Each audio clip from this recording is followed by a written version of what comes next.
Um, can you pull it back just a little bit so we can't see your bottom left corner? Oh, sorry, the other way. Perfect, right there. Good.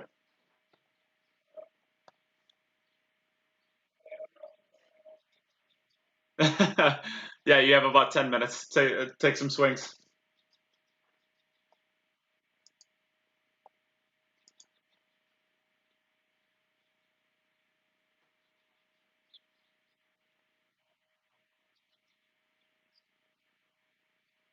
So what I would say is turn it down while you're playing, and then turn it back up in between your games, so that you can hear us talking about wish check. So you'll know when, but you won't have to hear us when you're playing. Is that okay?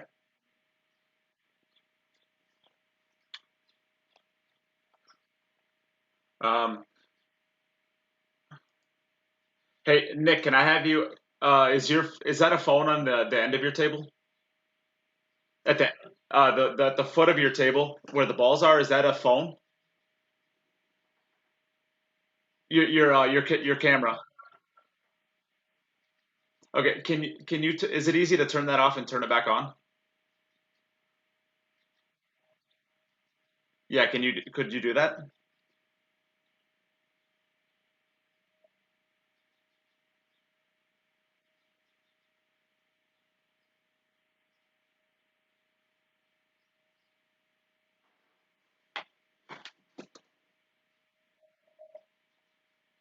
Okay. Yep. So that'll work. Whiz check. Hey, whiz check. Are you able? Can you turn off your cameras and turn them back on really quickly? Can you turn your camera off and back on really quickly? Can you both of them, please?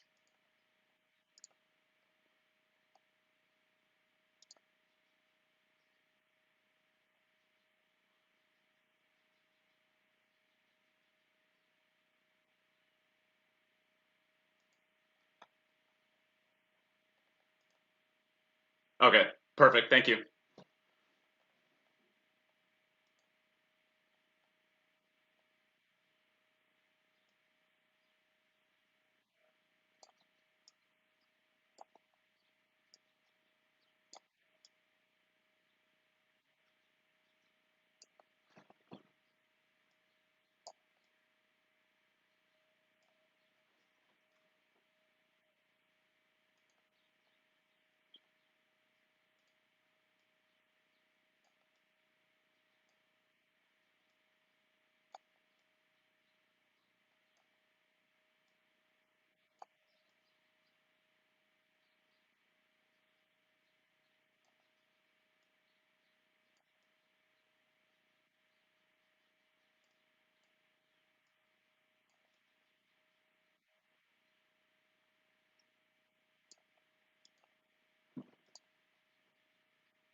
Show off.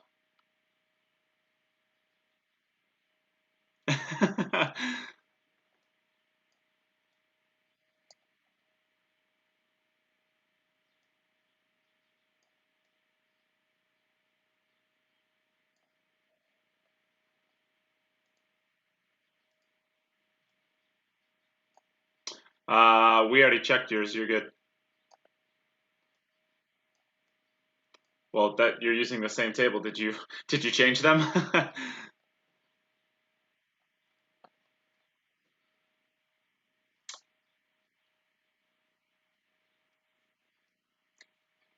No, well, no. You sent me a message before with it. Yeah, quite a while ago, but yeah, we'd be. I mean, we could tell if we could tell from your cloth that it hasn't been altered.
All right, about 3 minutes to live.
All right, we are back for another day's action for the Poison Q's VG10. We are joined today with the Go Customs Group number 3. And our first match we are going to see here, we have, you can see on the right screen there, Nick Vandenberg getting some last second practice in. He was having a little bit of stream issues, so he wants to hit some balls. And on the left, who is at the wrong camera, so you can only see his back and butt, is Wischek Shevchik. Enjoy, guys. So this is this is going to be match number 1 of 6 matches, and because Nick has taken a couple seconds here to hit some balls, we will give the coin flip opportunity to Wischek. So, would you like to call heads or tails? As it is. Hey Siri, flip a coin. It's tails. It is tails. Nick, would you like to shoot first or second? I'll start. Nick will start. So, with that, we are underway. We will give Nick a chance to rack up his balls here. I'm ready. I'm ready.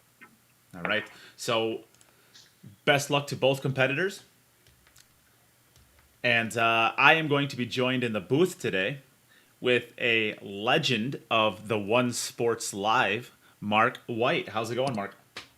Hi, good evening, good morning. What time is it there? It is 10 a.m.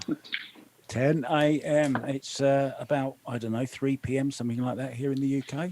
Maybe 4, I don't know. It's all into a blur at the moment. I've just got called up. Thanks for chucking me in at the deep end, by the way, Nate. Yeah, you've been in the group for what, about 7 seconds, and then we just started right on up.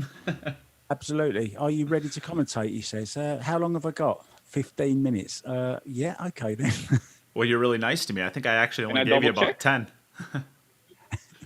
10. Nate, can I double check? 145 610 7839. 7839, perfect. Okay.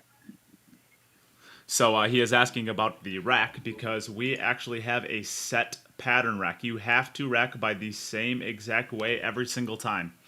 So you are good to go, Nick. Right, let me turn off the sound, or else I hear you talking. We don't want that. We'll give you some tips.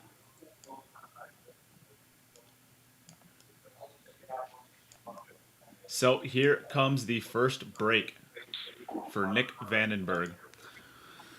So it's 3 o'clock, you said in your time, Mark, huh? No, it's actually 4 o'clock. I don't know where that last hour went. So I will be there. Well, we're starting off with a dry break, unfortunately for Nick. I will be there, I guess, in December, and by, if I'm not mistaken, 3 o'clock or 4 o'clock UK time. That means you're on your 3rd beer by now. So I'm good No, to go, yeah? do you know, luckily enough, it's my first day off actually from commentating for about 3 months. And I just sat down with my laptop. I was just going to write a blog about the previous tournament. And I was just collating all my photos together to write the blog, sat down, and then you messaged me. So I quickly packed up my laptop and come into my little horse box. And here I am, commentating on Wischek, and he breaks off, made a ball, made 2 balls. Was that the cue ball that just scratched into the top left? It was. He scratched. Oh, no. You got kicked in. So a tough start for both competitors here. So back over to Nick. Lucky me. This is it's a little bit of running from yesterday. Both players yesterday had some struggles with the break as well.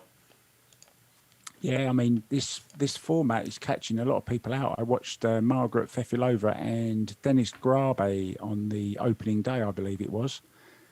And Dennis, actually, I know quite well. I lived in Estonia for 8 years. And I've bumped into him a few times in both Estonia and, of course, Thailand, where his father lives. So he's a regular visitor to Thailand, Dennis. I did not know that. Yeah, so I'm just checking out this rack. So it's 156 210 6.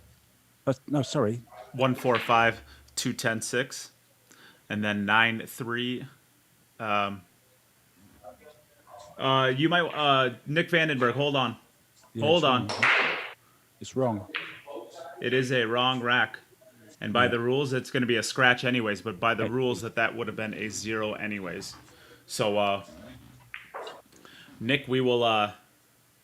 Jim, if you're listening, can you get the picture of the break? So it is your turn, Wischik, and I am going to take a second here to get that picture over to Nick Vandenberg one more time, just to make sure that he knows the rack.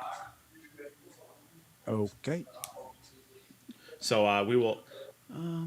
Let's see So here. whiz check to break.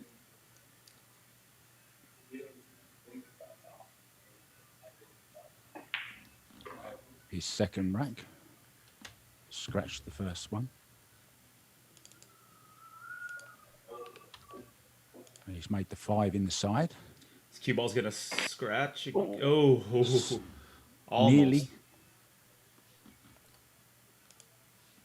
So they can take ball in hand, right?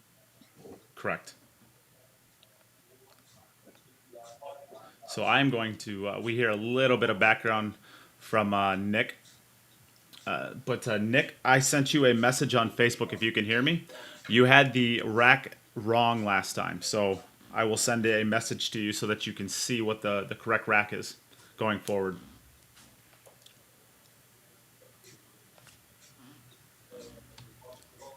But so we decided on this rack. There was a little bit of drama in a previous online event where we had players who regularly were pattern racking, and they were basically playing for different breaks. So what we decided would be better is if we just give all of the players the same exact pattern and allowed them to figure it out if they wanted to. But this kind of levels the playing field for all of the players so that they're all playing the same game.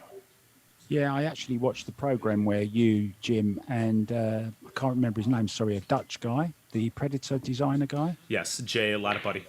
Yeah, I watched that program, and I actually watched the drawing, and I thought, what is going on here? And then the more I thought about it, I thought, yeah, that's quite a good idea, actually. Yeah, it just takes away all the issues. It's there was quite a bit of drama around some of the breaking patterns that people were playing, and they're all playing their own individual ones. And there's a few players who are honoring the idea of not pattern racking, and those people are just at a disadvantage to the players who are not playing by that, because their racks are truly random, and the other players are getting these same exact layouts every single time. And we just didn't think it was fair to the people who were honoring not pattern racking. So Absolutely, yeah, I agree with that. I agree totally. Yeah, some players are going to figure it out, I guess. I mean, I'm not a fan of, in a way, it is still like a pattern rack, isn't it? But it's not one of their choosing. yes, of course. So Nick, I can actually see your rack here. Your rack is still not correct. Your 8-ball and your 3-ball need to be switched around. So if you're able to hear us, Nick, your rack is not correct. Okay, I can hear you now. Okay, thank you. So I sent you a message on Facebook as well with the correct pattern, so you can see it. If you have another device that you Oh, it's 7389 in the back. 7839, correct? 783. 7839. Then it was correct. Yeah, that's what he had. Was it? That's what I had. Oh, I checked it. Oh, was it? Oh, okay. I'm sorry. I thought I saw your wasn't 3 like and your that. 8 were swapped. 7839. Am I in it? Oh, is That's it? right, right? Oh, is it? Oh, it's flipped around for me. Okay, sorry. Sorry about that. It's flipped around for me. Okay. I knew this would be fun, commentating with Nate. I'm telling you what, Mark. I was a big fan of yours with the One Sports. I just like your soothing, calming voice, and it's like a voice of reason. I feel like you're talking to me specifically when I hear you commentate. It was a pleasure. Oh, thank you. It's very nice of you to say so. And I've had lots of feedback. I mean, I've only just started doing this, really. I'm a new boy on the block. A very old boy, but I'm new. You take to it well. Yeah, well, I think when something's your passion and your love, it's easy, right? Yes, I think that Talk makes it a about lot easier. what you know. Mm-hmm. This is so. Of course, as we get going, we'll start commentating a little bit more on the match. We're trying to make sure that we get underway perfectly here. So we see Wischik running out of a very nice rack there. And now we are back over to Nick Vandenberg for his third opportunity. So here we are. And this brings the remaining. Both players have 7 racks remaining. So I'll give one more plug before we start talking about the match. As you can see, this is the Go Customs Day 3, and we are going to be giving away a $750 jump break cue by Go Customs. So if you are in need of a jump cue, break cue, or combination, please feel free to get any donations into the stream today. They will all be going towards the players, and we are going to basically not only raffle off that beautiful $750 cue, which you can see on this view right here at the bottom of your screen, but we will also be donating or raffling off 4 poison jump break cues as well. So there's a lot of great opportunities. 5 jump or break cues or combinations of them will be given away tomorrow night raffles. So there is a pinned comment on how to donate. And of course, if you donate $25, you also get a free Queued Up patch just for doing that. $50 gets you a free tube of Predator chalk, and $100 gets you a free poison gloves and a Queued Up patch. So just some tears to say thank you for donating to the stream. All right, I'm done ranting. Let's talk about the match. Thanks for bearing with me, guys. I've got a lot of homework to do tonight, by the sounds of it. You'll have to send me some notes in case you want me to come on again sometime. For sure. Yeah, made a nice break. Made the I think it was the 5 in the side. I think it was, or 4. Can't remember. But we've got a nice left-hander here. I do love a left-hander. Yeah, I think just sliding over to that left cushion here, off a little bit for the 5 ball. Oh, He's lost that, hasn't he? I think he has. Yeah, I think he wanted some left-hand spin, but he came dangerously close to the 5 ball. I think the bank is on. We can hear in the background. We can hear. There's a dog running around Chef Schick's pool hall. We can hear him barking in the background. Add a nice little dog for some commentary. You love there's a guy that I commentate on quite regularly. There's always a dog running around, and he actually licked his leg just on a really important shot, and he missed the shot. Oh, that is, pool players are notorious for like making excuses, and some really unique and creative ones. But I've never heard a dog lick my leg and so I missed a shot. That's a new one. I heard a dog ate my homework, so I haven't got my homework this week. I've never heard though of a guy missing a shot, as you say, either. That's a good. That might be one of the most creative ones I've heard. The new one. See, oh, what a bank shot! What a bank shot! Is he going to come out for? Oh, he's not going to come out with much. He's going to have to make another big shot here on the 6 ball. Would you play this to the side pocket, you think, or would you bank it to the right middle? Depends what my name was. If it's that guy you were talking about that doesn't like the side pockets, then no. Was it this guy? Was it Vizchek or was it? Yeah, Vizchek. It was. There's a running joke. Vizchek likes to say that he scratches in the side pocket all the time on his breaks. So it's a bit of a running joke now that he's scared of his side pockets.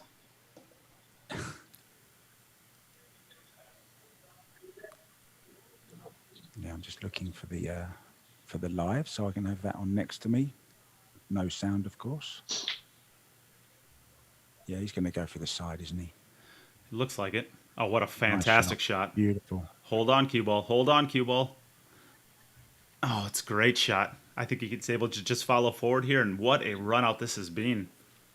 Of course, it's not done. Just drop the 7 in, leave a nice angle on the 8.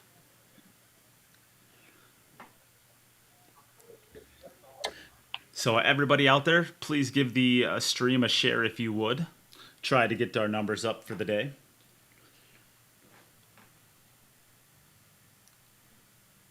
Of course, this is a fantastic match. Some of the best players in all of Europe are playing right here. Yeah, I hear Fedor Gorst was playing yesterday. Oh my goodness! Did you get to watch any of it? I didn't. I was actually commentating myself yesterday, so on something else. So I didn't get the chance. He was a special talent to watch yesterday. Oh, watch out for the side. I didn't realise he's just 20 years old or something. Yeah, I believe he's 20 years old. Yeah. I did do a quick bit of research on him. Yeah, unreal talent. He is, yeah, and an even better person and ambassador for the game. I mean, he really is a class act both on and off the table. So he's a little bit awkward here, isn't he? He's just going to have to run this in, basically. Don't do anything special with a cue ball, just bounce it off the side rail a bit. His tendency, he wants to draw it in, I think, but he's going to go close to the side pocket a little bit, maybe. So he just can run this in, can't he? No Yeah. big deal, I don't think. Yeah, I think just a nice center ball hit, but maybe because it's a little early, he dry broke twice, so maybe his arm's not quite loose yet. I know he was working out some issues with his camera in the beginning, so he hasn't had as much time as he would like to be able to hit balls. Yeah. And I think that's what it is. He's just his arm isn't quite swinging freely yet. So Tough shot, isn't it, early on in the game? And that's It the is. thing with these dry breaks. You don't get the chance to get your arm going. That's the worst thing about it. yeah, that shot's going to be made every single time. And if he had two opportunities at nice open wide tables to get his arm swinging. Yeah.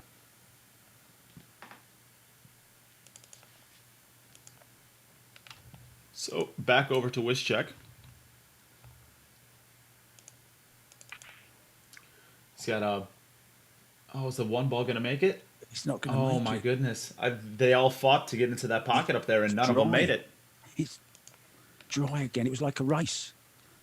And no one won it. Oh, they were all trying to get into the pocket at the same time, and none of them were able to sneak in. So we are back over to Nick Vandenberg, who's has not had enough time to be able to get his balls racked yet. I do love that name, Vandenberg. He was just such an iconic player for so long. Yeah. And I think he's taken a little bit of time away, but he's back now, from what I've heard. And Jim Telford tells me that he's playing some really, really underrated pool right now. Really? Yeah, he played I know he played a big matchup recently. I can't remember the name. I think he's a top German player, and he just played almost flawlessly the entire set. So he's back to iconic Nick Vandenberg from what Jim says. Squatted the rock there, got the four ball into that side pocket. Beautiful break. They're all opening up nicely except for the 1 and the 3. But I think the one ball will go to the top right pocket. Let's see if Ball we in hand, of course, then no problem. yeah. Let's see if we can't take a look at the side view and see if we can see. I think that's a good look down the line. He can make that pretty easily, I think.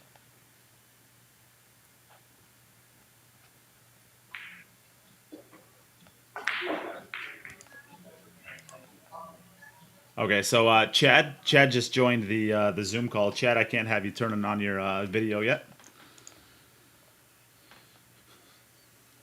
Let's get a good look at this shot right here. I think Just to stop shotting it. yeah, I think this is looking pretty good. The 4 to the 6 ball might be the only shot, just because the 8 ball covers up just a little bit of it.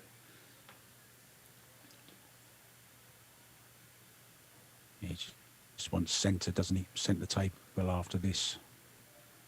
Yeah, I think he's in a spot now. I think he ends up drawing it back. I think he draws back to about that third diamond. I think that's about where you want to play the shot from. Try to get it off the rail on the left side, about maybe 6 to 8 inches, not too far. Just like that. Yeah, I like the way you're using inches as well. Good friends across the water, across the pond there. Lots of people, of course, using millimeters and centimeters, and I keep trying to make the transition very, very quickly. Oh, I can't do it. In the U.S., we're so stubborn over here. It's always our way or the highway, and Yeah. I have not been able to make that transition well enough to feel comfortable with it. So this is one of them feel-good shots now. Stroke Yeah. this in, low on the cue ball. Oh no. He snatched. He was all over the place, wasn't he, on that one? Yeah, that's not that right there is a I'm tight shot. That's all right. So we're back over to Wischek. That is I'm hitting the balls a little tight. Yeah, it's definitely a early match shot, that, wasn't it? It's not like he's had a few run-outs or anything, and he's got his arm going nice and smooth. There was a lot of snatchiness in that. put in a Yeah. quick one, as you can say. We're getting a little bit of feedback from Nick's pool room there. He's, as you can see, he's in a pool room, so we'll get that muted. Is that the one ball gonna go?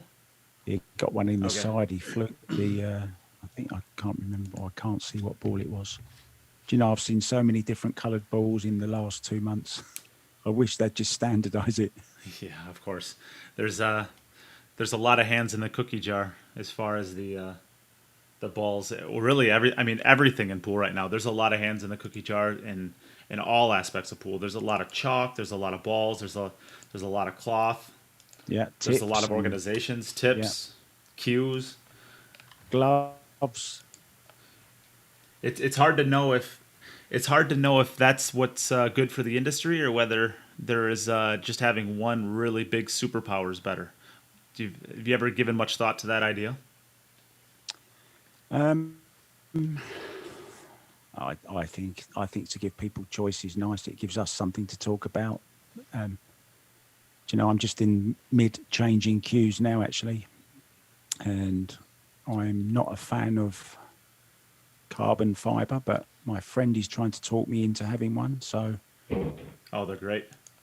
yeah, everyone I talk to says they're great. I'll never give mine up. I'm a traditionalist, unfortunately. I've been brought up on wood, snooker cues, of course, so it's a tough transition for me. It'll be interesting to see if the carbon fiber ever makes it to snooker. I can't imagine it will, but do you think it might? Not until they bring out. I mean, they tried these aluminium ones years ago. I think there was one pro used to play with one, a South African or something, but they never took off. And I think it's slightly different with pools. With snooker, because the balls are smaller, and you'd certainly need a smaller tip, like a 9.5 millimeter tip. However, that translates to your highway.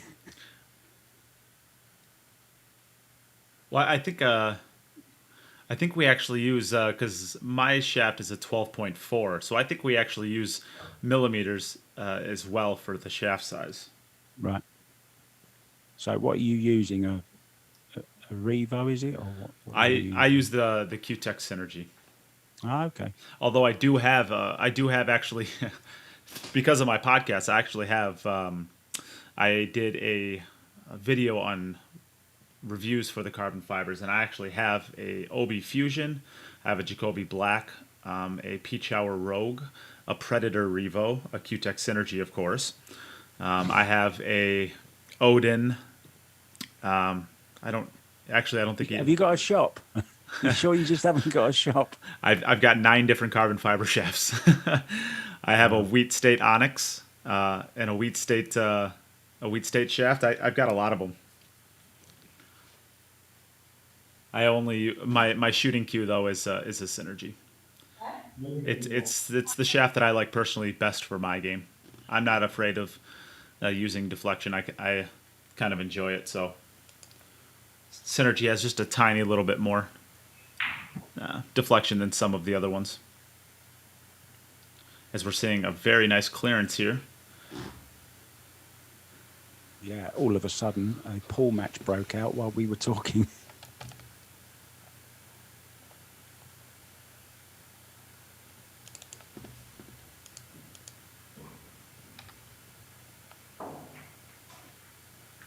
As Wischek finishes off his second point. Yeah. So back over to Nick Vandenberg for his next opportunity. And I believe Spoon that up, right? need to get I did not save the score from Nick last time, so he is at 15 balls. There is a question out there. What does balls run number mean?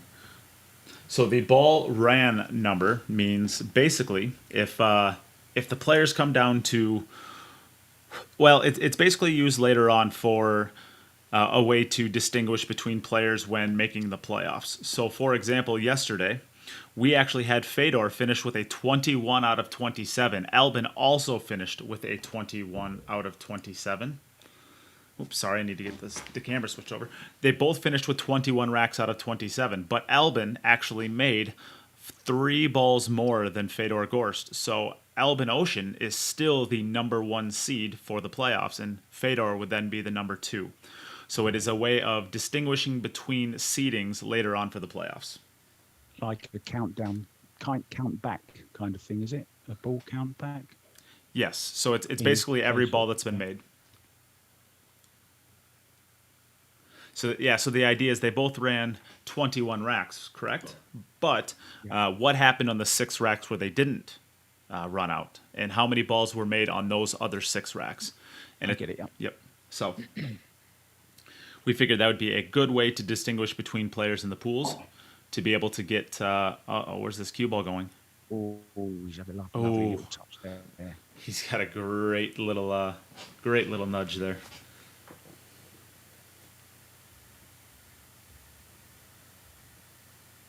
And this is the 4 down here, right? Just past the middle pocket towards us. Yes, I believe so. Just a little draw out, leave a nice little angle. We got a little straight, which it's okay. He can play the 6 ball to the side pocket easily enough. But the only thing is the 6 to the 7 is a little bit tricky because you want to be on the bottom side of it, so the cue ball is running towards the 7, but the 10 ball covers up a lot of that. So he might actually have to go just short, just below the side pocket with a little bit of inside spin on the cue ball to spin up table towards the 7. Yeah, he's overhit it. Yeah, so this is now. Well, now he's gonna have to play short side on the 7. He's gonna have to play over by the 9 ball, I think. 3 rails. Yeah.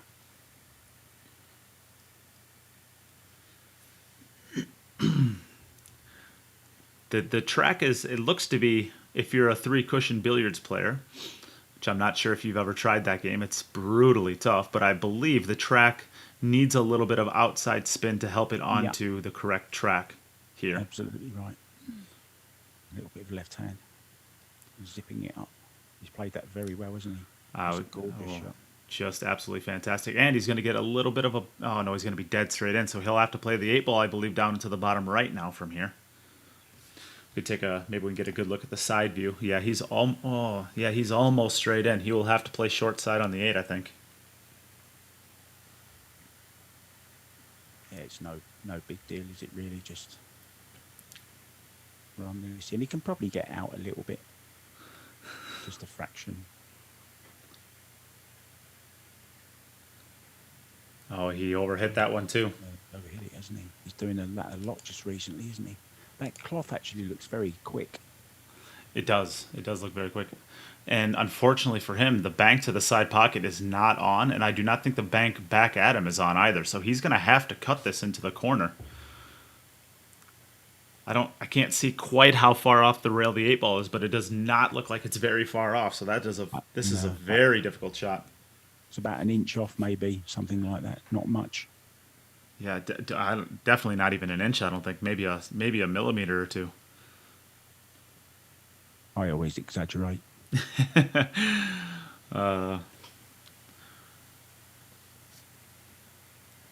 So we're gonna. Oh, I think he might be playing the. There's no cool shot, right? there's no call shot. He may be banking this down into this left-hand corner. Oh no, he's not. He's going for the cut. Maybe he'd send the cue ball back and maybe cut the 9 ball in. That's a possibility since there is no call. What a shot! Oh, it hit. Oh my goodness! It did just bump the nipple. I think it just caught it just a tiny, tiny bit. Yeah, just caught the nose of the pocket, didn't it? So that is going to give 7 more points, though. So we are back over to Westchick. So that brings his score up to 20. But the balls potted only make a difference if you are in playoff contention. Nick Vandenberg, even with the struggles he's having right now, I still have to assume that he's going to find it and he will get into playoff contention by the end of this.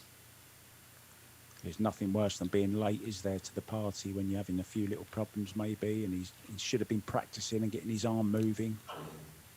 Unfortunately, he was having to sort out some issues with his camera. What a great break this was. The 6 ball, I believe it looks like it goes into the side pocket. Let's get a good look at the side view here. Let's see if yeah, so there's a good look. The 6 ball goes into the side pocket. I like that he's taking this 1-3 combination here to start with, because the 1 ball will be very easily controllable, and the 3 ball to the 6 ball is not an easy transition, but the 2 to the 6 is a very easy transition. So this is a very smart shot here. Yeah, I'd be playing both here and play position on the 2 now in case it gets it. Okay. That's I like that you said that. That is also very, very smart. That 1 follows a 3 ball in quite frequently. Yeah. So make sure that you're exactly where you want to be on the 2 ball. Yeah, absolutely right. I've seen it many, many times that, and then they've left themselves hooked on the other ball or something, or not a shot on it. Uh-oh, where's the 7? Dangerous. Where's the He's a good 7? bump. I think he might just be all right, you know.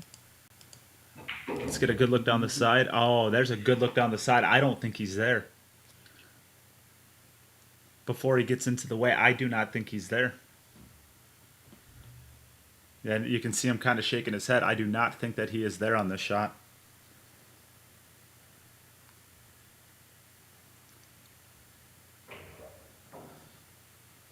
Oh, maybe he is. Yeah, I thought I switched to the side view and I thought there was just daylight. Oh, it's so close. It's so close, isn't it? Oh, what a great shot. What a great shot. Nice control. I think that the lucky thing there was if he played it with the side with the English that he needed, it actually made the pot a little bit easier. And you'll get a little bit of deflection that'll actually help you around that 7 ball. Yep. Absolutely. And he uses a wood shaft, it looks like. I'm not sure what kind of cue he uses. But if he's just using a standard maple shaft, generally those tend to deflect a little bit more. Yeah. I think it looks something like a 3-1-4 maybe. I was playing with one of those during my time in Bangkok. Great shot here. Great shot here. Just a nice little slide over shot for the 10 ball into the same pocket, I believe. Yeah, I like this shot. This is when you know you're cueing well, isn't it? You get these, just stroke them in. Ball moves across. Ooh, just a little bit of a 50-yard liner. But these shots are very, very common for the pros to play on a standard 10 ball rack. So I suspect he shot this about 1 billion times in his career.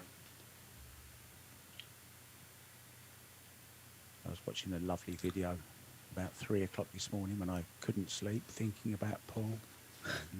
Nice out that. Very nice. So we're back over to Nick Vandenberg. Yeah, there was this old guy who potted 1,250 balls in a row. He's 87 or something. Have you seen that? You know what? To be honest, I heard about it and I thought it was an old wives' tale. But then I actually watched your video today. I watched part of it this morning while I was trying to have some semblance of waking up, and it was fascinating. I felt sorry for his wife, just sat there all the time. 1,250 balls. That's a nice break, actually. Oh, the 7 and the 9 stayed tied up, but the 1 ball's right next to it. I think you can.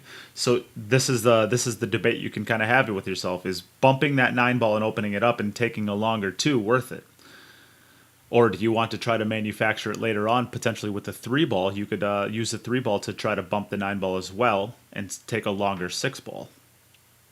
Yeah, I think that's the shot. I think I'd say for the 3, it's a little bit. I think it's a little bit easier to leave yourself on the. If I think that I can clip off the left or the right side of the 9 ball and actually send the cue ball 2 rails over by the 3 ball and out for the 2 ball, if I think I could do that I think is my shot here. But I would have to feel really good about it, and it's a little bit tough to tell exactly how hard of a shot that is. I must say I'm an advocate of do it as early as you can, because if you don't get the angle, the exact angle later on, and he's not playing it now. The side view doesn't really offer too much there that we're able to see anything. With the angle he's putting on it right here, he's definitely not bumping it unless he's trying to bump the 7 ball only. But I don't like that because you might get hooked underneath the 9 ball. Or it's possible you could even end up scratching. Oh, yeah, so now he's moving it over a little bit. That looks closer to correct. I think he's playing it. Nate. I think the cue ball needs to be over a little bit more to the left still. Because I don't think you want to bump the 7. I think you want to bump the 9 ball. Yeah, Oh, that's a great shot. It's a good shot. It's a tough shot now. One of them you need to cue beautifully again. So he was. I'd love Yeah. to just stun off that side rail. Oh, definitely. Yep. The 3 to the. So if there's anything, the 7 ball did kind of cover up a little bit of the line for the 3 ball. So that'll make that just a tiny little bit tougher still.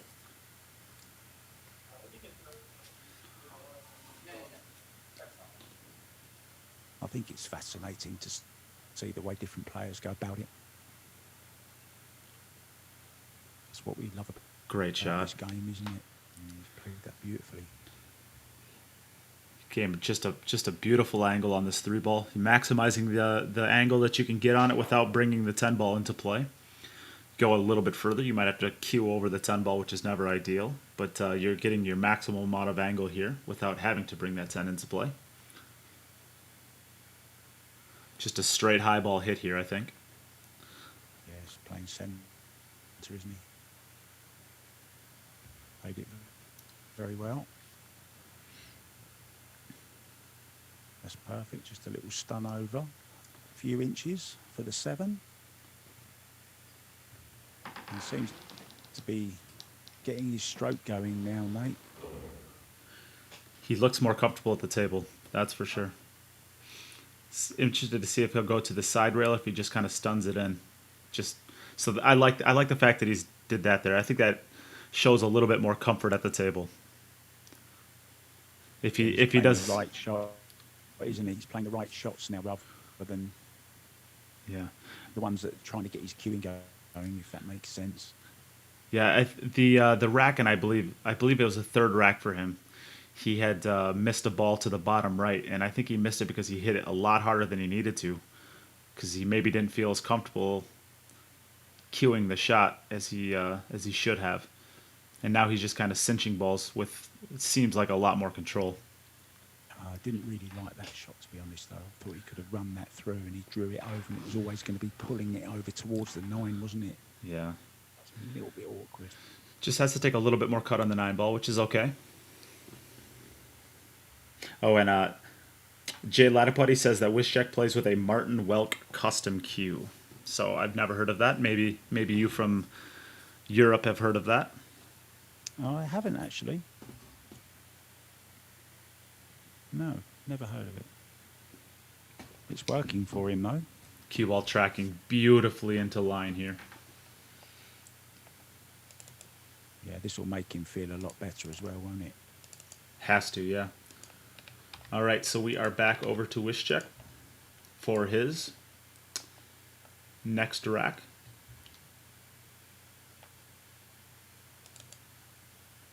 Wischek from Poland. Hotbed of pool now, of course. Lots and lots of players coming out of Poland. A lot of top players. It's a lot like when I'm thinking of top pool playing countries, I definitely don't think of Poland, but there's a couple of... Oh, the cue ball almost got kicked in. Yeah. Albania is another one that I don't think a lot about, but they have a lot of just absolutely sensational players coming out now, too. Yeah, when I used to watch the Euro Tour, there was always at least 6 or 8 players in the last 32, all from Poland and the Eastern European states. Margaret Fefilova, of course, from Belarus. Saw her playing on here the other day. And holding her own well. She is terrific, isn't she? Very, very good. Technique-wise, amazing.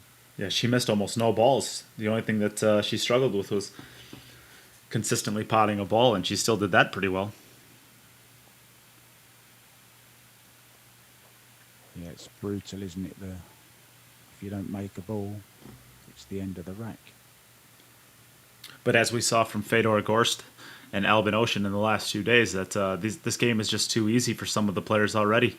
If you make the break not mean anything, they'll get 27. Yeah. They'll get 27 every time. Yeah. Yeah, it's another level, isn't it? This is being nicely executed here.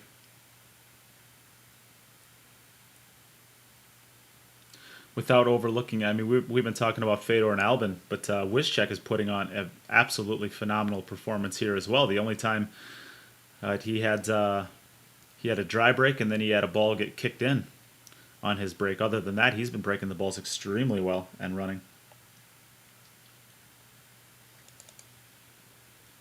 Yeah, he's in control as well, isn't he?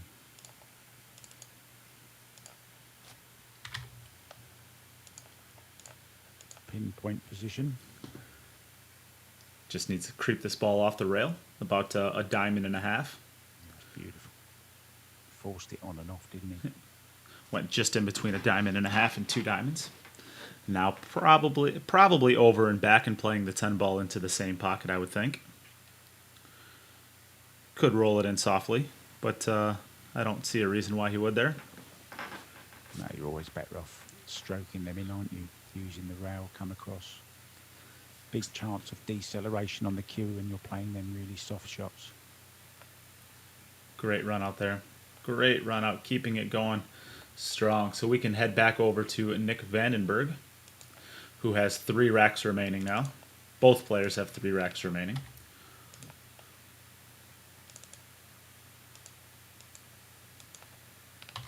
Yeah, it's quite a quick format as well, isn't it? It is. It's a fun format. I think they've been long days, but I think it's been some good pool as well. Each day we're creating about 6 to 7 hours worth of content. Of course, if you're able to watch all of this, you are a true lover of pool, and we have had several of those people that have been with us from start to finish on all of these days. Shows you're doing something right. Well, if I can go back, I would have been a golfer. Really? No, that's what all the pool players say, at least in the U.S. Yeah. There's just so much money in the game of golf. Yeah. So we're looking at this break here. The 7 ball and his 9 ball keep getting tied up. They're tying up in different parts of the table, though, which is a little bit weird. The last time they were tied up at the end of the table, and now they're at about a third of the table. But I believe the 7 ball will still go to the top right if he wanted to play it there. The 6 to the 7 doesn't look too bad as long as you're close to straight in on the 6 ball. Doesn't want to get too straight in on this 2. He needs to get out for the 4 ball. Or sorry, for the 3 ball. Yeah, it's a little bit in between here now, isn't it? He's going to have to draw past it, but of course he's going to go past the... he's going to end up near to the rail by the looks of it, unless he can stun it off just before the middle pocket. Yeah. Good shot there. Nice. Good shot there.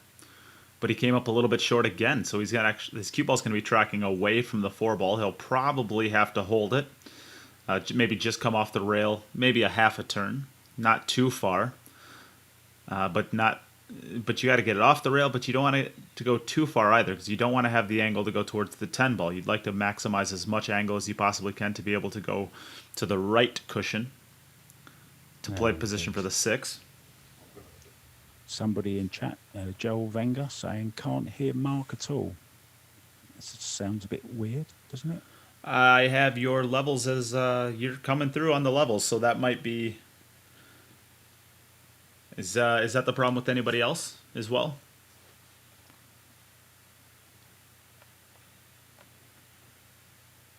No one else has mentioned it. Either he's a trailblazer or something's wrong on his end. So anybody out there in the comments, let us know if you can hear Mark as well. Maybe he's just saying I talk too much. Maybe that's what he's saying. It could be, who knows? Anybody who knows me personally knows that I have no problem talking, generally speaking. Jay Lataputty says can hear him fine. And Jay Lataputty is so every graphic that you see on the screen right now, every graphic that you see on the posts that I make on my podcast page, they were all created by him. So he is an extremely talented graphic artist. And if you ever need any work done, he does do a little bit of freelance for a small fee, of course. But you know that what you're getting is about as good as you could possibly ask for in the industry of pool. So he's done a lot of work for Predator, Tayom, Omega Billiards, you name it. He's probably done something for them in the past. I think that in my entire time as being a promoter in the game, I've never had to ban somebody yet, but I'm getting very close to doing that with Angela. Angela, you can't say things mean about me like that. You'll make me cry. She says I do talk too much. Yeah, I think it's a little bit tongue in cheek. I know Angela. I know Angela well. She's a great ambassador for the game of pool. Yeah, I'm feeling a little bit. What's the word? I'm just finding my feet, shall we say, Joel, on this stream. I was called in right at the last minute. I was just about to go and cook some dinner, and then the call came in. Can you come and jump on commentary? So I thought, food or watch some pool and talk a lot. So I thought, I'm putting on a bit of weight anyway. So Oh my goodness gracious. he's got this 6 again, hasn't he? This is about the 3rd time we've seen this. He's always either short on this, isn't he, or long. He's had to play it in the middle many times, and I don't know where you think he's banking this, isn't it? I think he. Nice bank. What a shot, man! His. I don't think he's gonna get there. Let's get a good look at the side, maybe. No, he is definitely not there. No, he's gonna have to kick this. There's so much going on in the comments right now. My wife just said that I talk too much. I think I'm gonna have to change the locks after this match. You can go somewhere else. Alicia, I'm guessing, is your wife then, right? Alicia is my wife. Hello, Mrs. Mingdom. Oh, what a great kick that is. Oh my goodness! Look at this. Is he Wow. towards the pocket? He is as well. What a shot! Wow, what a shot that was! Fantastic kick. And look at that bump on the 8. That's clean living right there. That is clean living.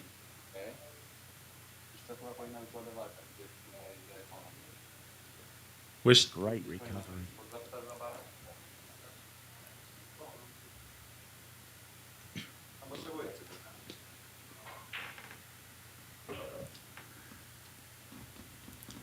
one more shot. Keep your head down, follow through on it, and just like that, beautifully done. I find myself rooting for a player after they make 2 incredible shots like that. Yeah, he really has found his stroke, and he does stroke very, very nicely.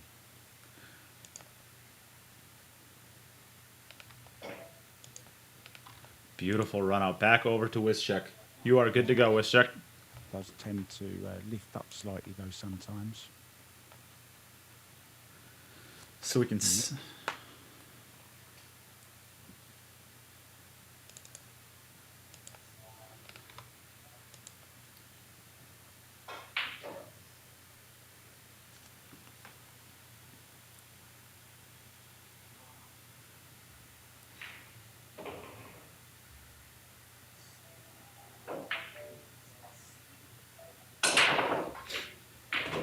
much effort into the break, isn't there? He definitely does not hold back when he's breaking. What happened to the 3, 6, and 7?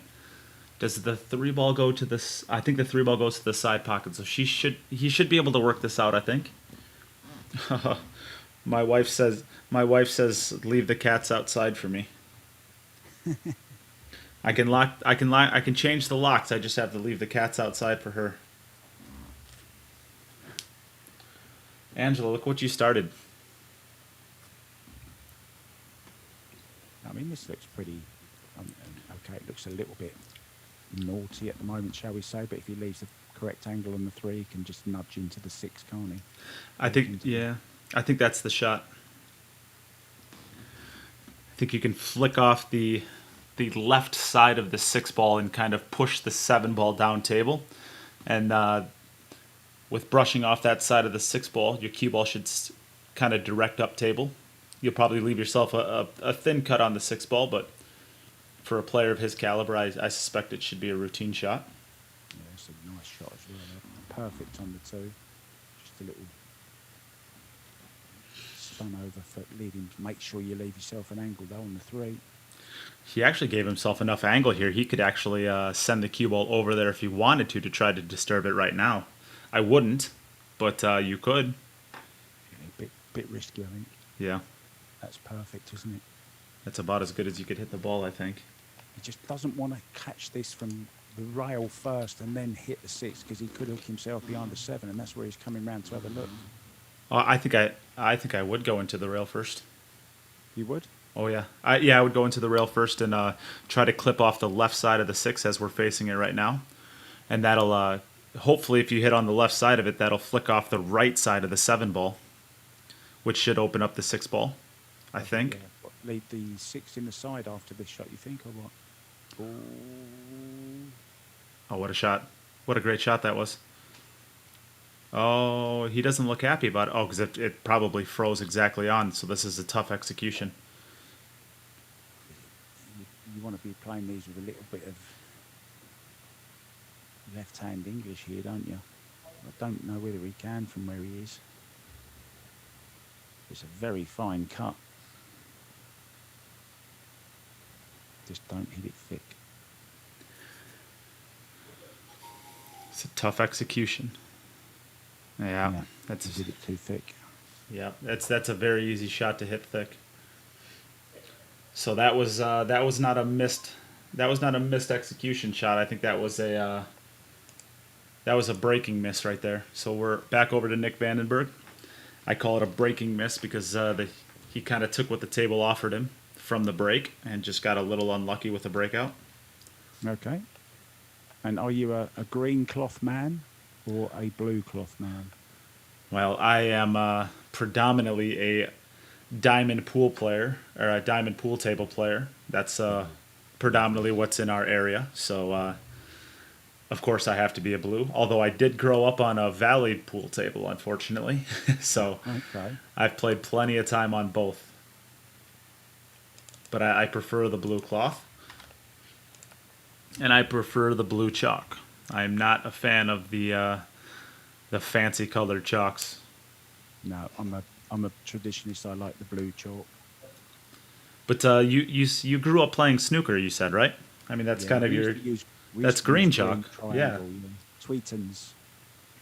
That's actually I switched over to Russian Magic chalk. That's what I use now as my chalk of choice. But I was a Tweeton triangle pool chalk player for probably 6 years prior to that, and then I finally found a chalk that I really like in the Russian Magic.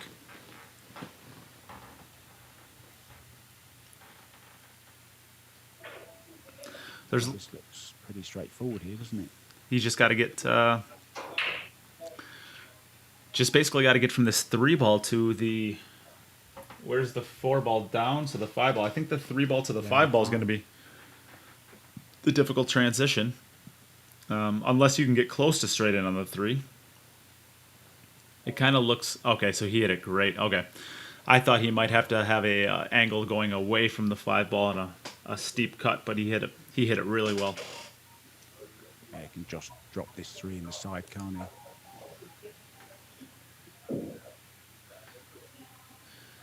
Five ball to the side.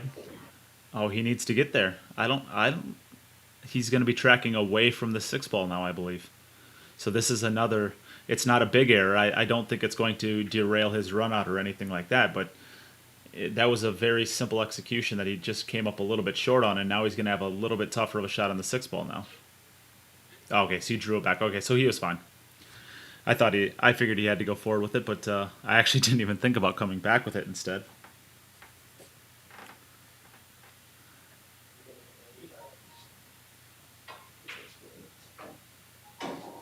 Yeah, and being a left-hander as well, of course. So he's actually a right-hander, but the way that he's using his front camera, it Ah. actually reflects it. So he's actually a right-handed player. It just looks like he's a lefty with the reflection. Yeah, he's flipped. The phone is flipped, right? Okay. Yeah. So It's a mirror image. if we go to the side view here, you can actually see that he cues right-handed. Okay. Optical illusion. You can never really, truly trust those, huh? I actually went and had my first game today in 6 months of 9-ball and 10-ball, and I was absolutely awful. And I was playing, although I'm left-handed, I was playing right-handed. I had the same problem with my camera today. Yeah, you have to switch it around to the other camera. You have to have the back angle, I believe, to. Yeah. It was best not to see what I was doing anyway. It was awful. We've all been there, and he keeps every time he gets down to the 8-ball. Doesn't it always seem like he's shooting over the 9-ball? Yeah. I think this is the second time in a row, maybe a third time in the set that he's had to shoot over the 9-ball while shooting the 8-ball.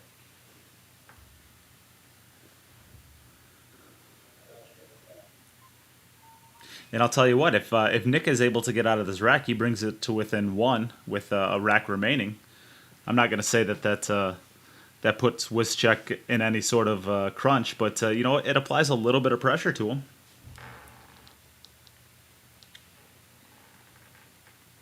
Yeah, it definitely will. Of course, if Wischek runs any rack from here, that secures him the win for the match. But with every rack that Nick runs, applies a little bit more pressure. Played that lovely. Great shot, great execution. We have our first donation for the day. Thank you so much, Seth. Oh, I lied. Nathan Johnson donated as well, and a very, very generous one, too. Thank you very much, Nathan Johnson. In between racks, we will switch back over to Wischek here. And if you're out there watching right now, please give the stream a share so that we can get out there. This has been a fantastic match, and it's only going to get better. So let's get it out there to as many people as we possibly can. Yeah, somebody would like to hear you say that. Always knocked a ball off the table. Oh, There you go. Anything can happen, as we said, and it has. I need to get the remaining racks updated. So we have scratch. So back over to. Yeah, and he hasn't had time to set the balls up, has he? Look. So this will be Nick Vandenberg's last rack.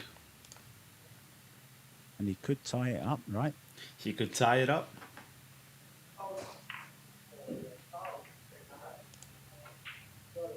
So while we wait for him to get it, I will give one more plug to the donations. We are going to be raffling off a $750 jump break cue by Go Customs, which they have been very generously donated to this event. We will also be raffling off 4 additional jump break cues, jump break or break cues that are poisoned. So if you need a break cue or you would like another break cue, today is the perfect day to get into the raffles for the stream. And of course, any way to do that is in the pinned comment on the Facebook comments. And I can Dry. and I can put that in as well. Oh, he's dry. Oh no. He's dry. So back over to Wischek. So now he is just basically padding his win and getting more points into the overall for playoff seeding if he happens to get there. Of course, it's not guaranteed. But starting off 1-0 is a great start for him. And Melina Mike would like to hear you say town again. So the great debate I have in my head is how to pronounce that word. I always thought it was Teom, but No. it's Taum.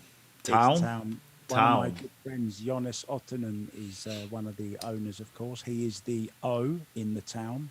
Mika Immonen, of course, is the M. And the other 2 partners are the T and the A. I don't know who they are, but that's how the name was made up. I was actually speaking with him on WhatsApp today, so I hope I hope that he is not watching this stream knowing that I just pronounced that wrong. No, it's good. It's got us talking more about them. Of course, right? So sorry, sorry, Jonas. Jonas. And I can tell you, he doesn't like his name being spelt wrong either. Did I pronounce it wrong there? No, it's actually Jonas, not. Oh, Jonas. Okay, yeah, that's the American pronunciation. Yep. Yeah. It's the Finnish way. It's like the long O, Jonas. Jonas. Got it. Yeah, Jonas Ottonen. Lives in Pattaya in Thailand.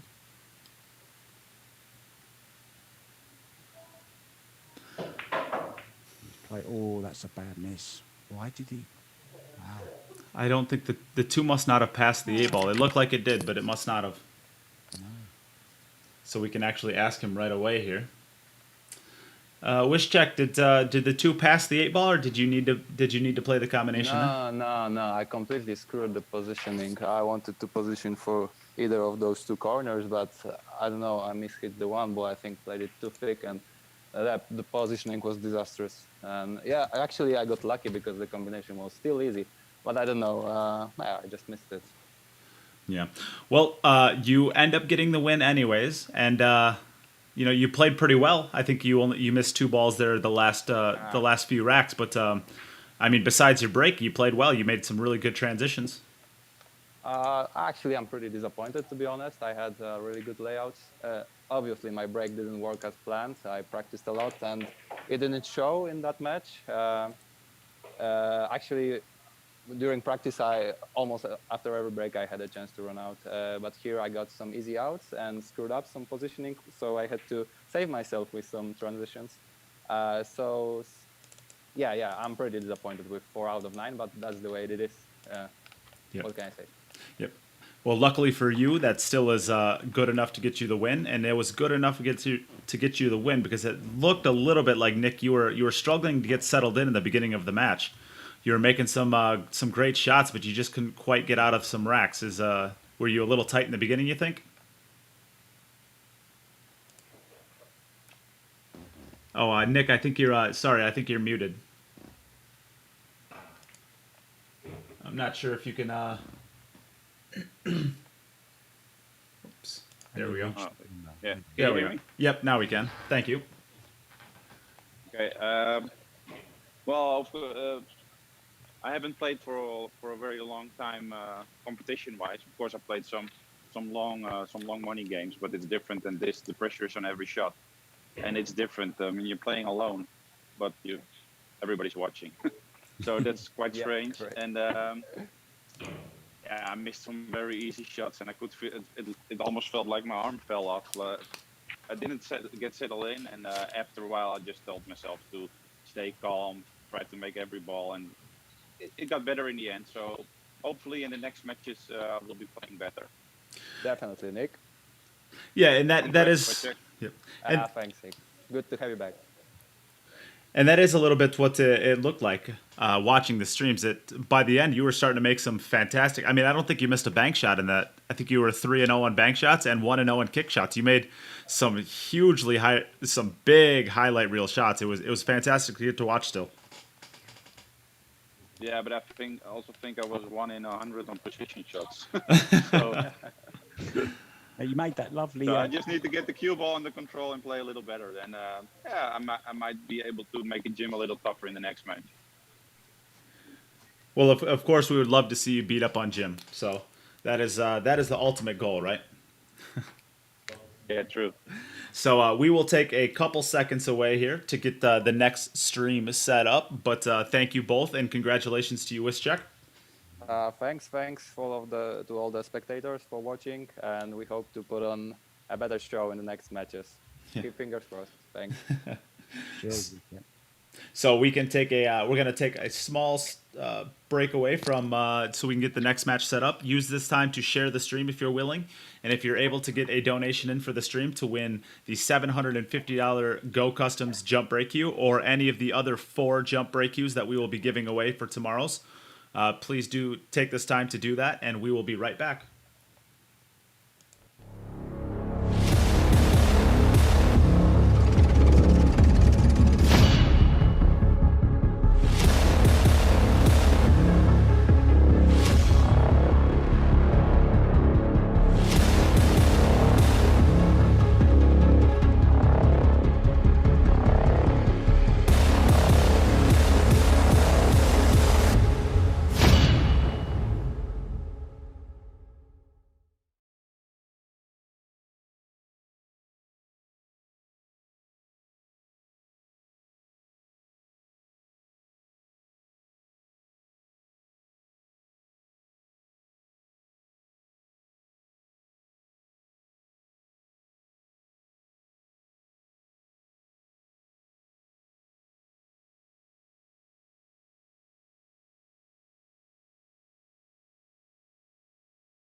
All right, we are back for our second match of the day, which will be between Nick Vandenberg and Jim Telfer. We have the screens, of course, backwards on this, but this shouldn't be a problem. We have Jim. You just said you spent a bunch of time breaking dry. How are you feeling about your break right now? Yeah. I spent half an hour of dryness before. Well, I will refrain away from the low hanging fruit of the insult that I could go at right there. But what Drier than Gandhi's flip flopping here. so, Jim, we will give you the option for the coin flip. Would you like to call heads or tails? Tails. Hey Siri, flip a coin. Heads. Heads it is. Nick, would you like to break the balls first or second?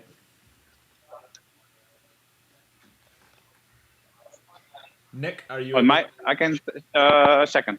I go second now. Okay, you go second. All right, Jim. So that brings you up first. Good luck, Nick. Good luck.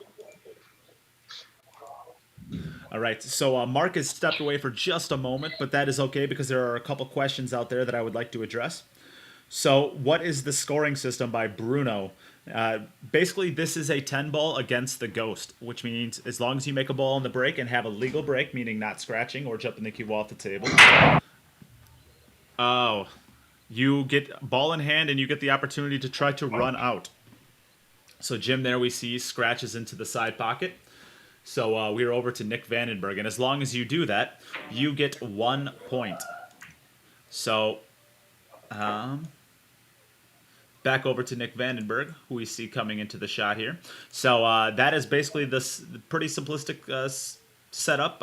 Each player gets 9 racks, and whoever has the most wins against the ghost out of those 9 is the winner of the match.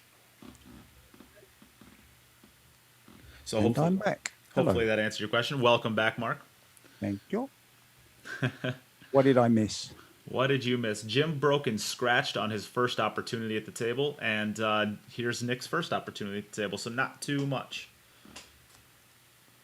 He shouldn't have had that cigarette, should he? He should not have. This is a tricky layout here. The 1 to the 2 ball is very... it's not easy, but the 1-7. So I think... What do you think, Mark? You think you shoot the 1-7 combination, draw over, and try to break out the 3 and hold the 1 ball there? Exactly that. Yeah. Exactly. Wants to pitch the 4 full, or whatever color it is. The 9, was it? Great shot. Great shot, this. But he's thin on the 1. I think he's going to have to go 2 or 3 rails underneath the 2 ball now to play it into the top right, I think is the shot here. I don't think you can hold this for the 2 ball unless you come to the right of the 10 and backup table. Yeah, the cue ball's got to do some miles here, isn't it, as you say? So there's that 2 rail that he was looking at. That was what I had envisioned. But I think he thinks that it's going to go right at the 2 ball there, so maybe That's the way I would go where he's looking at now, I think. But then again, you're going to risk clattering into maybe the 6 or the 10, so probably just draw it back over straight, wouldn't you? I think I would go forward inside, and I would go 3 rails, just like this. Yeah, and that's what I said, catching the 10 or the 6, that was the danger, wasn't it, there? But the reason I like this, though, is even catching those, your cue ball is still going in the correct direction. So if you flick off the left side or the right side of it, you should still have a shot. Yeah, and not a full ball contact, which he was lucky to get away with. So, yeah, it's worked out okay, hasn't it? And even a full ball contact might actually send the cue ball over underneath the 2 ball. It doesn't have to, of course, but it could.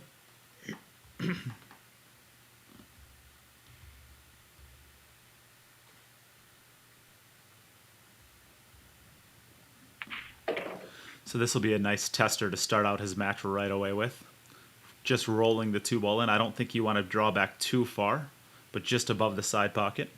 Yeah, just a slow draw, isn't it? Almost like a drag. And that's the shot he chose, and came up just a little bit short on it. So we are back over to Jim for his second opportunity at the table. and both players now have 8 racks remaining. Yeah, so this is my first look at Jim. Not much to see, mate. Not much to see.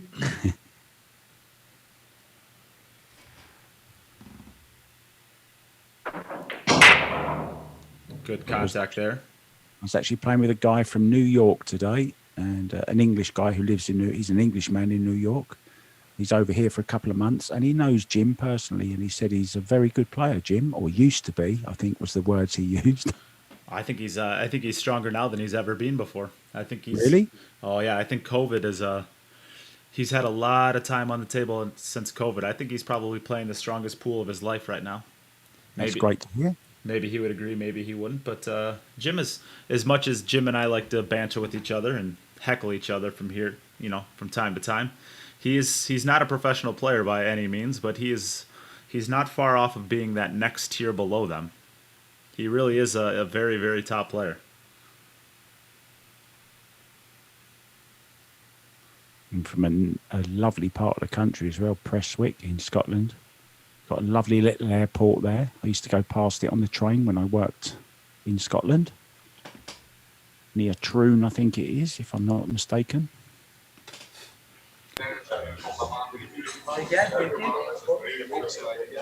As we can hear Nick Vandenberg.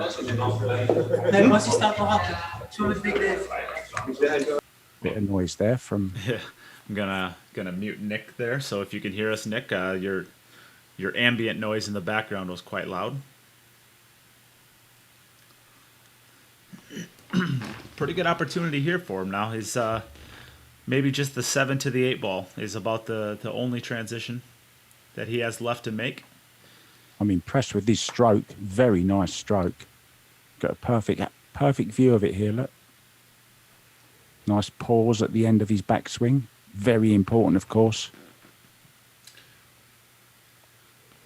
I always tell I've dabbled into a little bit of teaching in the last few months, and I always say, if you hate money, do not pause the cue, whether it's at the front or the back of the stroke. It's less important than just having one in general. I say, if you hate money, do not use a pause. Yeah, good analogy as well. Good warning. Yeah, I've been following your coaching. I'm very admirable thing to do. I love the way you're bringing on the youngsters. Always good to see. The future of the game, of course. Yeah, I appreciate that. It's I've started doing weekly lessons for 3 hours for free group lessons. So that's kind of what I do, I guess, now is it's my way of giving back to a game that's given me quite a bit. So great run out there by Jim. So we can head back over to Nick for his second attempt. Jim broke the balls sensational there and made them as easy as they looked from the beginning. Yeah, and saw Nick in the last game, of course. He was just beginning to warm up, wasn't he? So we should see some good stuff here from Nick. 2 ball down to the side pocket. Or sorry, the 4 ball, I believe. And the 2 ball ends up in the same spot again for him. That 2 ball's always on that right rail. He's made the 8 ball in the corner as well. That's actually got to be good. He's got to like to see that, even though it's in a tough spot. It's got to be good to see that it's ending up in the same spot. That means he's hitting the rack the same each time. Yeah, consistent. Oh, let's go past that. Yeah, it's a bit sloppy, wasn't it? I think it's okay though. I think the 4 ball with where that 7 ball is. I think the combination for the 4-7 or maybe that can't be the 4 ball. I think the 4 ball went in on the wing. So I'm not sure what that ball is. 3-7, isn't it? Is that the 3-7 up there? Okay. Yeah. So the 3-7 combination looks to be pretty easy. You just don't want to get hooked on that 7 ball or the 5 ball there on the left rail. You could even play the carom if you wanted to, but the problem with the carom is you really cannot control the 3 ball. So I do not suspect he'll take that on. Yeah, I'd love to be just playing this with a bit of left-hand English. Send the cue ball over to carom the 5 actually, and leave the 3 over the hole. I don't like the only reason I don't like that shot is if you end up. Look. Oh, he's going to be okay. I think if I like that shot because it gives you kind of a backstop. But if you just happen to miss the 5 ball, or if you flick off the right side of it, you're much more likely to get hooked than if you just send the cue ball straight back down table. But Okay. it doesn't have to be, right? Of course, it kind of depends on the shot that you're on, of course. But that's how I look at that one. There's a question that why do the players use the black mat on the table to break? It basically just saves the table from taking a burn mark from the cloth on the break shot. Every time that you break, there's enough friction created between the cue ball and the felt with the high speed of contact that it actually creates a little white burn mark on the table. So he's trying to protect his table from getting that. Yeah, you usually see that on tables that they actually own themselves, don't you? Yeah, because players tend to break from the same spot, and you just see like a white track where you can see where they break from all the way down to the rack. So this is a tricky bank. It's one of them, isn't it? Could get the double kiss. He's trying to sort of cross bank it, isn't he? Yeah. Do you think that banks? I don't think it does. Maybe twice across. Let's take a look at the side view. That's, of course, why we have it. Okay, it should bank. I think it banks. You could also play it into the corner. So we can see this view is a little bit bright. That's why we haven't been using it too much. Yeah, he's playing into the corner, isn't he? Nice shot. What a shot. Wow, what a shot. Oh, don't go behind the 9. Oh, my goodness. Get your jump cue out. You're going to need it. Oh, my goodness. Oh. So frustrating when you play such a great shot like that. You've got all the sides of the table, and look, just that 8-10 inches, and you end up over behind it. Unbelievable. That was a year 2020 roll right there. Yeah. Just nothing good can happen in this year. I heard something today on the radio which made me laugh. That the only things that like the year 2020 is dogs.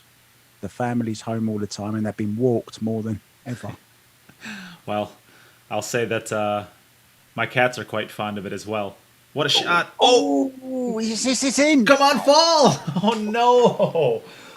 Oh, come! Oh, sorry, Jim. We're rooting against you, buddy. All against me, mate. Well, if you saw the shot, Jim, I think you were rooting for it too. It was fantastic. It did look like he was getting it the second time. Yeah. It's one of them where I was nudging. I was sitting in my seat. I was nudging, trying to push the ball in. My break? I'll do Your the break. same You're thing. up. Yep. My rack is split. Sorry, my rack is not good. Oh, So there you go, Dustin Drews, just for you. Now you know why the little bit of black cloth is on the table. Right. So I need to get the. He's made a ball. You heard the ball go. Made a couple balls. The 3 ball, it just gets in a little bit tough of a spot. It's only going to go to the bottom right now. But it's natural to go there with where the 2 ball is. So this is another great break from Jim. Actually, I think what do you call these racks when they're very easy? We call them road maps in the US. Yeah. Do you call them that as well? I've learned that in the last few weeks. Roadmap. Do you have a term in the UK that you use to describe these? No, but to be honest, in the UK we don't really play this. Yeah, it's mostly Not English. where I live, anyway. I mean, we've literally got 2 tables near me, and they're not very good, to be honest. It's mostly English pool, right? Yeah, In black ball. Yeah, the club I was in today have 8 full-size snooker tables. They have 10 6x3 English pool tables and 2 American 9-ball tables. So that's a fair breakdown of the game's popularity, really. Yeah.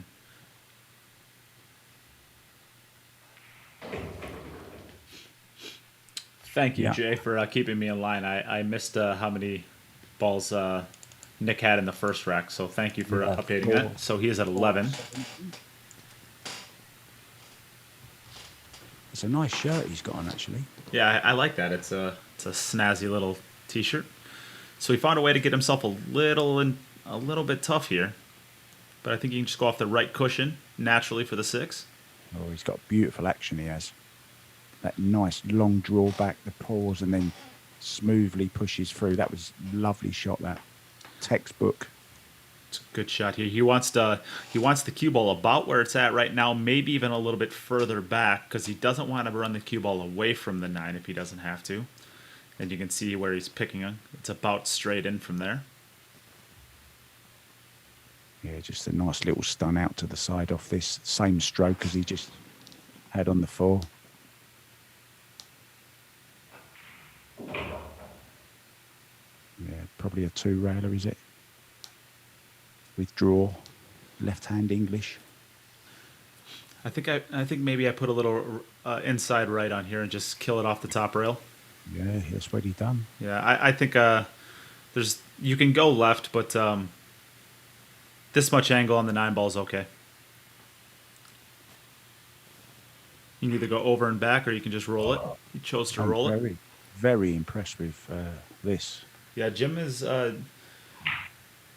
he's a bit of a comedian. He's kind of known as the Mosconi Cup guy. He's always there, but little known is he does play himself a really, really strong rack of pool. So we're back over to Nick Vandenberg for his 3rd opportunity.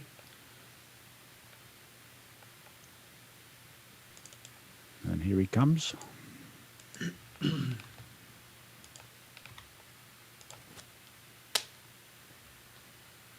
Is he in the Netherlands now?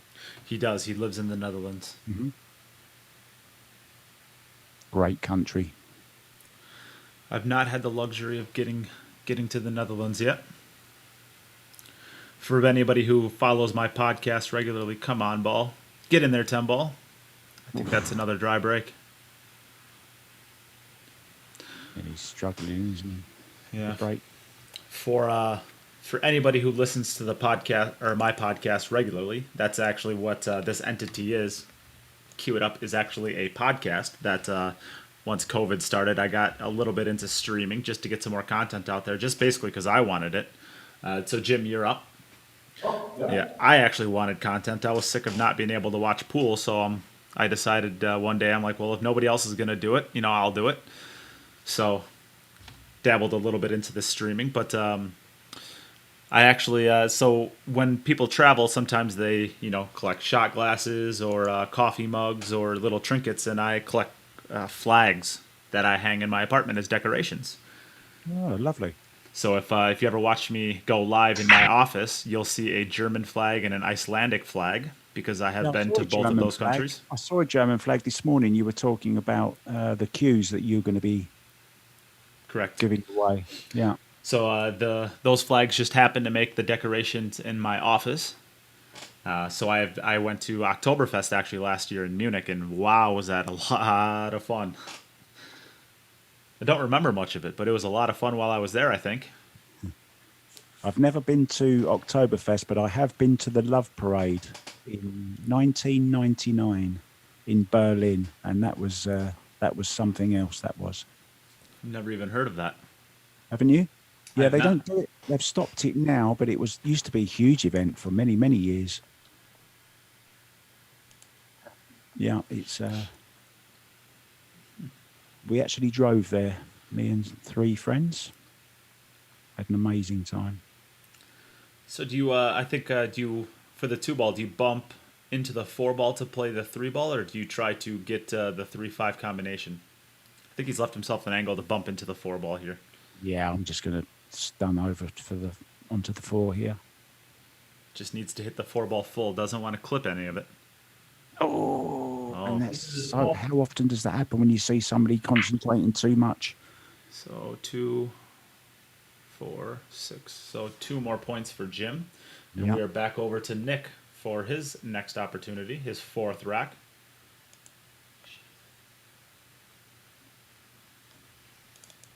Both clicking away.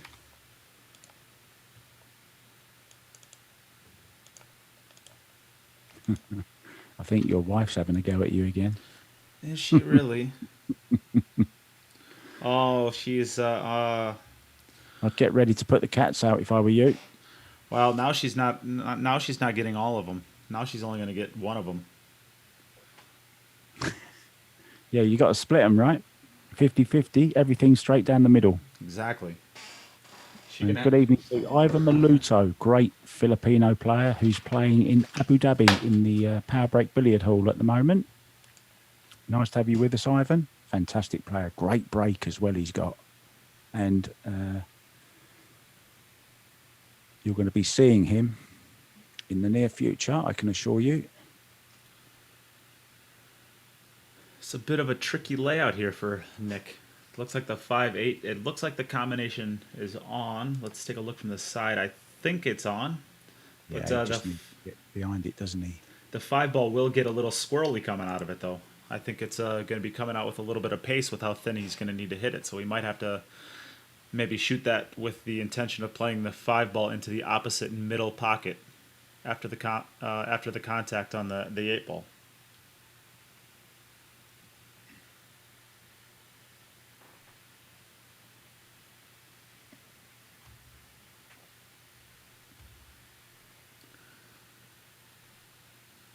Uh-oh, where's the side pocket? Oh, no. That's careless, isn't it? It's a little bit, isn't it? Oh, man. So that is 2 additional points. So we're back over to Jim for his 4th opportunity. Yeah, rack number 4. Is that an air conditioning unit over there? I can see there's a nice little car over there. There must be You're a up, 2 Jim. family. But it's my 5th or my 4th? My 5th. Yes, sorry. Is it your 5th opportunity or your 4th? 4th. My 5th. I went scratch, run, miss. 5th opportunity now. I think you might. I think you might be right. I've So, got 2. yep, we have you as 2. 2 out of 4.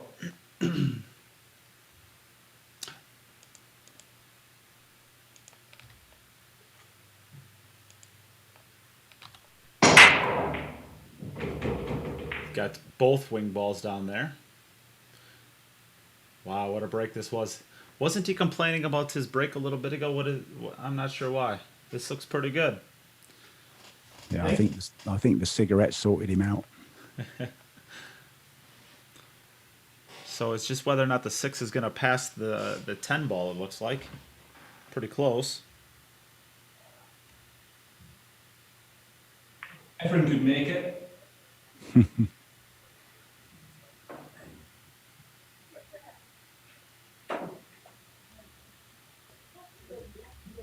Yeah, so 1, 2, 3. No problem. And then tackle the 6.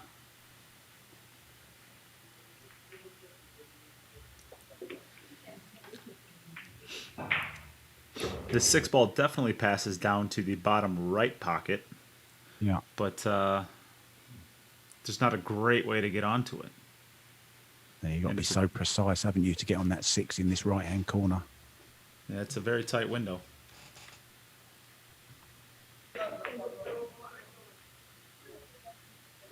Plenty of angle here to do what he wants. Well, he does think it goes, so... I think you were optimistic there from the little giggle he had. Hold on to your hats. He might be playing the 6-10 combo. That's possible.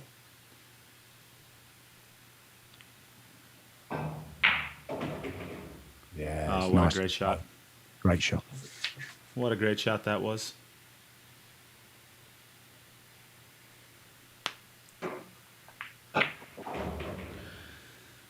As we see Jim finishing up this rack, please give a share to this stream if you're out there watching right now and you are new to tuning in. Help us get the word out for the event. Yeah, I want to see as many people around the world to share this and all get to watch some great pool during these tough times. And a nice run out there from Jim. Great run up. So back over to Nick Vandenberg for his next opportunity.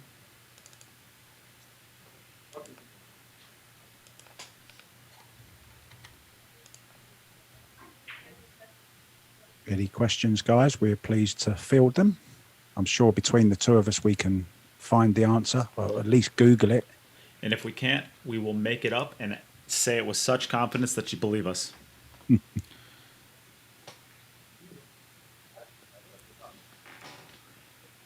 So we'll see the wing balls here. Watch the wing balls. The 4 ball is down. Oh, where's the cue ball? Oh, no. Scratch. Oh, no. So back over to Jim. Nick is just kind of battling all of the beasts right now. I feel sorry for Jim. As soon as he finishes the rack, he has to go and set them up again. He's going to need another cigarette after this game, I think. Bottle of wine. Bottle of wine. Even better. Red or white? Both. That's a rosé, isn't it, if you mix them?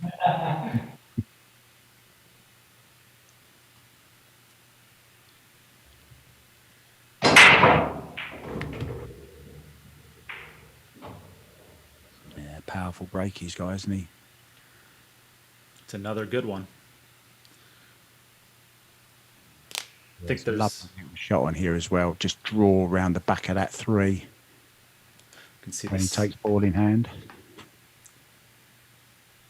I think I would probably. I might just roll it back out to.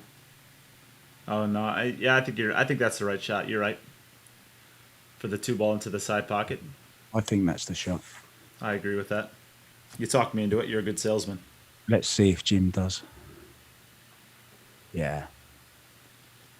Just a little dink round the back of the 3. Lovely.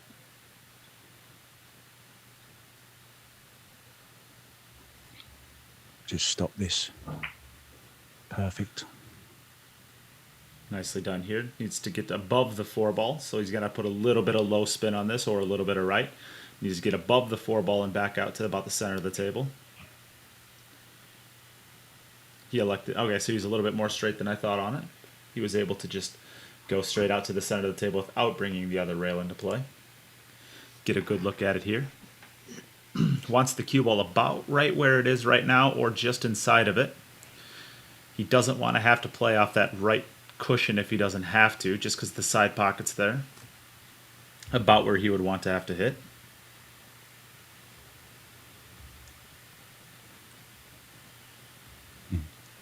Pretty good. Pretty good right there, huh? Yeah, he can draw it straight past the pocket, can't he, here? Yeah. He can draw it. He doesn't even have to bring that other rail into play, I don't think. He can if he wants, but I don't think he has to. Nicely done here. Really has got a beautiful stroke.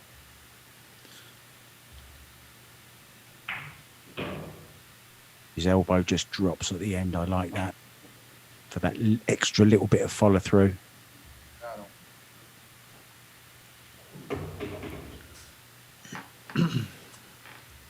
It's impressive. Jim is putting on a good showing here.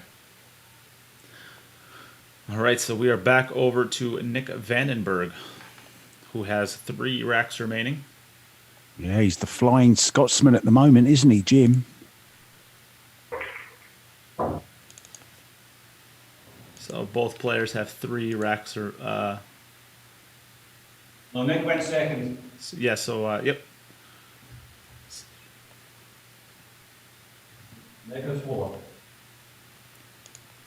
right, so counting this rack, Nick has, or not counting this rack, Nick has 3 remaining after this. He has the wing ball down. Yeah, nothing.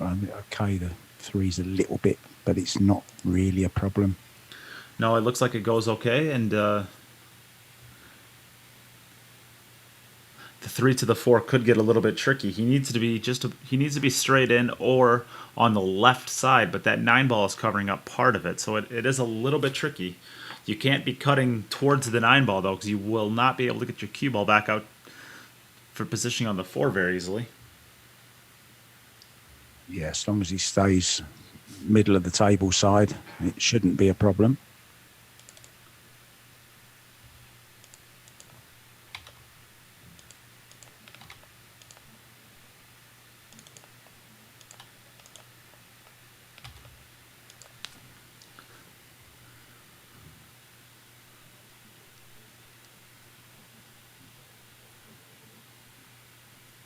Oh, he decided to open the 4-ball up and make it a little easier. That's a great shot. Now he's able to play the 4 to the side pocket. Yeah, very, very nice shot. Good thinking. Wily veteran Nick Vandenberg.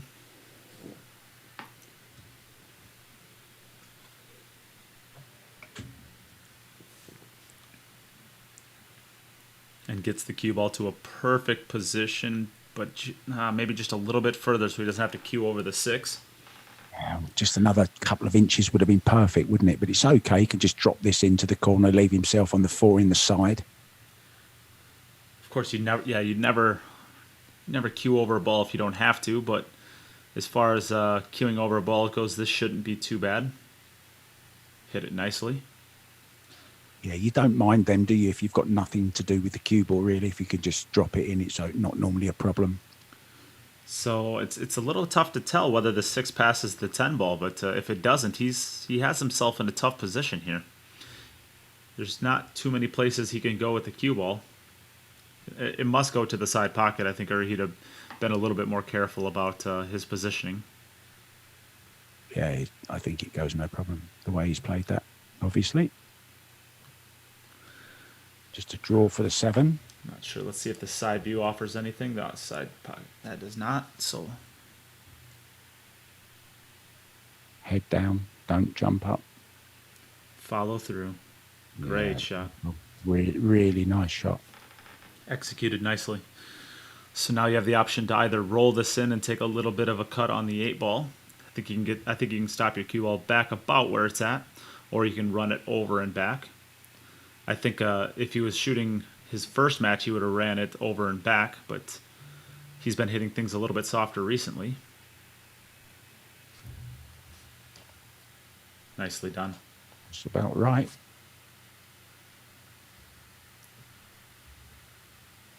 And the same angle on the 9 would be perfect. That's just about perfect.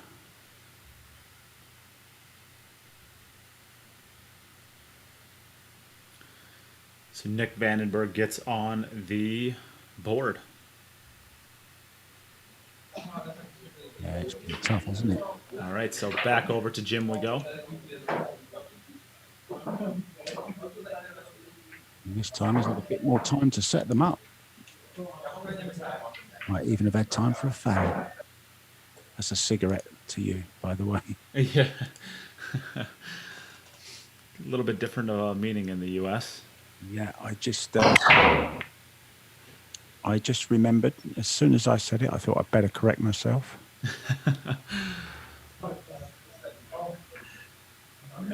We may speak the same language, but it's different. Quite different.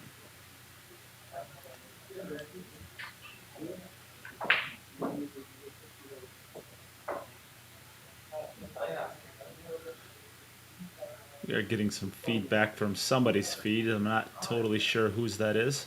I think it might be Wischek's. Okay. It was Wischek, so got that cleared out.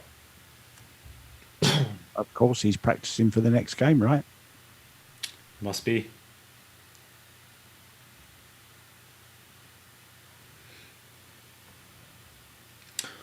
Or maybe he has some of his buddies watching him play down there and wanted to come and congratulate him in person for the good performance he put on.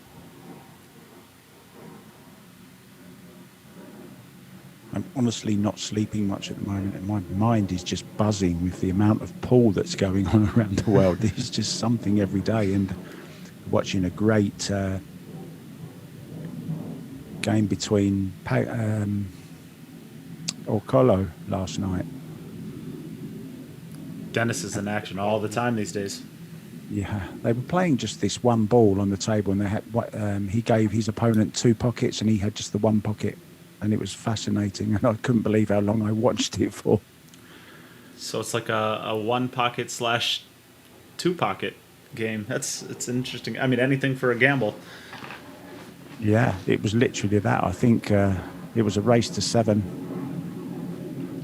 and I think that it took longer to decide what handicap they were going to play for than the actual game lasted. Just as entertaining, of course.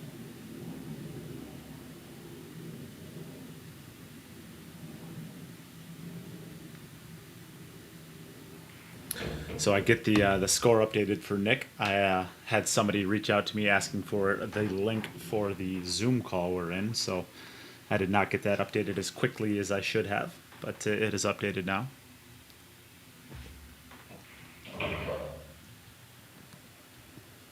The fun joys of putting the event on is you get to commentate, you get to operate, you get to update, you get to coordinate. There's lots of fun jobs I get to do throughout this event. So, And I bet you still haven't ate all those 8s, and you haven't put anything in your stomach yet. I would have thought.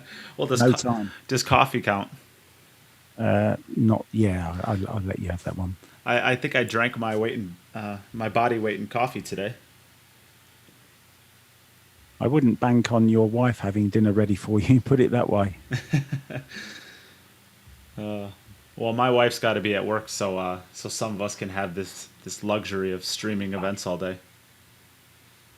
Great speed shot that was.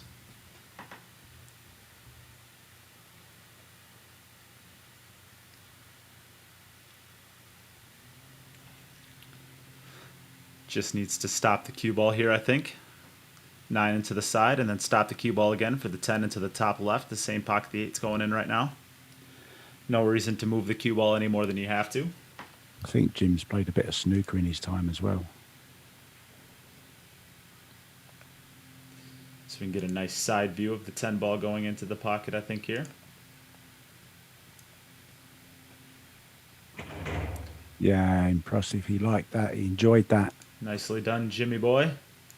Bringing his total up to 5 now. Yes, the Scotsman is flying. So Nick Very Vandenberg is up.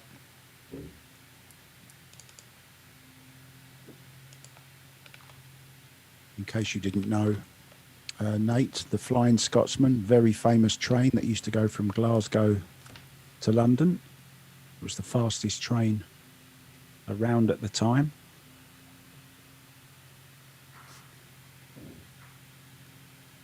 Unless the 7's going to rescue him, I think it's dry. Oh no. Yeah, it's dry.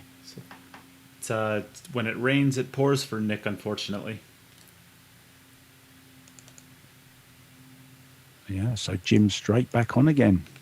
And it's good for him because it means he's still warm from the last rack. Out comes the little black protective cloth. My wife's out in the comments again. She's going to bring home gas station cheeseburgers. Oh, 2 minutes in the microwave and they're solid by the time you get them home. Oh. Ooh, got a little bit lucky there. Cue ball got kicked a couple of times and found a home on the still on the bed of the table. Yeah, it's a great break though. Look at the spread he's got. Nothing clustered. The only transition that needs to be made, I believe, is the 6 to the 7 to make sure that you get onto the correct side of it. Other than that, it looks pretty straightforward, don't you think? Yeah, I mean, either of the corner pockets, top right or this bottom right, doesn't matter, does it? For the 6, he can play position on the 7, no problem. And really, it's just a formality before he gets to that problem.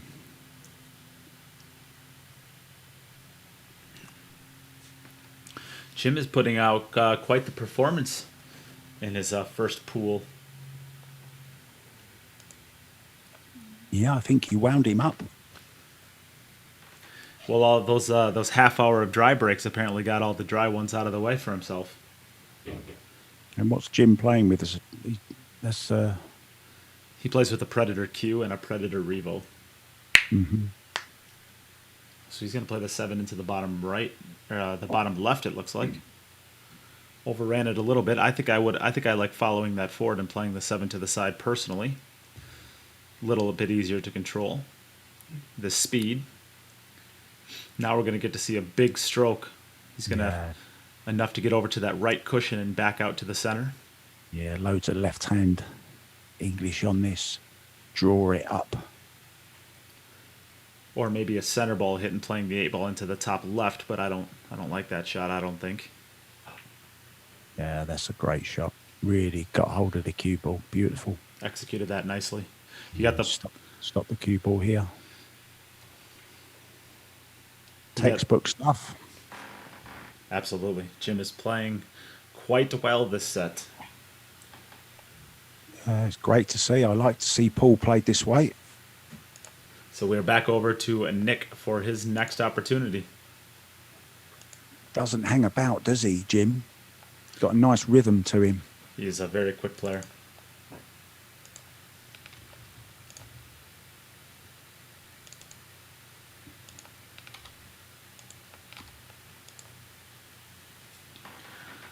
There, Nick has the 4 ball down to the right middle, and a pretty good break, too. It looks like the 5 to the 6 looks like a tough transition.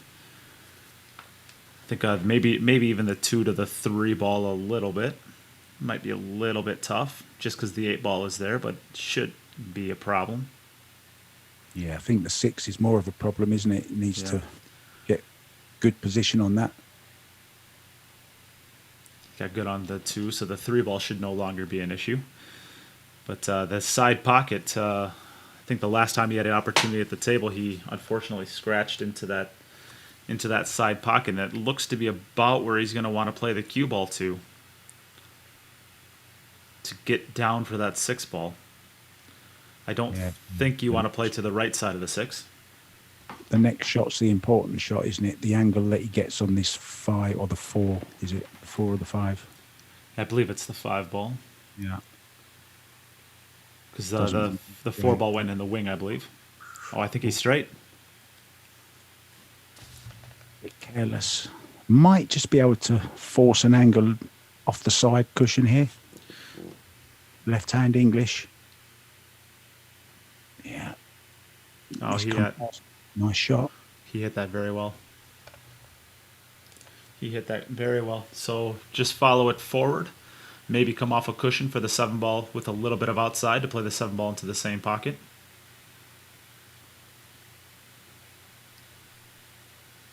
Yeah, played it well. Nicely done. Nicely done this. Getting center ball hit just to get the cue ball back out to the center of the table, I think.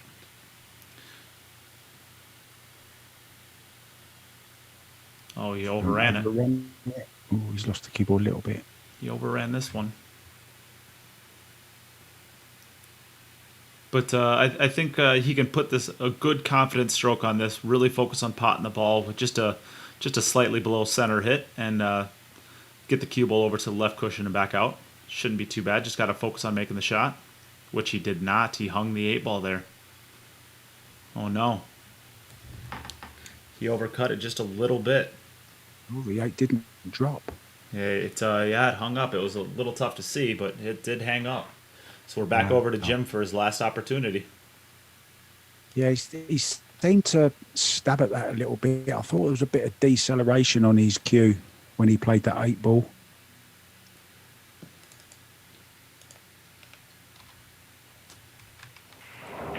Oh, he almost lost the cue ball off the table, and he's almost lost it inside. Wow. But he does have a ball down too.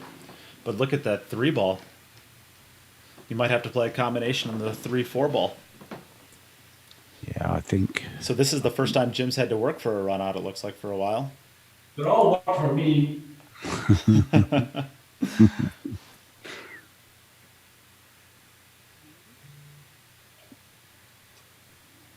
Yeah, I mean, he's got a choice, hasn't he? Can leave the combo. He could even risk moving it here. Yeah, sending the cue ball into the cluster and try to cannon it out. Yeah. There's not, with where the 2 ball is, there's not a lot of good that can come out of that. at least with proper planning.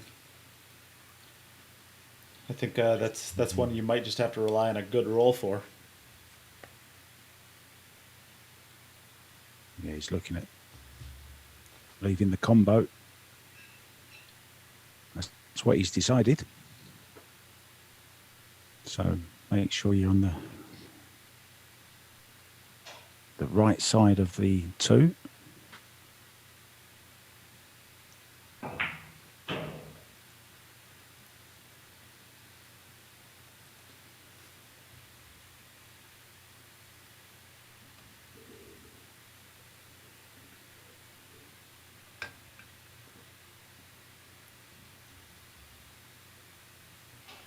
Yeah, just over onto the side rail he needs to go here, doesn't he?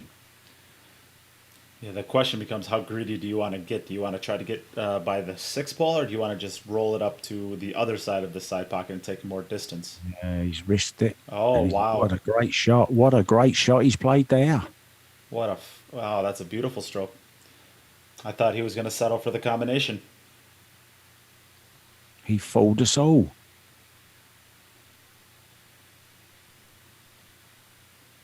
And certainly looking very confident as well around the table. He's got a good rhythm. So now the 4 to the 5 ball, I believe, is the last tough transition.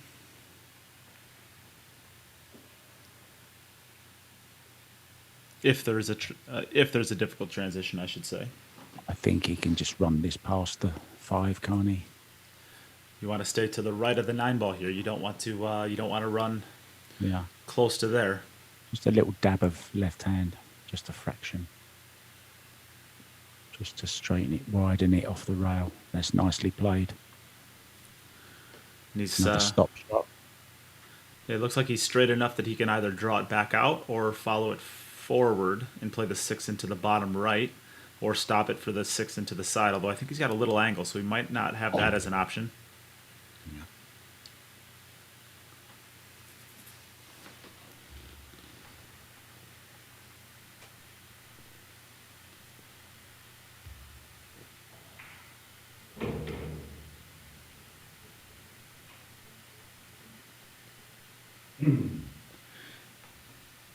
Can give a big shout out to Grant Hickman for making a donation. Thank you very much.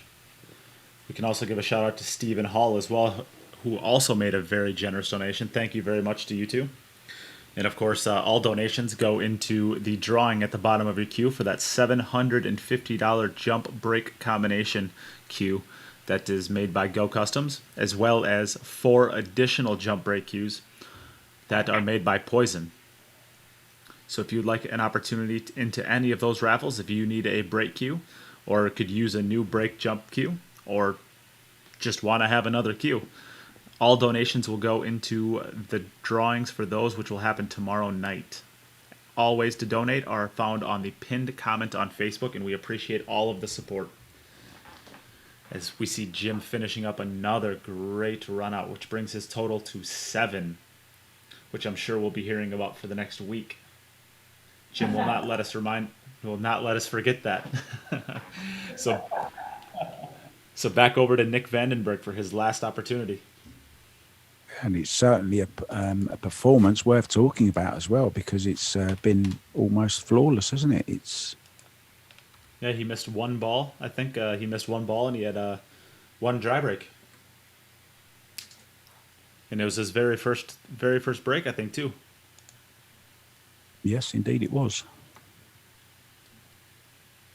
So he's made a couple of balls here. And yeah, all looks good.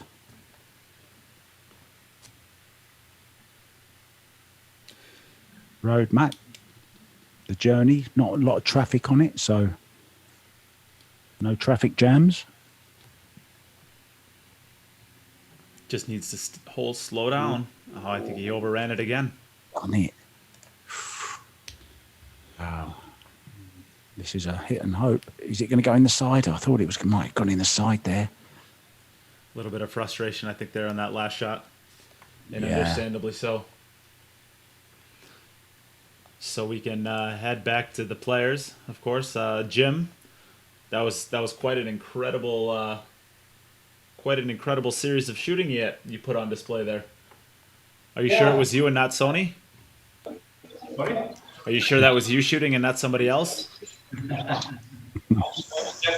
look, of course, I'm a take 7 at the start. Absolutely, a take 7. I'm just really disappointed I missed the 2 ball down here. I was just trying to force an angle on it and I used my shoulder and hit it too hard. Lucky when it comes to I think it's a little for me. Yeah. With Nick struggling his break, it took the pressure off early in the match, so I could just roll. Yeah. Yeah. Not very happy. I won't complain for my first goal. I'm well impressed. Can I just say I'm well impressed with the press quick Potter. Fabulous. Best good ball. Thank you very much, man. Thank you. So over to Nick. Again, you just couldn't quite get that speed. You overrolled several balls, but you just kept on getting out of line just a little bit.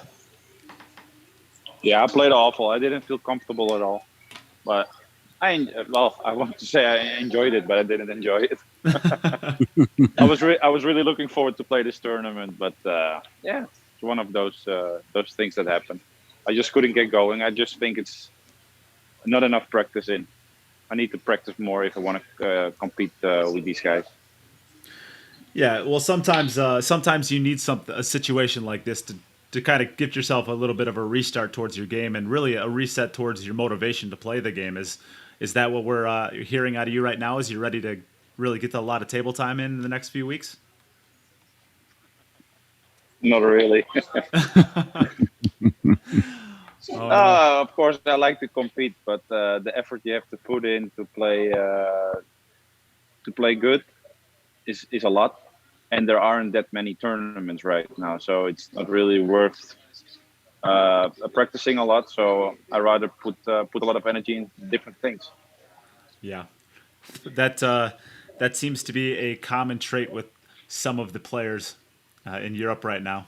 Is unfortunately, but hopefully in a couple more opportunities like this for tournaments potentially, and we could see you at least more in the future in the coming years. I know I grew up actually watching you play, so I really enjoy watching you play, especially again now. So I'm happy to see you back on the table, if nothing else. Thanks. That really makes me feel really old, but thanks. Well, I'm very young, so that's that I'm very young. Okay, that's good. Well, thanks. I just wanted to say something, if I can, Nick. I can hear in your voice that you've sort of maybe fallen out of love with the game a little bit, but you know what? No, not really. Not really. I just I like to play when the circumstances are right and the table started to bounce off really bad. I don't know why. Maybe it's too humid, but my position play was really off. So I don't enjoy playing when the rails get very bouncy. But I have days that I play good and I really enjoy it. And sometimes you just play bad and you have to accept it. No, I thought you played pretty well in places there. After the first game, you was getting better and better and better in the first match. And then I thought, wow, we're going to see something good now. And then you just got lost position on a couple of times, didn't you, from the big bounce you played. And it's off-putting, isn't it, when you can't rely on the table with a true bounce. So, yeah, it's unfortunate. True. You have to... keep going, my friend. Keep going. Don't give up. Yeah. Back. Don't give up. Up's on the table. He'll be back. Yeah, never give up. Yeah. So we can take a small break now. We need to get to the next match set up, which will be between Wyszczek Szewczyk and Chad Shoulders. So we will be gone for about a minute, about 3 minutes or so, just so we can get the stream set up. You can use that opportunity to go over and get a donation into the stream if you would like. We have 5 jump break cues, including a beautiful one that you see at the bottom of your screen, which is a $750 Go Customs jump break cue. So if you need a new break cue, all donations to the stream on the tagged comment will be entered into that drawing. So use this opportunity to share the stream as well. And the money goes back to the player, so you can hear Jim trying to get you to do that. So we will be right back with our next match.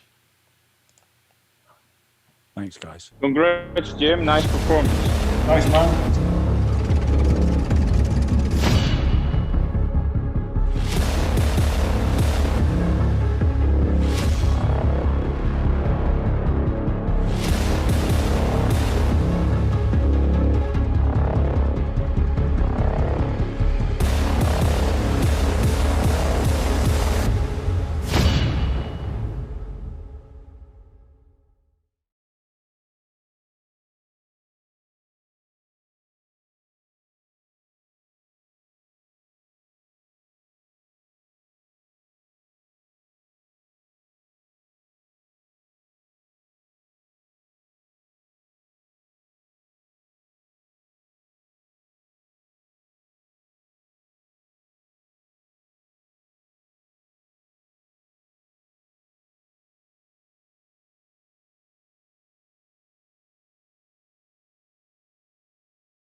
All right. We are back for another match. This match will be against Chad Shoulders and Wischek Shevchik. We can hear, since the last time Wischek played it, it's gotten quite popular in his pool room. We can see people funneling around in the background. That's true. And Chad, this is going to be your first match of the day. So welcome to the tournament. And Chad, you are new here, or you are new to the tournament. So why don't you make the call? Heads or tails? Heads. Hey Siri, flip a coin. Heads. Heads it is. Would you like to go first or second, Chad? Sorry? Second. Okay, so Wischek, Okay. you are I'm up good to first. go. You are up first All to right. go. All right, and I am still joined in the booth by Mark. Right. Somebody I'm back. climbing the commentary ranks is one of my favorites, so it's actually fun to get to commentate with you. Oh, likewise too, mate. It's a pleasure, a real pleasure, especially on a tournament with some great names in it as well, isn't there? There are some absolute monsters in this field. As we can see here, the first break. Go ahead.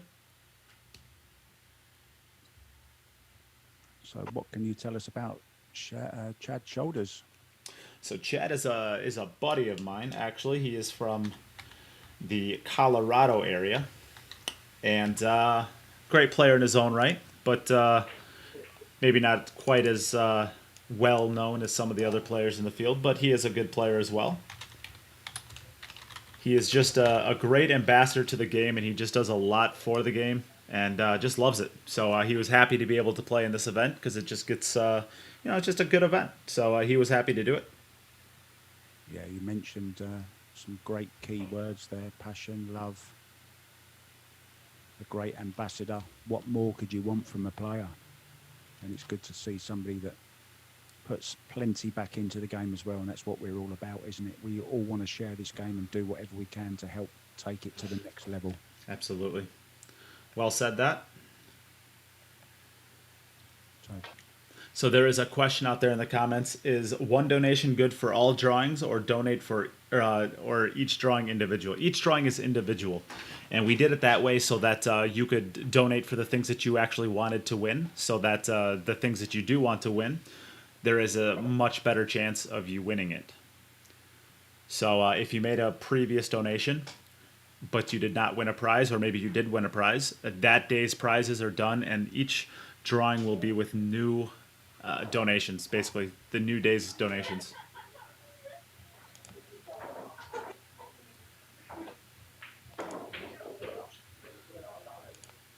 So I think that was Wischek's background.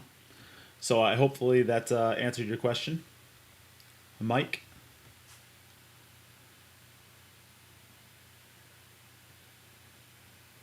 Did Ooh. Mark, I accidentally muted you. I'm sorry. Was it something I said? Oh, I apologize for that. I was trying to mute Wischek, and I think I accidentally clicked on your name. Yeah, Wischek, White, very similar. They both start with a W. Exactly. Kind of. Or at least your his first name and your last name. Oh, is this gonna hang? Oh, we both thought that was gonna be close.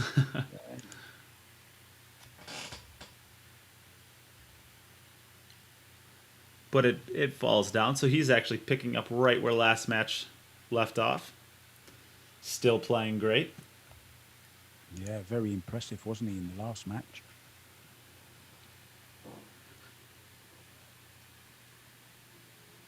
All right, so Wischek gets on the board first. So we are back over to Chad Shoulders now for his first break. Yeah, if I'm not mistaken, that's a beautiful diamond table. That is a beautiful diamond pool table. Wow.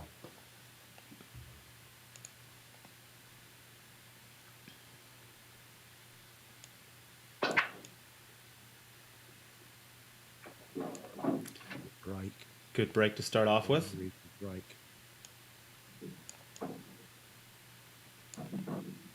Yeah, looks like a great room, doesn't it? It does. Lots of posters in the background. See an Ivan Simonis poster over there, a sponsor to the event, so we'll give an extra shout out to Simonis.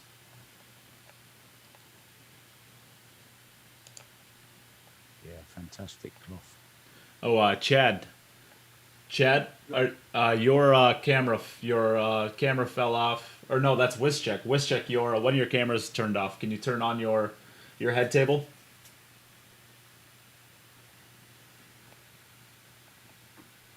Wischek, are you able to hear us?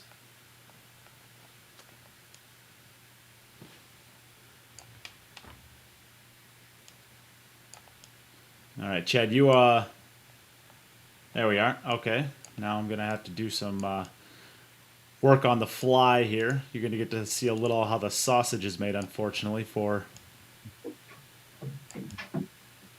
Chad. Nice shot on the one, perfect on the. Oh, I think he's got a decent angle on this to run up for the 3. Might have to leave a longer 3 than he would have liked. Gonna try to get this up and running as fast as I can. Sorry about this. The software is a little bit tough to control sometimes.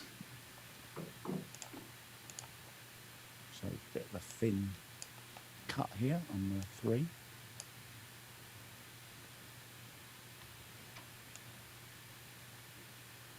Needs to slide past the 5, put it in the same pocket. Nice one. I think the 6 passes the 7. Just coming round to have a look now. Where does he want to be? Where do I want to be?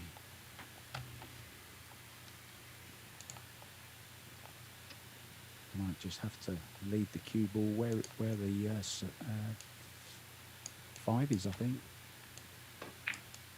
Yeah.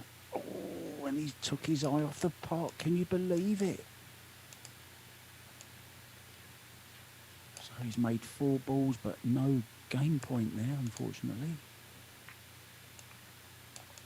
All right, so we are back over to Wischek for his next opportunity.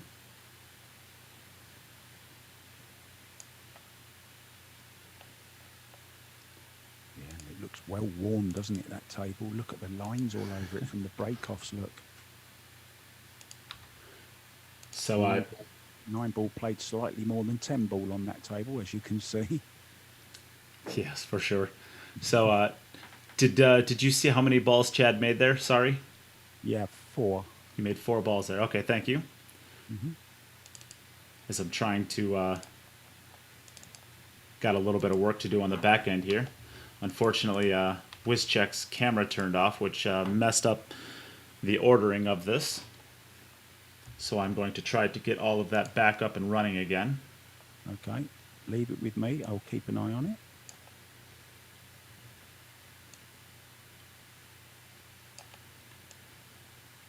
So he's made 2 balls on the break.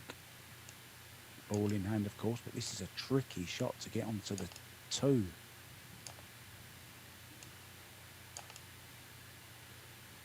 I'm not even sure it goes. I think he's going to have to play a combo. It does look like it's in a tough spot, and with the 1 ball hanging, it doesn't make it any easier. It's a little bit tricky to control the cue ball out of those. Yeah, it's always hard to get them out, isn't it? I think it might go past the 9. I think he was looking at it. Is he going to play the carom on the 9 though? We'll soon see. Yeah, I'm not sure what he had planned for the shot. Maybe it doesn't. Maybe it banks by the 9. It must go by the 9. Yeah, I think he was looking at it. So. Oh, it did go by the 9. What a shot! And very, very kind kiss there as well. He's going to have to leave the cue ball where the 6 is though for the. Oh, sorry, he's on 5, isn't he? Excuse me.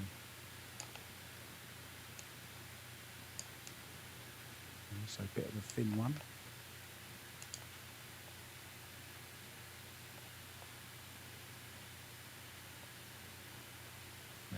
3 rails.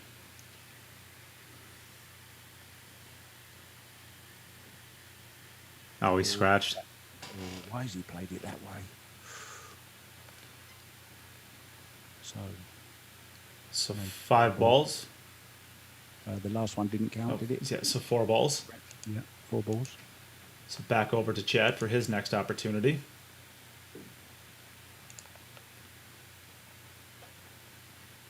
Just to remind viewers, of course, only balls, legal shots count on the count back. Have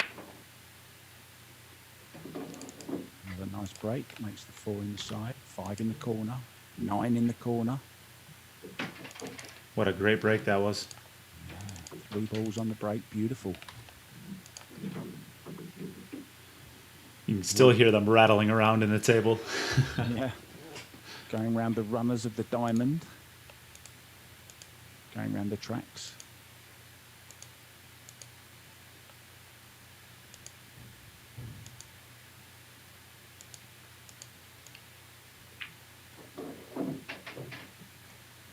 And just something to remind the viewers of, every player racks the balls exactly the same pattern. 1, 5, 4, 2, 10, 6, 7, 8, 3, 9. So everyone must rack the same. That is correct. We decided that that would be a great way to stop some of the pattern racking that's happened in the past with some of these matches by making everybody just rack by the same, and then everybody is starting from the same spot. Yeah, you've cut out the middleman essentially, haven't you? Yeah, that's that was kind of our goal. So Yeah, it's an effective one. And how have the players reacted to it? Have you had much feedback from it, mate? there was a lot of pushback in the beginning, actually, when we first announced, or I guess when the players hated that rule to begin with, when they were thinking about playing in the event. But as we've gone on, and I think the players have had a little bit more time to think about it and you maybe work with it. There's actually, there's still a couple people that push back against it, but I think most of the players have come around to realizing it's probably a decent idea, or they're at least open to the idea of it. So, Oh, he miscued then. Played right across that. Did you see that? oh no. Wow. All right, so we're back over to Wizcheck. Chad has had a couple good opportunities, and unfortunately, he's made just a couple mistakes there. Yeah, But- really turned his arm over on that one. But he seems to be playing good, so he's breaking the balls good. So I suspect he'll work those out. Maybe just a couple entry match jitters, similar to what Nick had. Yeah, I think he changed his mind on the shot, to be honest. I think he was going to play the run through, and then he decided to play the draw. Oh, and there's a scratch. There's a scratch for Wizcheck. All right, so that opens it back up over to Chad. The door is open, Chad. So Chad hasn't even had enough time to rack his balls yet. No rush, Chad. Take your time. And are the balls going to remain the same throughout the entire tournament, or are you thinking of changing it in the later round, or what? We had this discussion and we thought about changing it for the playoffs, but we figured we'd just let the players. If you made it to the playoffs with this pattern, you probably have it pretty well figured out. So let's just see some top end pool at the end is what we decided to do. Okay. So it's going to be the same pattern all the way through.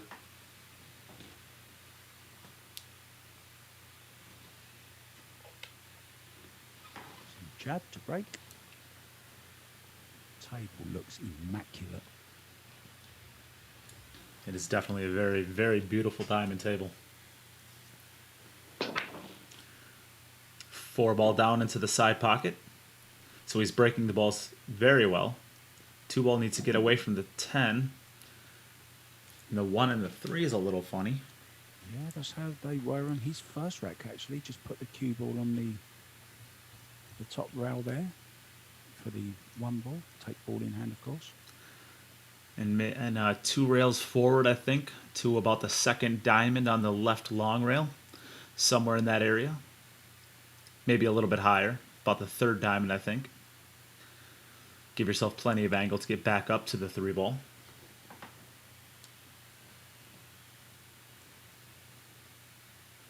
something I like about the diamond table. The rails always seem so consistent. I always bank better on a diamond.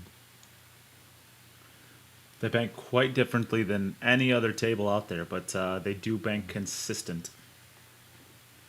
Yeah, I think they bank more like a snooker table, you know. I think that's probably why I like them. We call them doubles, of course, in snooker, not banks. I'm having to get used to a whole new lingo since I've been commentating on pool. Oh, this is a great shot. Great shot right at that third diamond like you wanted. But maybe just a little bit thick on the hit here. So he's going to have to put quite a bit of force into this ball to get it back out to just about right where it's at would be okay. It'd be a long 3, but it'd be okay. Or you can follow it forward 2 rails, but the 9 ball's big. Yeah, huge, isn't it, that 9 ball? Oh, and so was the 7 all of a sudden. Does he have a shot on the 6 ball? I think he can. I think he's able to get it. I think he can see that ball there. You see the 3 ball? It's a tough shot though, isn't it? And we got Steve Hall asking us a question. Nate, if you don't mind me fielding a question for you. Oh, absolutely. Who won the balls this morning? He's asking. So, Wischek won the first match 4-3 over Nick Vandenberg, and the second match Jim won 7-1 over Nick Vandenberg. So this is the third match. He's overcut that, hasn't he? Off the 5 ball though. Look at the 5 ball. Oh, didn't quite get there. Yeah, and it would have counted, of course, right? Yep. We are counting. We are counting all slop as legal shots. So over to Wischek. You're up. Yeah,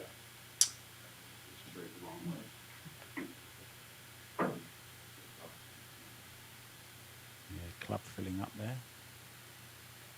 They've all come to watch him play, I reckon. Oh yeah, for sure. He's the only show in town. Oh, where's the key? Ooh, Wow. what a great break. He's made a wing ball, a 4-railer.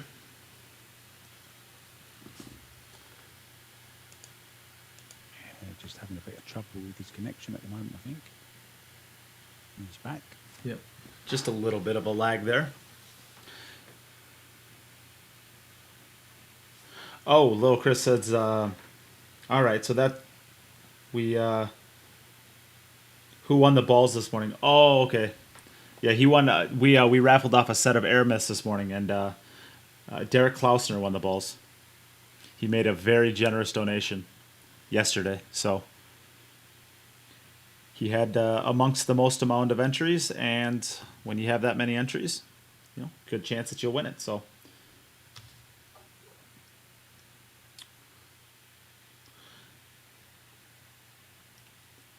We have another very generous donation by Carl Kramer. Thank you very much for that.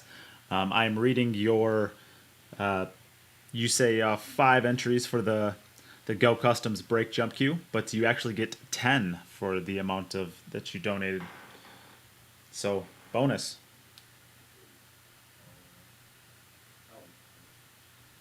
Yeah, so this looks straightforward from here on.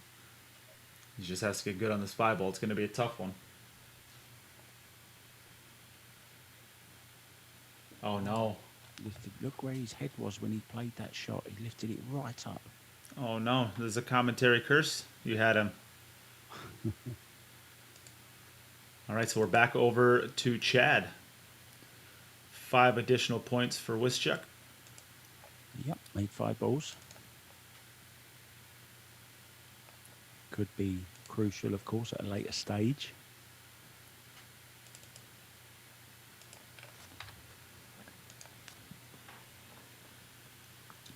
There's the 1 ball going. Is it going to make it? It is. It's in. Yep. And the 2 ball's it's not in a great spot, but because he gets the ball in hand, if that 1 ball doesn't fall there, that is an absolute brutal transition to the 2 ball. But because the 1 ball fell, I suspect that suspect that this is a good table for him. I don't want to say I suspect he's going to run out from this because of course a lot of things can happen, but it's a good outlook. It's a good table. The transition from the 2 to the 3 is still not easy though. I think I like going forward. I think I like playing it to the bottom right pocket here, and then following it forward between the 9 and the 10 ball personally. But I think it looks like he's going to draw it out. Yeah, I'm the opposite to you. I'd be putting the cue ball near the 10 and drawing off the side rail down towards the 3. But that's just me. He's played it well though. Plenty of juice on that, as we say. Plenty of fizz. Played it well. It's a little bit straight though, so I think he can follow it forward and go 2 rails underneath the 5, between the 5 ball and that right cushion. Yeah, He also might be able to draw it out. Yeah, just a straight draw past it. Look, played it well, didn't he? It's a good shot. A lot of pace on that ball. He wasn't going to leave that ball short, huh? It wasn't going to roll off. That's for certain. Don't give the balls a chance to roll off. Definitely not. Definitely not. Not if you don't have to, anyways. Yeah, look, he's just a little bit awkward. He's wrong angle, isn't he, on the 6? He might just have to drop this in, and leave the 7 into the side. Unless he wants to draw it back and leave a...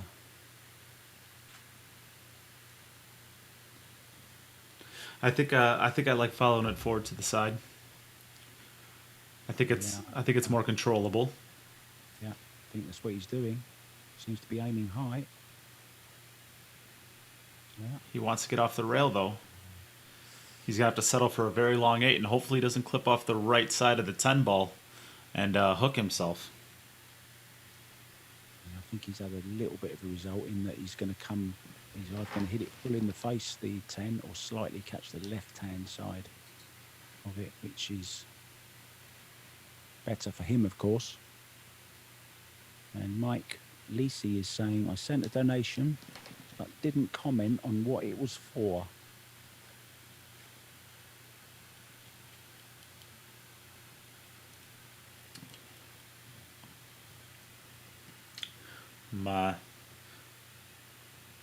Not sure what that... Oh, he just overcut it. Just overcut it. So 6 additional points. We are back over to Westchick.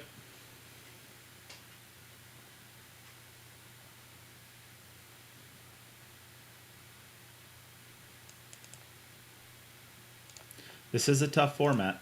It's the 10 ball ghost on a big table is it's not always the easiest opponent.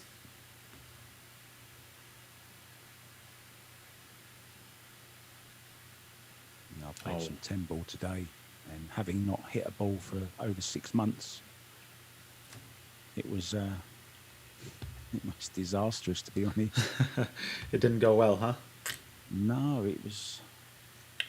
I was starting to get the feeling back towards the end of the session. I only played for a couple of hours. Yeah. Certainly haven't lost the love for it, that's for sure. So I am seeing over on the... So I think I know what you're talking about, Mike. You made a donation on the Cash App, and I had not looked into that. I don't get email updates for that. So I will give a shout out to... Ooh, I'm going to butcher this one. We're going to start with Brian Luke and Mike Lisi. Thank you both so much for your generous donations. And then Eribim Fubara. I hope I pronounced that right. Thank you so much as well. So I have those 3 donations in as well. And of course, I say donations because ultimately they are donations, I guess, but they are also entries into a raffle for 5 different break jump cues. So we're giving away a bunch of cues tomorrow night. Lots and lots of cues. If you need a break cue or a jump cue or a break jump cue combination, this might be the perfect raffle for you to get into. We are getting rid of a lot of them.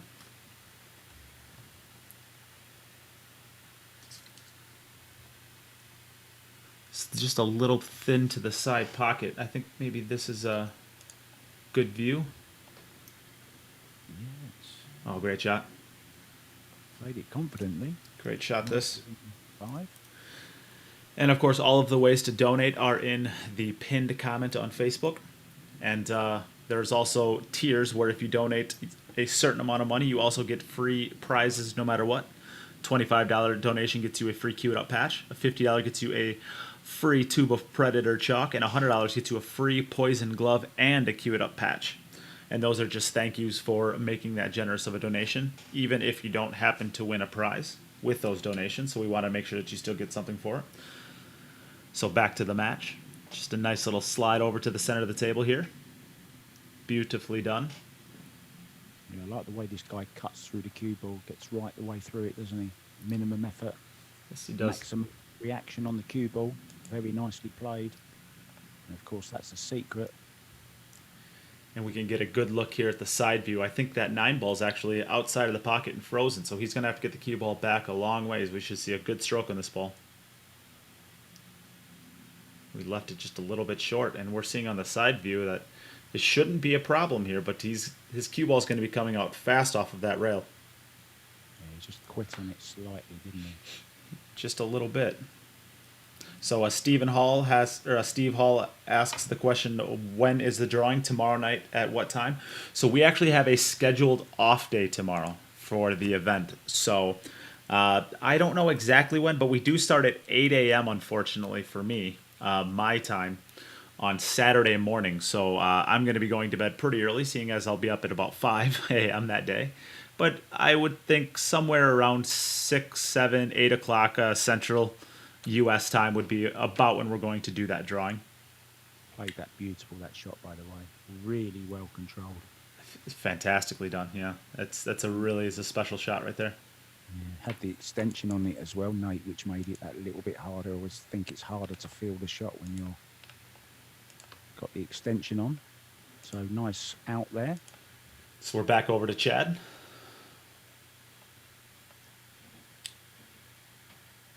Seeing some good stuff from Wizcheck tonight. And I think Wischek has 4 racks remaining. I think I forgot to update the remaining last time. So I believe this is... It was a dry break, huh? I think he's played 5. I think so as well. So Correct, if I'm not wrong. yes, both players still have 4 racks remaining. Because Wischek began. Just checking that rack there. Make sure they're nice and tight. Back over to Wischek here for his next opportunity. Wischek, you are up. Yeah, just watching the Facebook feed there, look. I think he's throwing his earbuds in. Earbuds in. You are up, Wischek. He broke dry. Always on top of things, this guy. He's actually been an absolute pleasure to get to work with for this. He's one of... There's a couple of pros that maybe sometimes get a reputation for being a little bit difficult to work with. Wischek is not one of those. He was absolutely fantastic from start to finish. So much so that I asked him to play in the next event I'm running, which is actually following this event right now. It has not been announced yet, at least publicly. But Kelly Fisher and I are working on it. It will be a matchup between 5 players from Europe and 5 players from Taiwan. Oh, fabulous. What a great idea. And Kelly Fisher, what a great ambassador. I had the pleasure of commentating on her recently, and she's an absolute gem of a person. Good fun, loves to chat while she's playing, and the commentating, getting involved in the commentating. She's great fun. And she's just one of the nicest human beings too. She really is a great person. Yeah. So we will be making announcements very soon on that, on the details for that. But I guess I made one announcement already. Wischek will be one of the players representing Team Europe. Yeah, you slipped up then. That's okay. Are you going to do it Moscone style and release the name of one player per week or something? I don't think we will. I think we'll probably announce them all as one, I suspect. with this event, we could use this event to help market it, of course. But oh no! Completely took his eye off the ball there. All right, so we are back over to Chad. There's 3 balls there, I think, if you want the count. I believe so. So I think I know what the problem is. So somebody else says that they can barely hear you. So I'm gonna up your audio a little bit. Hopefully that works. So maybe you want to go on a nice little rant and tell us about your day, and you guys out there can tell us if it's better. Yeah, my day started with a game of 9 ball actually, and then I had a bit of 10 ball the first time I've played, as I said, for at least 6 months since I left Thailand, just before I escaped, just before the pandemic and the lockdown. And there's not many 9 ball tables around where I live, and I've been doing a lot of commentating just recently for the last 3 months, I'm guessing, something like that. And I keep getting invited onto these events, and I'm really, really proud and privileged to be on them. I just wish my microphone would be turned up enough so that you can hear me. Is that better? You got to throw the shot in right at the end, crushing me over here. I think it should be better now, so you guys can let us out there know if it's better. Yeah, I mean, I haven't changed anything. I don't know whether there's been a change in the connection or something, but They're saying it is way better, so hopefully that worked. Okay. I used to do that when I was in charge of streams. If I didn't want to hear somebody, I'd just turn them down. I actually used to host karaoke nights, and I would often turn somebody's mic down if they were that bad and turn the good person's up. Oh, that's not very nice. Everybody wants to sing, you know? It was for the audience. I've never been much of a karaokeer myself. I was not blessed with a very good singing voice. Oh, No, that's why karaoke was invented, for people like you, Nate. that ball wiped its feet on the way into the pocket there. Yeah, and as we know, the pockets on a diamond are not over generous.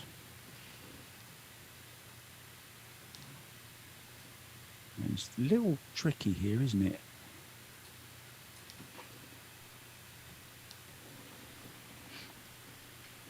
It is just a little bit. The 5 ball appears to go into the side pocket. We can take a look at the side view here and verify. It looks like it does. It's thin though. Yeah, it needs to get these. Oh, what a stroke that was. Yeah. It's got to stop. Where's the cue ball going? Oh, it's got to stop though. Is it going to stop in time? mean, I don't think it does. I don't think it very did. bad. He's got difficult cueing, hasn't he? I think he can get through to the 5, you know, Nate. Do you think so? I think so. Jacked up over the 8 ball. It's Yeah, it's a tough shot. Can you make the shot even any more difficult? Oh, this is nasty, isn't it? Oh, You got to control the strike on the cue ball anywhere off left or right. With this kind of elevation, you will be massaying it. Plus, you got to shoot it into a thin side pocket already. And with that much, if you strike just a little bit off center, you're going to be throwing the ball a whole bunch. This is just torture. He's gone for the jump cue, I think. I think even if you're not jumping the 9 ball here, sometimes the jump cue might be a better option for this shot specifically, because you don't have to worry about any sort of massé shot. You don't have to worry about any sort of throw being applied to the 5 ball. Even if the 9 ball's not in the way, sometimes this isn't actually a terrible shot. That's a good point, actually. I've never thought of that before, and that will stick in my mind forever now. Well, it's very counterintuitive to to have to think about it that way, but there is a situation where sometimes it just makes the striking of the cue ball so much easier.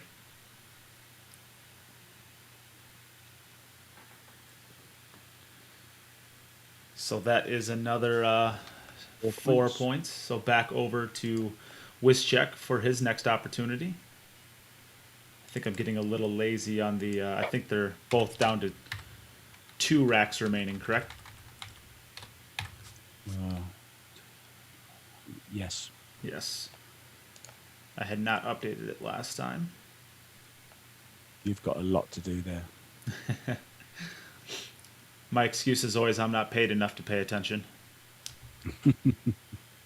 Unfortunately, I'm the guy who pays myself, so Dry break there for whiz check. back over to chat.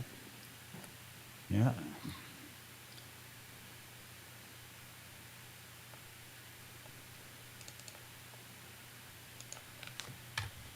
Is he playing in a? It's a pool hall, is it? He's playing in here. I'm not exactly sure where he's playing. He's not playing in a public pool hall. I know that. He's had a couple challenge matches out of here, so I think this might be. Unfortunately, it's dry as well. It's dry. So this we can go back to Wischek for his final rack. I think he's playing out of a. It's just kind of like a warehouse, almost like he described it in the past. So everybody out there, while we're waiting for Wischek to break here, please take a second to give the stream a share if you would, and share it maybe to your local pool groups or some of the bigger pool groups that you might be a part of. Help us get the word out for this event. We have lots of great matches still to happen today, and of course the stream is free, so it's just good marketing for pool. Get it out there in the feeds of somebody who might someday be interested in picking the game up. With this phenomenon with streaming over COVID, I wonder if there's ever going to be any situations where we run into a pro 10, 15 years from now who said, I learned about pool from watching a stream during lockdown, and that's how they were introduced to the game. That would be interesting to hear a story like that. Yeah, I mean, who hasn't? I mean, it's happened to me. I mean, in 1969, I just happened to be watching one of the 3 TV channels that we had back then, and it was in black and white, and I watched a program called Pot Black, and it was a snooker. It was just one rack of snooker, one frame of snooker every Monday night at 9 o'clock. My parents let me stay up late to watch it because I was just fascinated by it. And then my father bought me a table. I started playing, just a little 6x3. And I started playing, and I just fell in love with it. And my love for it is still as strong today as it was back then. Wow. It's always infinitely fascinating to hear people's introduction to this game. Everybody's usually has a pretty cool story. Yeah, it's nice, isn't it? I just think it's that kind of game that there's always a story. There's always something to talk about in this game, and it brings people together, and it ignites conversations. And the one good thing I think about this COVID situation, we're now getting to meet players and playing in tournaments against other people that we might never get the chance to do. We've got no hotel bills, no flights to go through. And you can literally play anyone, anywhere in the world now. And I just think it's fantastic. And that was a lot of the inspiration that we had for this event. We wanted. So thus far, there's been a lot of these bigger events, but there hasn't been big prize purses for them. So that's why we really decided to put this event together, to give the pros a proper opportunity to make a paycheck as if they were, playing in a big event. So that's why, first place for this event right here is $5,500. And second place is $3,500. So it's a big paycheck for some of these players. It's big when you consider how much the prize money, for the huge tournaments are, Yeah, so certainly. It's a good prize. It's a good purse. Yeah, there is $18,000 in the prize purse. So that might be a little bit low for. Oh no. Oh, he's okay. But we are paying 12 places back, and I know that's not generally we're paying back a lot more than many people do, but we had the format set up for a 12-person single elimination bracket as if there was 32 players. And we only finished with 28 players. So we maintained the 12 paid spots and adjusted accordingly. Yeah, and I guess most players will get a good percentage of their feedback, I would guess. Yeah, and then the stream donations are actually going back to the players as well. The players who do not cash, there's a percentage of that goes back to them, and all of the raffle money goes back to them. So if a player does not cash in this event, we are hoping to give them a little bit of their entry fee back to cover their costs for this event. It was a $500 entry fee. This is a nice shot, by the way. Played that beautiful. Beautiful speed. Yeah, judged it well. Really does move the cue ball around the table nicely, this guy. He does. He absolutely does. And he needs to... Oh, perfect speed. Perfect speed. Perfect chance to see his back arm here. He's got a little twist on his hand, I just noticed there. Finishes out the match strong. So he finishes with his 3rd point there. So back over to Chad for his last opportunity.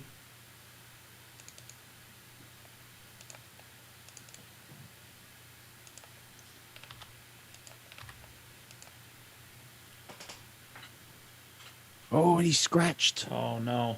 Oh. That's the first... I think that's the first... He broke the balls dry once, but his break was pretty good up until the last few. Yeah, devastating, isn't it, when you see that?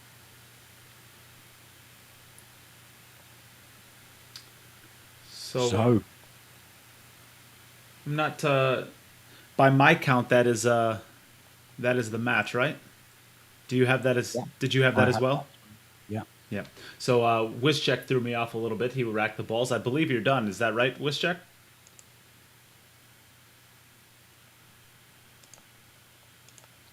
He's muted. I got one more break. That's correct, Nate? We have that was your last one. 5, 6, And so it's over. 8. Am I wrong on that? Hold on, I'm just counting again. 1, 2, 3, 4, 5. I think it's 8. Oh, so okay, you still have one more? Okay. So I was the first to break. Yeah. One more. Okay, one more break? That was Chad's 8th break. Okay. Correct. So you have one more Wischek. Sorry about that. Okay. Yeah, one more each. Yeah. So I had my count wrong. I think I put one more dry break in there than I needed. It's good there's 2 of us, right? Yeah. The team.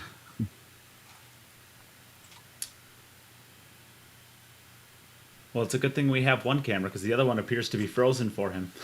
Yeah, I'm looking for his other one and I can't find it. It's frozen there. There, it's back. Yeah. But this is the reason why we had enforced 2 cameras for each player, so that if one happened to go a little wonky and stopped, we would still have another camera to be able to view their tables with. When you're giving away this much money in prize, we don't want to have any sort of cameras going out. Yeah, I was commentating on Yasmin Ocean and her camera dropped out. Yeah, and she ran out of that table, if I'm not mistaken. Is that correct?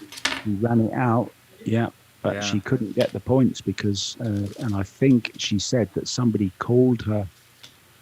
Yeah, and the players cannot always know. No, absolutely. We were screaming at her to stop playing, but of course she couldn't hear us, and she ran it, and it was to win the set actually. But thankfully, she ended up winning that set. So. Yeah, and generally speaking, at the beginning of this tournament, the players didn't like the idea of having to do 2 cameras either. But as we've seen a couple situations in the first few days, wow, what a shot this is! Oh, wow! Yeah, shot of the night so far. That one. Wow. Nice.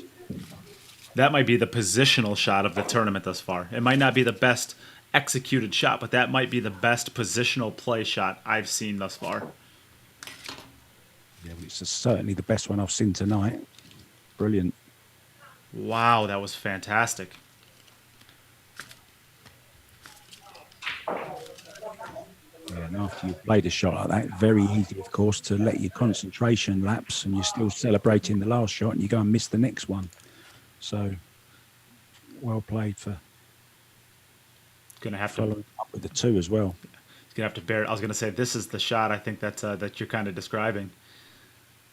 The 2 ball was such an easy shot that this was the first tester after that shot. Yeah, and it's dead straight. Let's take a look at the side view. Yeah, it is dead straight. Well, I think he can get to the rail. I think he can overcut it to the outside of the side pocket with just enough foul to be able to get to that rail. But you really got to be accurate on hitting it right into the nipple and not, sort of the pointy part of it. Yeah, I think he might be able to just stun out a little bit, maybe even. Oh, good use of the nose, huh? I've never heard. What you call it, the nose, or do you call it the nipple, or what do you call it? Yeah, in the U.S. we generally call it the nipple. That's actually the first time I've ever heard it called the nose before. I kind of like that though. Oh, really? That's the first time. I don't know where I heard it from. We actually use the term jaw in England. Yeah, I've heard. Oh no! Look at the cue ball. Oh no! That was hard as well. That was such a great table he had played up to that point. 6 extra points though. Might come into play later on. So we are back over to Chad for his last opportunity.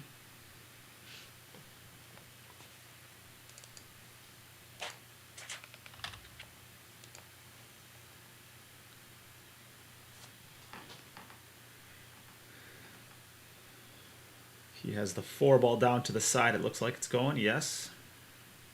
9 ball of the 4-railer almost goes, and the 7 ball looked like it was tracking on target, but a little bit soft.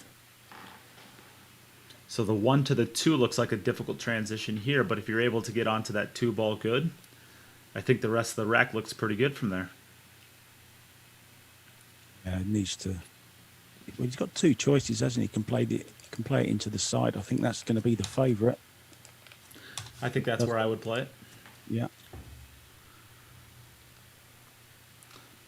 Generally speaking, I'm not a huge fan of overstroking balls when you don't have to, but this is one where I would definitely overstroke this, and I would draw this ball all the way back to that bottom cushion and back out, as opposed to trying to hit the gap between the 9 and the 3. Yeah, we were always taught that. If you can imagine, on a snooker table, you're playing a red near the black, and you're playing it into a long shot like this, we would always say, always draw back to the rail and then back out again. And that's what he is not. He didn't quite get there. He hasn't reached, has he? It's okay. It's not. You can go up between the, I think it's the 10 and the 5, is it? Yeah, I think so as well. But I'm not totally sure if the 3 passes the 9. It looks like it's pretty close. He might have to play the cue ball between the 5 and the 9 and kind of come just to the right of the 5 ball to about where he's pointed at right now for the 3 into the bottom left. It's hard to tell. Yeah, I'd love to hit that rail just about 6 inches up from the side pocket, wouldn't he, on the way back?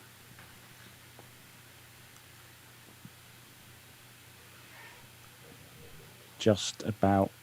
Oh, yeah, he didn't get past it, did he? Needed just a little dab of right hand English on that, didn't he? Just to swing it around the back of the 5.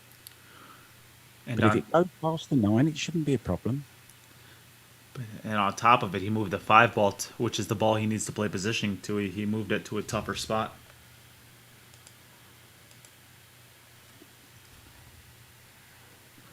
So I think I like playing this, even if it does go by the 9, I think I like playing this to the bottom left, so I can use the cue ball to stay. The cue ball will stay closer to the 5 ball that way. When you play it to the bottom right, I think your cue ball is. I don't think you ever track on what's natural to get positioned for that 5 ball. No, to get over for the 5, he's going to have to stun it, isn't he? He's going to dice very close to that corner pocket. He's thinking now of the draw.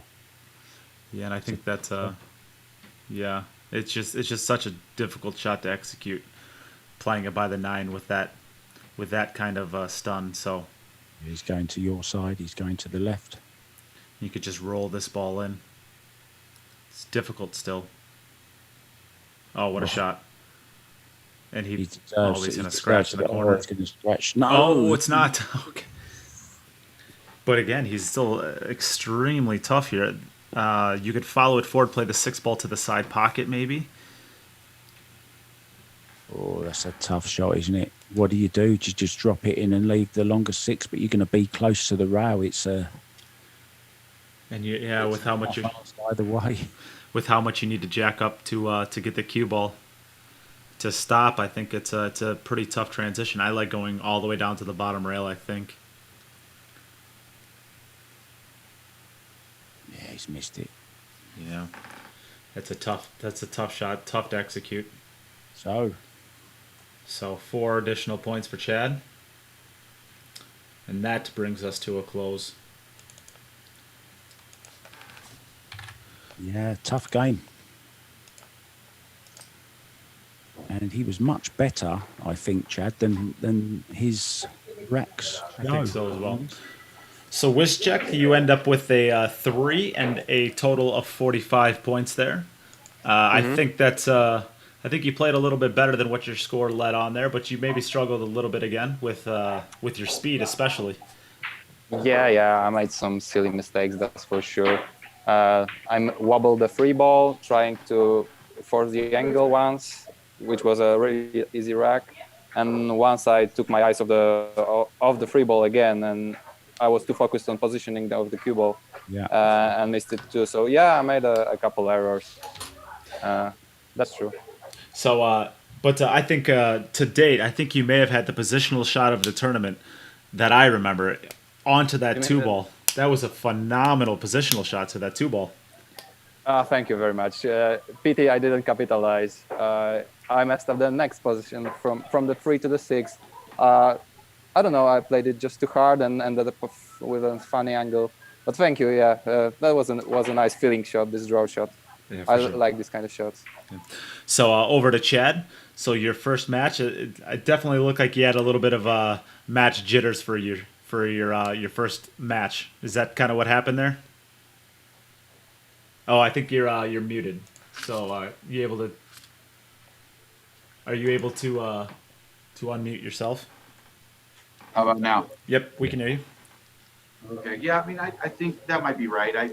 I just wasn't real comfortable with my position, and I kept getting slightly out of line on a few shots, and it was only by a couple millimeters, but it was the difference between getting out and not. And the miscue was terrible in the 8 ball, but I'm disappointed in how I played. But at the same time, it's a tough format, and these racks aren't gimmies, and this table isn't exactly buckets. It plays.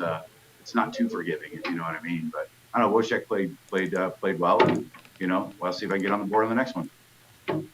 Yeah, it was an absolute pleasure to get to watch you.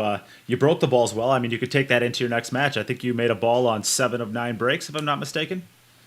Yeah, that's what's so funny is like the one thing that I was worried about, and I managed to get a couple hours of practice in on this table before today, and I worked on my break the entire time, and maybe I probably should have been hitting balls instead because I can't seem to get in line right now.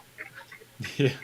Well, you can. I mean, you can't do better if you can't make a ball on the break. So you're at least starting from a good spot there. So you do have the next match, and you're going to be playing the next match against Nick Vandenberg, which will be his 3rd match. So we will take just a couple second break to set up the stream for that, and we will be right back. Congratulations to Wischek, who goes 2-0 now, and will be playing to win the pool with his next match. Okay, thank you very much, and see you later. Yep. Bye-bye. And see you, Wischek. Thank you. Yep. And for anybody out there that wants to take this as an opportunity to get a donation into the stream, we will be giving away 5 break jump cues, including the one at the bottom of your screen right now, which is a $750 Go Customs jump break cue. So we will be doing the drawing tomorrow night for that. And every $5 is going to be 1 entry into that. So if you're interested in getting a donation into the stream, you could win yourself an amazing prize as well. We'll be right back in just a few minutes. So don't go anywhere. Yeah, okay, studio mode. There we are.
And we are back for another match. This match will be between Nick Vandenberg for his last match and Chad Shoulders for his second match. So, are both players ready to go? Yes, sir. All right. Because it is Nick's last rack, we will give him the opportunity to call the coin. Nick, would you like heads or tails? Tails. Hey Siri, Tails. flip a coin. It's tails. Tails it is. Would you like to go first or second, Nick? I'll start. That's interesting. He's actually had the opportunity to choose all 3 times, and he chose to start, and then to go second, and then to start again. A little all over the place. I keep my headphones in, so be nice to me. I'll be nice to you. Okay. Good luck, guys. All right. Good luck to both players. And here we are for the start of our 4th match. 4th of 6 matches today. Of course, I'm still joined in the booth by Mark. He's hanging around. He's a trooper in here with me. I wouldn't want to be anywhere else. It's great to be here. I've just turned the heater on. It's getting a little bit cold now in my little horse box. You got yourself a little commentary booth? Yeah, I have. I'll send you some pictures of it later. It's quite quaint, actually. It is actually a horse box, and it's been transformed. It's been refurbished into a gin trailer. Literally, you're like literally in a horse box. I am literally in a horse box. Yes. Wow. I'll send you some pictures later. Well, that sounds like a fun little setup. Right. It's fantastic. I'm in my own little. It's my own little box. Does your wife like kick you out to there? I'm single. I'm married to Paul, actually. Ah, smart man. There you I go. have to say the only diamond I'm ever going to buy is going to be a 9 by 4.5 foot one. Well, with some of the things my wife's been saying about me in the comments today, I might be single. Might be single too. Well, you can come and move into my horse box if you want. I think maybe for the Mosconi Cup, if you happen to make it over there, we can we can get ourselves a drink and have a nice single men out kind of night. 4th of December, Alexandra Palace. I will be there. I have non-refundable flights, so I might be there even if there isn't any fans allowed. Yeah, I mean, there was going to be. Now it's looking unlikely, but you're more than welcome to Essex, and we'll go and play some pool. And I absolutely love the city of London. I actually spent almost a month in London last year with my travels. beautiful city, really is a fabulous city, as you say. Oh no! Snatched it a little bit, didn't he? Wasn't a clean stroke. 6 balls anyway. All right, so back over to Chad for his first opportunity. Oh man, Mark, do you have the comments up? I do. Look what she just said about me. She's so rude. You'd send him back to me within a few hours. She's a savage, I tell you. She's an absolute savage. She sounds a lot of fun. Well, she'll be single soon. You can have her. Does she play pool? Does she play pool? You know what? We're lying in bed last night. About to turn the TV off to get some rest, and she looks over and she says, I wish I could be playing pool right now. I've been wanting to play pool for a week now. So she's newly getting into the game. I think she might be starting to get that that famous pool itch that we all get at the beginning of our careers. Hold on to her. She's a keeper for sure. Well, who knows? We'll see. We'll see how she is for the rest of the commentary. Yeah, she's on. She's on trial at the moment. We're going to see how she goes. Getting a decent amount of feedback from Nick, so I'm gonna mute his other mic, I think. Oh, that's not his. That is not his. So where is this coming from? Maybe it's Wish Check. It is Wish Check. All right. Be muted, Wizcheck. Be muted.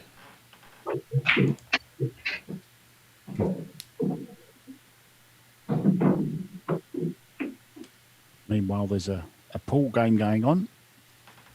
It's a long shot on the 2-ball. He's got a lot of clutter over on the left side of that table to worry about. I think he can go forward 2 rails in between the 6 and the 10 ball. Oh, he banked it. Banked it. Oh, what a shot! And I tell you, Wow. I said I love banking on these diamonds, and that was beautiful.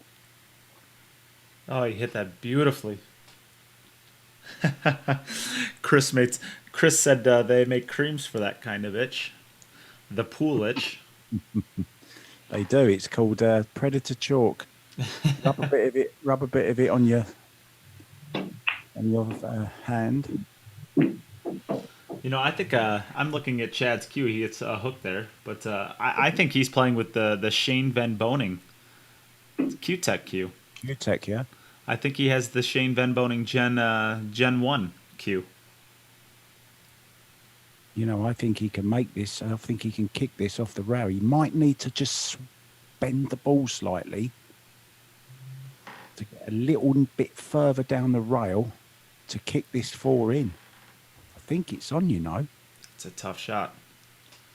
Yeah, it is. And he's got to play with just a little bit of pace.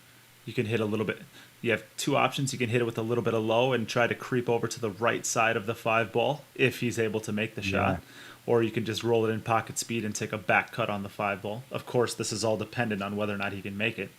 If he thinks he's too far up the rail, a lower hit on the cue ball will actually pull it off the rail quicker, so you can actually bend the angle off of it with a lower hit to make it a little bit easier.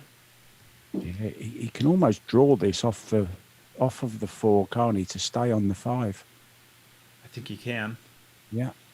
A little bit of left-hand English, I would suggest. Oh, he's called it much. He did play lots of left-hand English on it. Look how he stopped the cue ball. Oh, that is 6 or 4 points. So we're back over to Nick Vandenberg. We can see on his hand. We can see the in his hand. He has the phone with the Zoom call up, so he's able to actually see all of the cameras. So Nick Vandenberg has for the end of his table, he has a camera that's a little bit backwards. So that's why it looks like he's a lefty, but he is not a lefty. He is a righty. It is just a flipped view. So Nick, you are up. I have.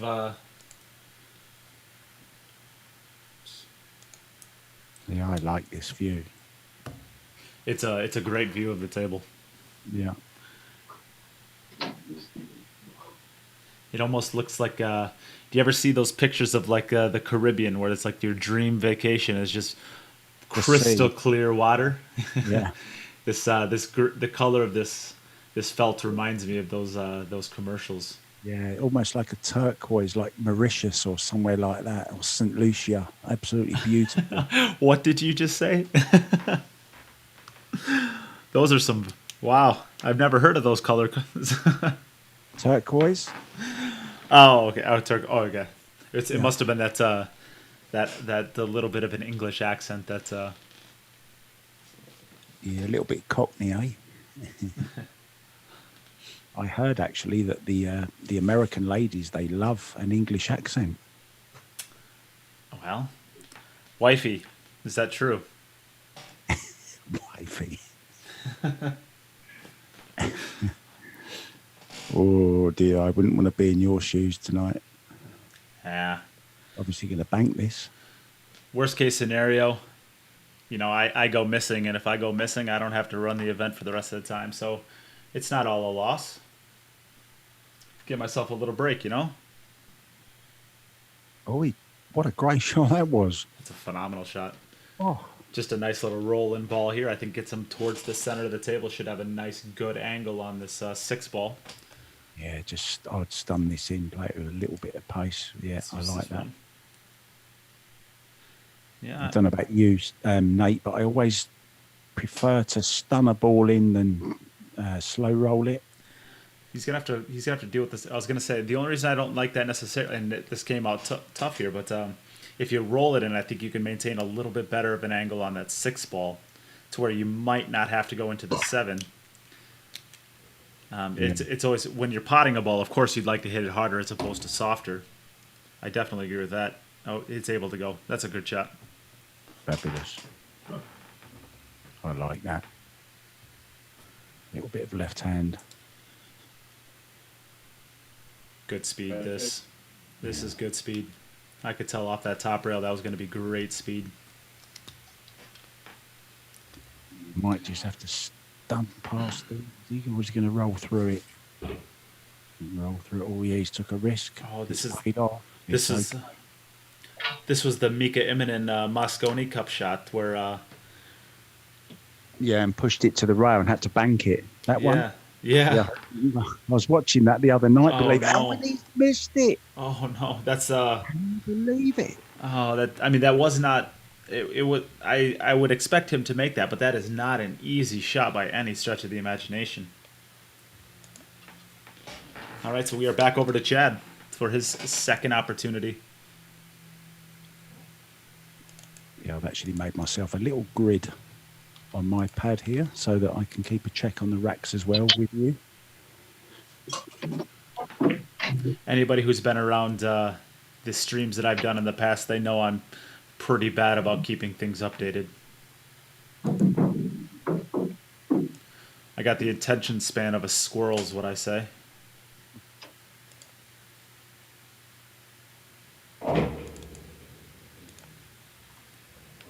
I'm a goldfish, so that's even worse. About 8 seconds, they say, isn't it, for a goldfish, his memory? I'm not totally sure. I think, what are we talking about again? See what I did there? I see what you did. I was just trying to think of a comeback. No, also, they reckon that a goldfish has got the memory of 8 seconds.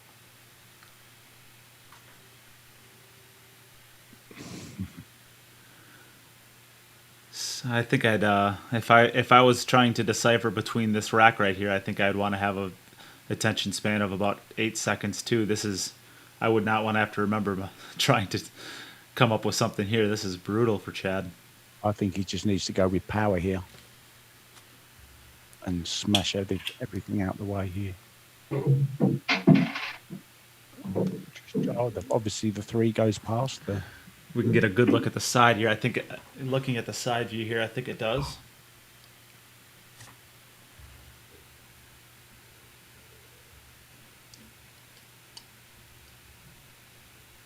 It's tight, isn't it?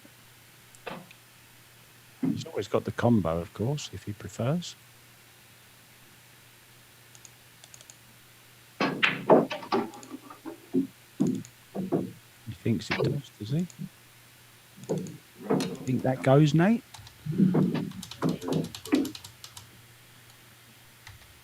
Sure is tight.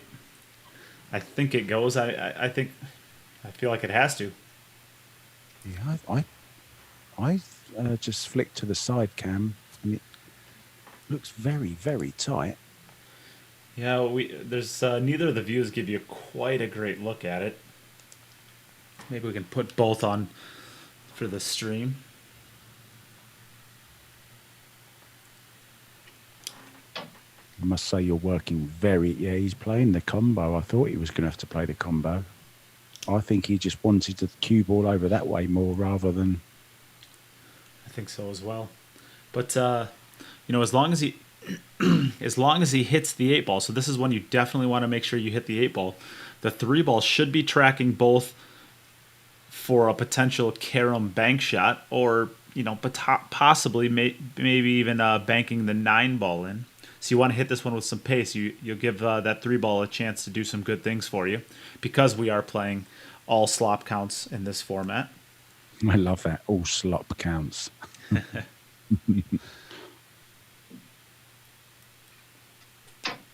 Yeah, I mean, he needs a bit of pace on the 8 anyway, so he needs to hit it quite hard. So he's going to be going close to the 9, isn't it? Just he doesn't hit it too thick. Just wants to make sure he made the combination. What a great shot. Oh, and he's going to get paid off too. Come on, 3 ball, get off that rail. Might have to cross it. Yeah, cross bank. And he's going to have to come round the angles between the 10 and the 9. Maybe play it just with a little trace of right hand. Swing it round. In between the 10 and the 9 ball for the 5 into Yeah. that. What a shot. Hold on, cue ball. Hold on, cue ball. Perfect. Really well played. That's a phenomenal shot. So I think what we're seeing Chad get settled in a little bit here. He hasn't ran a rack yet, but Chad can play some pool.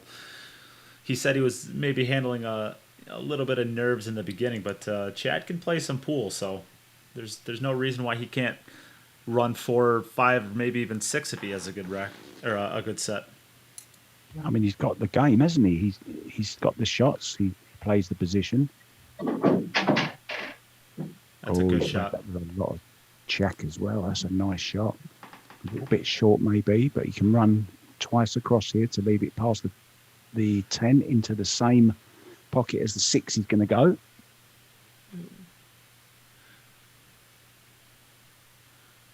Nick, I am not sure if you know this or not, but your side camera has gone off. If you can still hear us.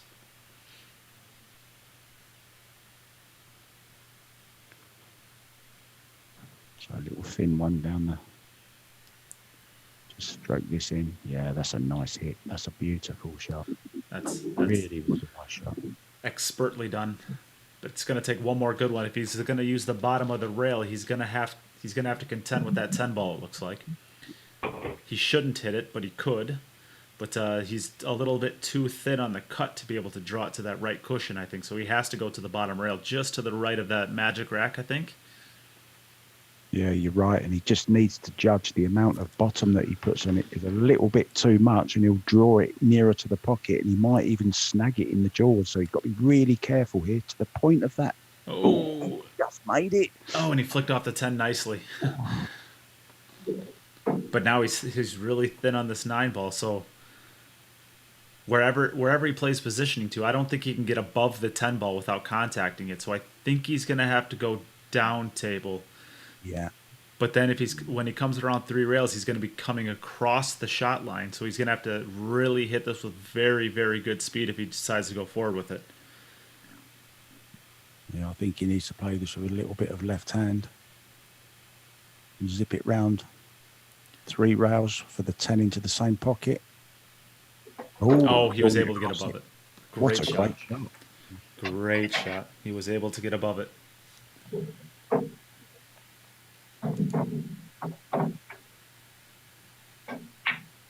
Yes. And his first one. First points. We are back over to Nick Vandenberg. So we can take a look at... I think what we're seeing here is his side view is a little bit bright, so we'll probably just focus in, I think, on this one. This is a good view, so we'll just go with this one, I think. We're back to the Seychelles.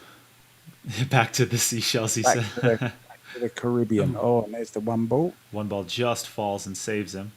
The 2 to the 3 looks pretty good. The 3 to the 4 doesn't look too bad either. And I think from there, I think this is a pretty good run out. I think we're going to get to see some good Nick Vandenberg pool right here. Yeah, just needs to take a bit of care getting on the 4, doesn't he? But it shouldn't be a problem into the side. And I think he'll go all the way down to the bottom rail. I think right just to the right of that first diamond on the left side, just like that, and then right up into the track line. I like that shot. Yes, really well controlled, wasn't it?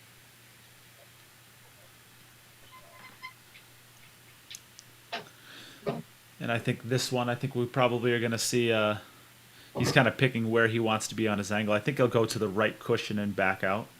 Not too far. You'd like to have a little bit of angle on the 5 ball so that you can use that left cushion to really get down towards the 6 ball.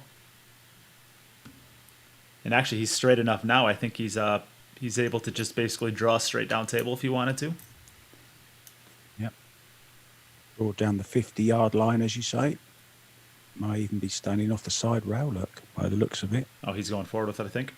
Yep, nothing wrong with that. Same result.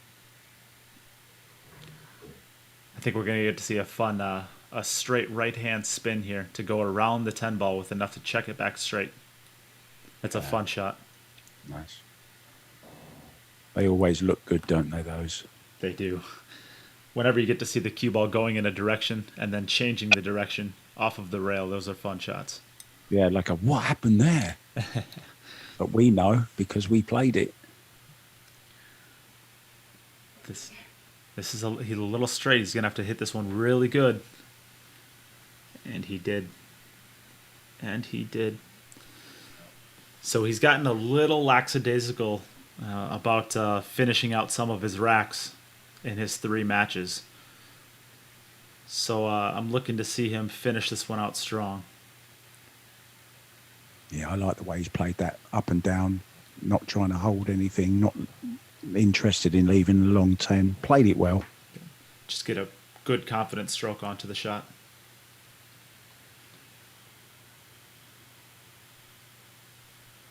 Finished out nicely. Very nice run. All right, so that brings us back over to Chad.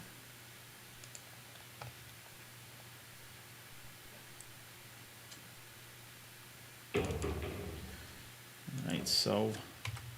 Yeah, saw him with his first run out, didn't we? In the last rack, so seems to have found his form. He needs a ball, though. He needs a ball. And he's not going to get one. He hasn't got one. He is not going to get one, unfortunately. And that's the thing about this format, isn't it? Just as you get your rhythm going, then you have a dry break and you got to start all over again. What a shame.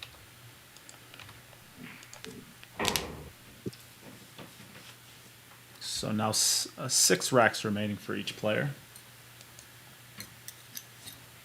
Yes, I'm with you on that one. My little grid is working out fine. And while it's an unfortunate roll, of course, for Chad, what a perfect opportunity for Nick to stay in stroke with his run out last time. Oh, this 4 ball to the side, 8 ball to the corner, 9 ball to the corner. Balls are falling everywhere. Yeah, like an explosion in an M&M factory, that was, wasn't it?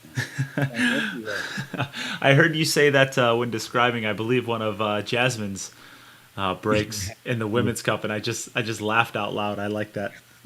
I actually used that I was commentating on the Chinese 8-ball, the Joy Chinese 8-ball in Bangkok, and I said it, and the commentator that I was commentating with, a Chinese guy actually, he absolutely laughed so loud that it came across on the commentary. It was funny.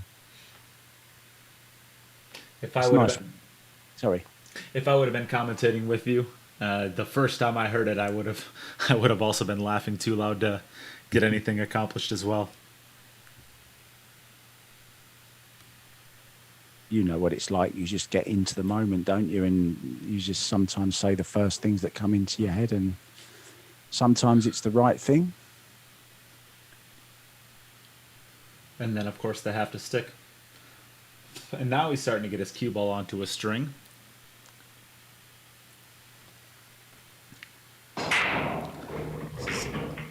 This is nicely done.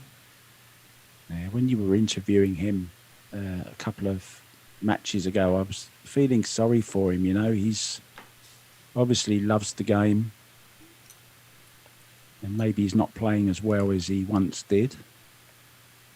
It's great to see him coming back into it.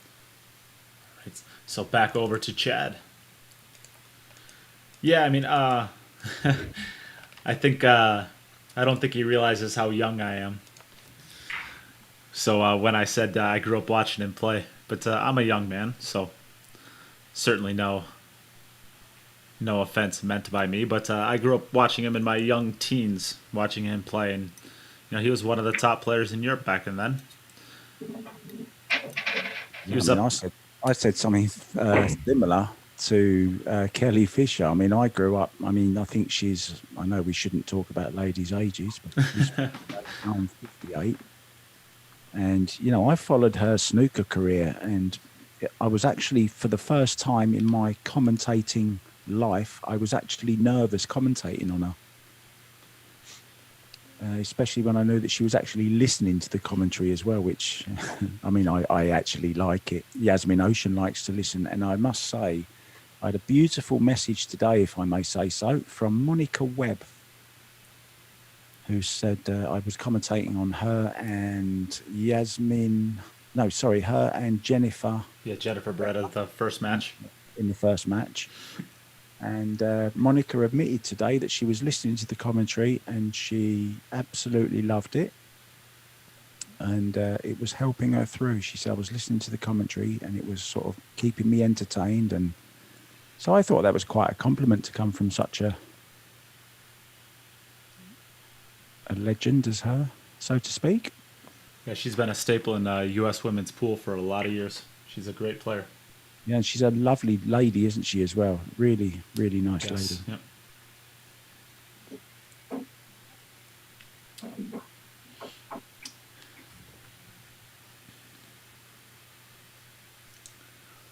It's a good shot here. I think we'll see the 2-ball into the side pocket, I believe. I don't think you want to run the cue ball over to the left if you don't have to. I think just cutting the ball into the side pocket will give you the best opportunity to stay good on the 3 no matter what. What do you think, Mark? Yeah, I would just stun this in the corner and... Oh, you play it to the corner? Yeah. I think I'd play it to the side. Okay. Just because the cue ball's always on the right line for the 3-ball. Yeah, true. There was a danger of going over too far behind the hooking behind the 6 maybe on that. Sorry, I was just wasn't fully concentrating then because I was just sending you a few pictures. Yeah, I was going to say I got some pictures coming in. We have a couple donations, so I will give a huge shout out to Brett Snowden. He has been a huge supporter of all of the things that I've done as well as this event, so thank you for the donation again. And we have another one from George Herbert, another person who supports me quite a bit with everything that I do, so thank you both. And for anybody else out there that is interested in donating and getting entries in for the beautiful $750 jump break cue at the bottom of your screen, we will be raffling that off tomorrow night, as well as 4 other jump break cues as well. So if you need a new break cue, or you need a new jump cue, or you need a combination of them, this could be a great opportunity to win theoretically up to 5 different cues. We will be raffling off all of them. Every $5 gets you 1 entry, and if you want to donate a larger amount, you will also get things just for donating. $25 gets you a free Cue It Up patch. $50 gets you a free tube of Predator chalk, and $100 gets you a free poison glove. Just make sure to leave your address in the memo of whatever medium you used to make the donation for. And of course, we appreciate all support to the stream. It goes back to the players to help them out, so thank you. And back to the stream. We're going to see Chad run out of another rack here. Yeah, expertly done. Played an unbelievable 2 shots in a row there. Absolutely fantastic position. Oh no, he hasn't hit it. He's decelerated. Oh no. Can you believe it? And if ever there was a lesson to be learned, it's there. Treat every shot as if it's as important as the last ball in the match, because that was an awful mistake. I've got to say, I'm sorry, but yeah, I think he would agree with you there. So we're back over to Nick Vandenberg. I think you could kind of see it even in he knew he decelerated through his stroke, and he kind of just picked his cue up as he watched the ball go towards the pocket. And I think it's you always got to give a proper approach to everything, and that's why I like when I'm doing teaching with my students, I always really emphasize the pre-shot routine. Because when you go through a proper pre-shot routine on all of your shots, no matter what, you can't help but give it your full effort, at least physically. Yeah, I'm with you on that, and I've always said treat every shot with the utmost importance, the utmost care. The game deserves respect, and if you don't respect the game, it comes back and bites you, and the balls never forgive you. as we say. And that was a prime example of he'd played 2 fabulous shots, positional shots, and then perfect on the 8. And then he just, I don't know, just a rush of blood and, oh, that's okay, that's in. And he's missed it. And it's cost him a rack. What a shame. Still plenty of time, of course, though. Still has plenty of racks to get that one back. And we're seeing Nick Vandenberg continue on with his hot play.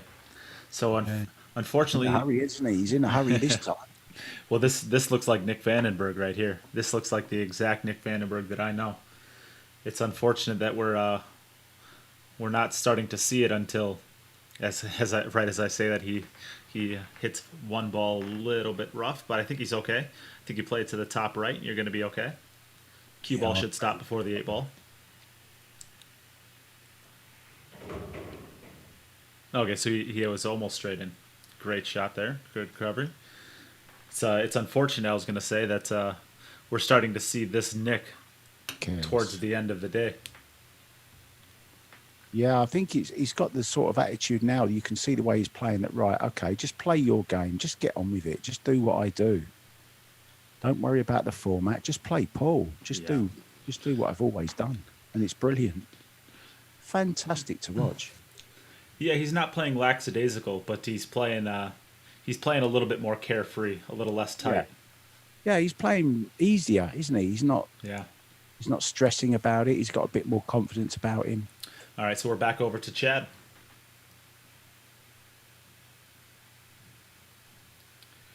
All right, so I need to get some things updated here. So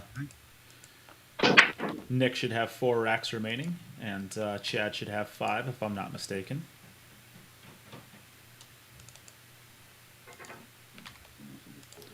Is this one dry? Oh, this was dry. It's dry. So Chad's break is starting to fail him a little bit now. It's a weird format in a sense of course you're just playing the ghost, so you see a lot of times when you're watching top-notch pool that so you are up, Nick. You see a lot with top-notch pool when you see a player make a mistake like the 8 ball that Chad had, that it usually costs you a couple racks. And even with this weird kind of format, it seems to almost as if the pool gods are punishing him for that absolutely. Shot. The balls don't forgive you, and it's got to his mind, and he knows that he had a rack there, and he missed a good chance as well. He's just realised that he's well done. That's wrong, isn't it? That's wrong. No, it's right now. Right? Yeah, now it's right. I thought it was 7-8-3-9. Yep, it is. He switched it to that. He didn't have the 9 on the wing before.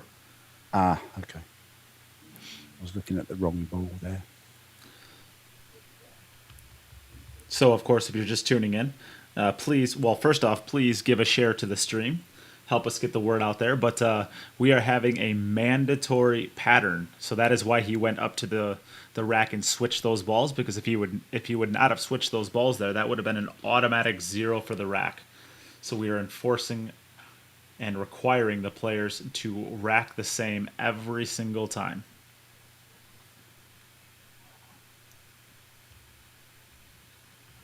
Yeah, and he noticed just in time, didn't he? He was just about to break.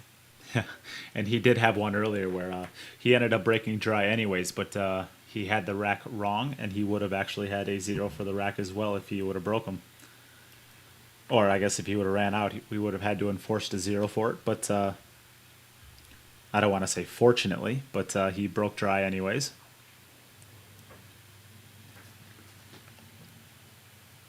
Yeah, better to scratch than think, oh my God, I just done myself. Better than making 3 balls on the break and realising that you'd set the balls up wrong.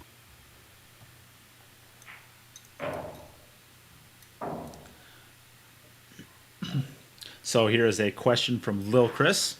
He says, if you have multiple entries for tomorrow's draw, if one of the entries is drawn for one of the cues, is that same entry number usable for other draws?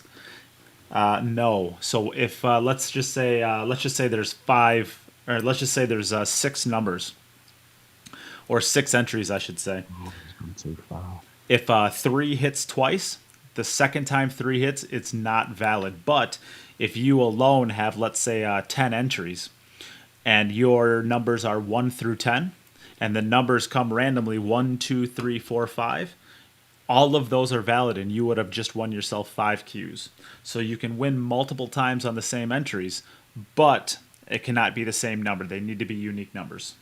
So hopefully that cleared up that question.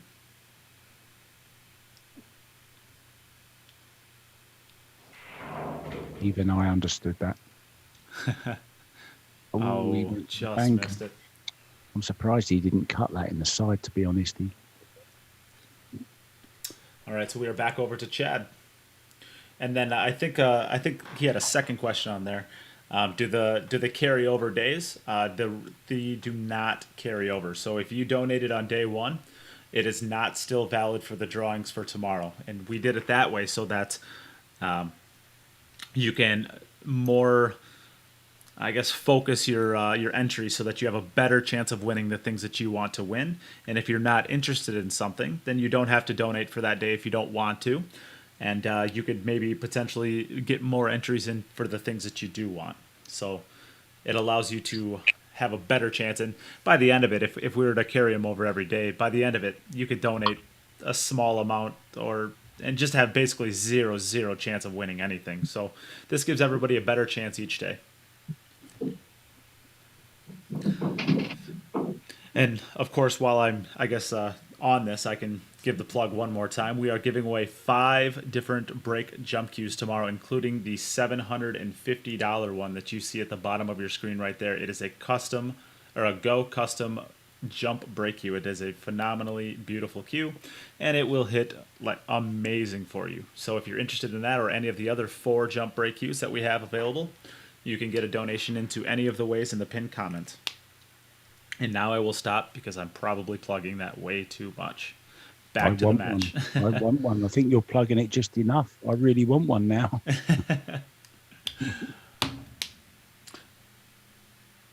No, they are terrific prizes, aren't they? We do have a lot of really good prizes. The prizes we've already had, we had a 1500 Jacoby custom cue on day one. We had a set of TV Aramith balls yesterday. And the reason we're having so many prizes today is because we are actually scheduled off tomorrow. So this will give people as much time as possible to get them in, and I don't have to draw anything before the day of tomorrow. So we'll have more time to get entries in, more time to watch the videos if you're not able to watch it live, and still be able to get your entries in. So we figure we'd have a big day. We'll also have a couple big days on Saturday and Sunday with some big prizes. We have a lot of gear to give away for this event. Meanwhile, that is a beautiful shot he made from the 2 ball. It was. Drew it across the face of the 3 and checked it off with the side rail. Perfect on the 3. Needs an angle on here, though, to get over for the 5. So a little bit awkward and just needs to be a little bit careful here. I think just going to that rail and off about a diamond and a quarter would be about right. So instead of you drew it above the 6 ball. Yeah, just effective, right? What a break he's had. And we can actually give a shout out to Goran. Goran just showed up. He is the owner of Go Customs, who is actually sponsoring today's event. So welcome to the stream, Goran. Thank you for tuning in, of course. Hey, Goran. And what a day it is as well. And I think we still have Jim Telfer to come back, don't we? We do. Jim still has 2 more matches left. Yeah, looking forward to seeing him again. Very, very impressed with him. Yes, he has 7 points in his first match. But one of his last matches will be against Wyszek, who is also 2-0. Wow, something's got to give. That's a beautiful shot as well. Look, that was an absolutely sensational shot. Follow it forward to the side pocket, you think, here? Yeah, I don't think he's got quite enough angle to stun it out, has he? So I think he can cheat the pocket slightly if he runs this in. I know they're not the biggest of pockets, of course, diamonds. Just kind of slide the cue ball over about 4 inches. Yeah, nice. Nicely done.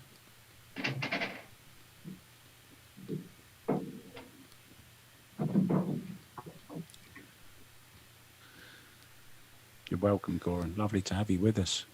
Do you know Goran well? No, I don't know him very well, to be honest.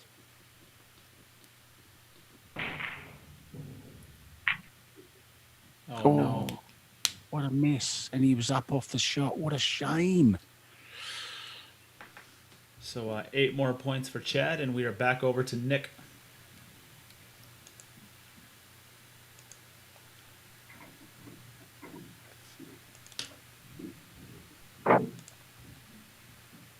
Really does look nice, that table. I must say I'm not a fan of green cloths, but it looks beautiful with that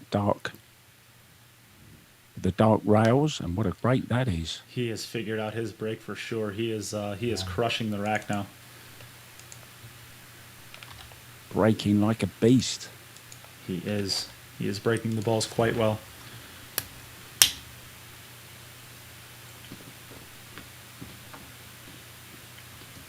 Oh, that was a bit careless, I thought. Has he got a little angle on it? Oh, yeah, he's okay. I think going over to the side view, I think, is a better option here.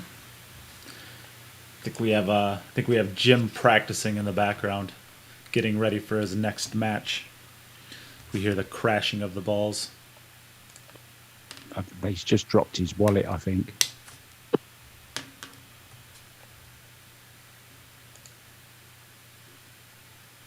Oh, what a shot this is. What a shot. Wow, what a shot that was. He's got to get as close to straight in as possible to get back to the 9 ball. One of the hardest shots to play, isn't it, that on a pool table? He's playing it again here. Look at the... A high inside stroke. Look at the English on this as well. What a fabulous shot that is. Come on, get there, cue Go ball. on, White. Go on, White. Oh, it's not going to get there, though. Will he bank it? I think he has to. Got to bank it. No, he's going for the cut. Is He's going for the crazy cut.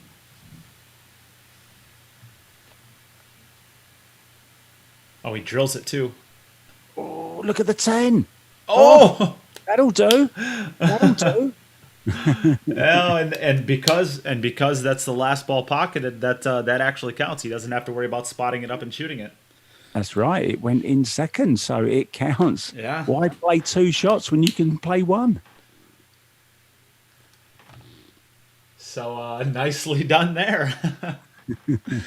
We do have the rule that you have to make the balls in rotation, but because the 9 ball fell first, it is technically in rotation. Yeah, almost like a trick shot. We're back over to Chad. And the thing was, Nate, it was a really tough cut on the 9 as well, wasn't it? Oh, the shot was brutal. If I'm shooting that shot, I don't think I'm 50% to make it. No, I mean... 9 ball to the side, yes. About the last ball moving, falls into the side pocket for him. Look at 7 and 8.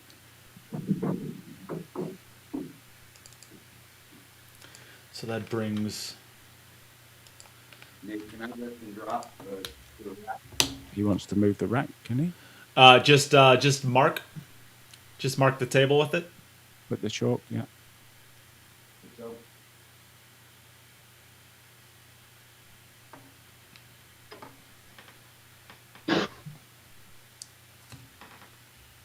Yeah, of course, no advantage there.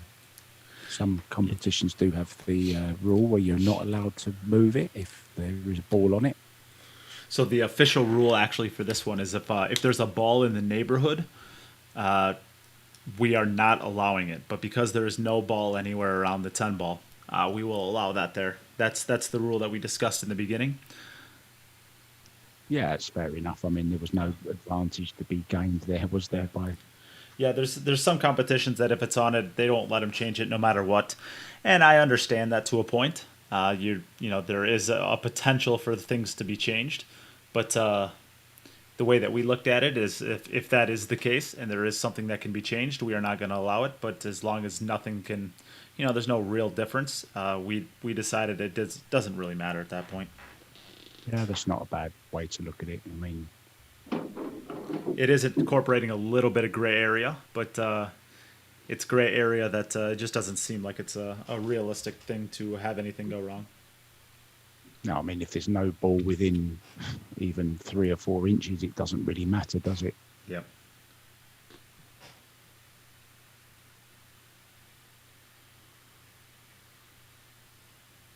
And He came up short on this ball here. We might get to see this. Well, I think he can use the 6 ball here. Yeah, he can use the 6. He can run off this, but he's got to be careful because he could go into the side or collide into the 7. So he has to be a little bit careful here. This could go wrong. he might just have to settle for a really long, thin cut on the 3. No, he's playing. Yeah, that's. Oh, but he fluked the 10 ball in. Oh, He fluked the 10 ball in. 10 ball will come out now because it's not the last ball, not in rotation, of course. So that will come out. Yes, so that is an important distinction to be made there. Nick stayed down because he potted the 9 ball before the 10 ball fell in, and all of the balls were off the table, so that was in rotation, technically speaking. This is not in rotation, so it comes back up. And he's got a similar shot here. Look, he'll use the 10 now to draw back off. Oh, this is a nice shot, this. He can use the 10 as a rail, really, and draw straight up the table off this 10. Watch this. He just needs to make sure he doesn't scratch into the side off of a very, very thin hit. Oh, he didn't even touch it. He's Oh. caught 7. Oh, and he's going to flick the 7. That couldn't have came out any better for him. It moves the 7 ball to a more advantageous spot. He's got a little bit of angle on the 3 ball to get back out, although he might not have enough. It's tough He's to had tell. a bit of luck in this rail, in this rack, hasn't he, Nate? Wow. He has. Look, the 10, he's just drawn off there. He's pulled the 7 off. He's pulled the 4 off the side, and he's finished perfect on the 3. I mean, he'd like to have a little bit more angle, but I think he's got enough that with a straight high ball hit, he's able to get by the 5 ball, I think, but it's very, very difficult to tell. We'll soon know if he starts digging down, and he is. He's raising the butt of the cue, so he's going to try. He's got to cue this well. Keep that head still.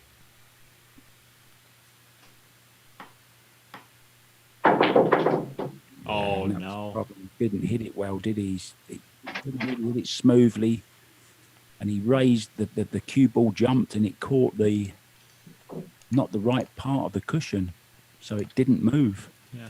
I think this side view is going to be the best one for this, to get to watch this this bank shot on the 4 ball we're going to have coming, I think. Oh, he drills it. What a shot. What a shot this. What a sequence of shots this has been. He's certainly come alive, hasn't he, Chad? We're going to get to see, Almost playing exhibition stuff at the moment. we're going to get to see his cue power here. We're going to see a big draw stroke on the 6 ball, and this is another one. I like to get this all the way back to the end rail. I don't like to leave this one short and get it back to about where it's at. I like to draw it all the way back table, because then you have a full 8 diamonds where you can land your cue ball in and still be okay. Yeah, get that cue all the way through the ball. Look at that. Look at that. Look at this. Look at this. But he's gonna end up in a tough spot. I think he can cut this back into the side though. Run round the 2 cushions. Oh, I don't know if he can or not. I think he can play it by the 10 ball though. So I think he's worried about the cue ball if he does play the. Oh yeah, you're right. He's playing the. He needs to step back from the shot though and have a look, because you can't see the angle from that close. Step back, start again. yeah. Oh, I don't like this. I don't like this approach, Nate. Do you know what I mean? Yeah, it's tough. But this goes back to why I said I would have drew it all the way down table, because if you start trying to get it to where you need it to be, if you leave it a little bit short, you could be in a lot of trouble. But it's really, really difficult to ever hit that ball too good to where you draw it all the way back down to the end table and then back out to a pad spot. So that's why I like really digging into that ball, getting really low on it, cueing it well, of course, but get a whole bunch of draw on the shot. Yeah, good point. Now just stroke this in dead weight. Don't Overcut it just a little. cut it. What a shame.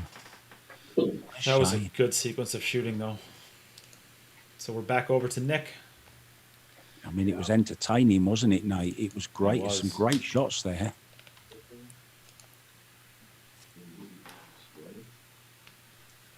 It absolutely was, wasn't it? And this guy, Oh, cue ball. oh, look at that. Oh, it hung up. And he fluked the 4 in the side, and he's got the 2 in the corner as well. And look at this break. With getting ball in hand, how good does this break look? It looks like a disaster if you can't take your ball in hand, but once you take that ball in hand, how good does it look? Yeah, no problems now. I'm telling you, Nick is really starting to come alive with his shooting now. He is playing some excellent pool. And he's into his 7th rack, and he's ran 4 of them, but he's actually missed a 10 ball as well and missed a 9 ball as well, I believe. I know he missed the 10 ball. You know what I like about him now, Nate? Sorry to interrupt you.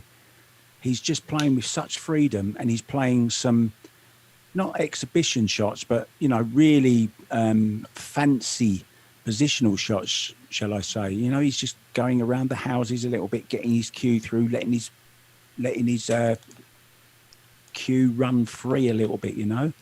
He's shooting as if he's trying to get warmed up for the finals of a Euro Tour. I mean, he's just trying to get swinging. He's trying to get his arm loose. He's trying to get moving. He's swinging like that. I like that. It looks really comfortable. Yeah, I used to watch Jonas Otten, and we were talking about him earlier. And when he's warming up, he'll put a shot like this 8 ball now, maybe a little bit straighter, and he'll smash it. He'll keep getting harder and harder and harder, playing it into this bottom right-hand corner. And he'll hit 100 balls like that. And by the time he's finished, he's ready. Wow, that's one of the toughest shots in pool. Yeah. This will be interesting. With the way he's hitting balls, I suspect he might even go over and back for this one. Oh no! He jumped up and he's quit on the shot. You know, it wasn't a nice end to that shot. All right, so we're back over to Chad, and actually, this Chad still has 3 racks remaining, so he can catch up. Theoretically, he needs this one, but the match is not over yet. He's playing well enough as well. He's breaking well now. He's controlling the cue ball nicely as well. Oh, look at this break. What a fantastic break this is. Both players have really found their breaking arm. I like playing this 2-5 or 2-4 combination. I'm not sure which ball that is, the 4 ball. I like playing the 2-4 combination here because I don't like playing from the 4 ball to the 6 ball. It's not bad, but if you can play the 2 ball through the 3, or you can play the 2 ball through the 4 ball and play positioning on that 3 ball as well, you're at a bunch of stop shots.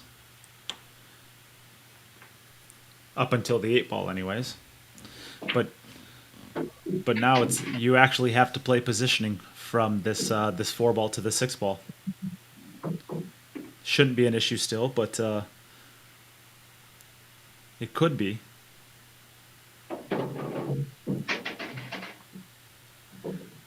There's just a straight drawback now. Straight drawbacks are never the easiest to control, at least for me personally. He hit it good though. Yeah, they're one of them shots that you really need to feel. You know, part of your shot routine is that feeling, isn't it? And you know where you're going to strike the cue ball. You know the angle that you're going to pot it, and then that little thing in your mind says, "Okay, I need the cue ball there," and it's in your muscle memory. So it's really one of those shots that you have to feel, if that makes sense. Absolutely. Still, it's weird. And I feel like I'm always bringing this back to my teaching, trying to fundamentally understand the game better.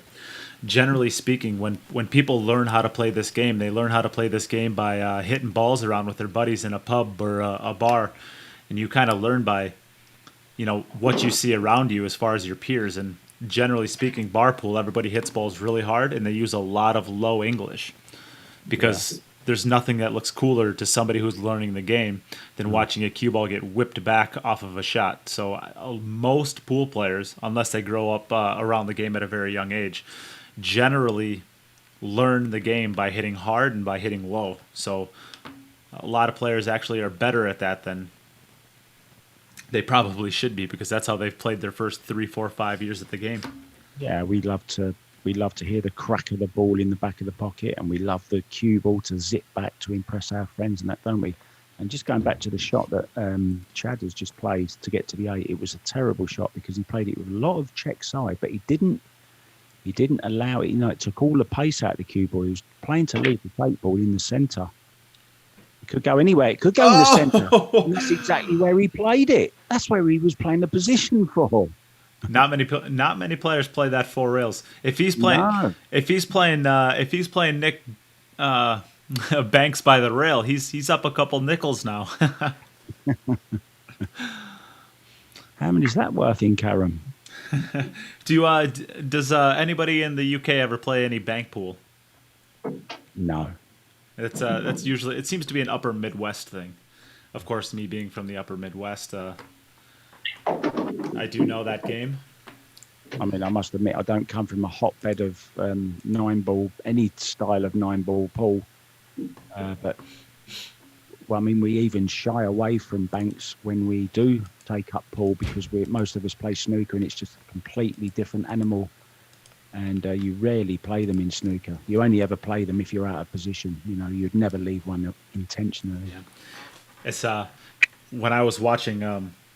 Of course, I grew up playing 9-ball pool, and I knew snooker existed, but I knew it existed in like the same way I know cricket exists, another a popular sport in the UK. You know it exists. You kind of know, generally speaking, the rules of the game, but you don't really know much about it. And then I just happened to be, I think I was in college at the time at the University of Wisconsin, and across my Facebook feed, a video of Ronnie O'Sullivan's best shots ever came up.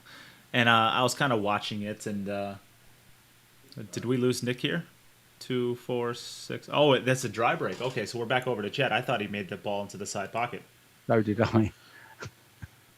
We're chatting like a couple of old fishwives, as we say in England.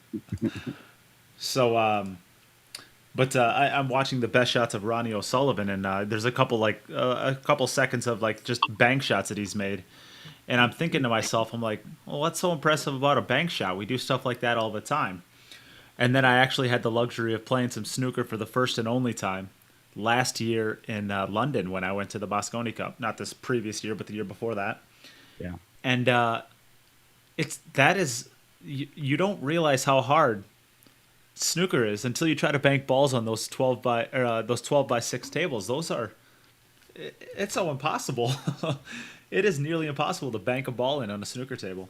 Yeah, snooker is such a difficult game. I mean, I'm sure you know.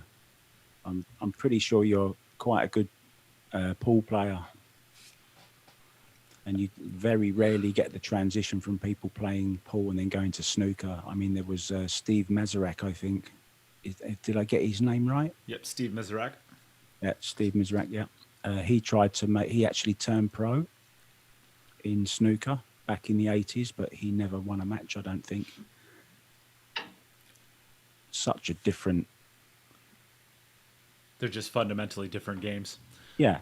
The game of pool, the 9-ball pool, as people in the UK like to call it, basically just meaning 8-ball, 9-ball, 10-ball. Yeah. You kind of use 9-ball pool as a blanket term for all of those, but those games, they just don't require accuracy in the way that snooker does. So it's always easier from going, and we've seen a bunch of really top snooker players make the switch over and play some really high pool. You have Steve Davis, Mark Selby, even your Chris Mellings, Jason Shaw. I think Jason played mostly a little bit of snooker, right? But a lot of English pool as well. But you have Mark Gray is a great example. Yeah. Imran Majid, players like that, because it's a lot easier to go from a game that requires perfect accuracy to a game that allows you to even get a little lazy on accuracy. I think it's easier to do that than fundamentally learning a game where you don't have to be as accurate and then having to learn how to be perfectly accurate. Yeah, and the reason I think as you get older as well, if you've played snooker, you just as you get older, you want to have more fun. You don't want the silence. You want some music playing. You want to have a beer while you're playing with your mates, and you want to have a mess around. And you don't care if people are walking around. And it's just more of a fun game, I think, and it's quicker, of course.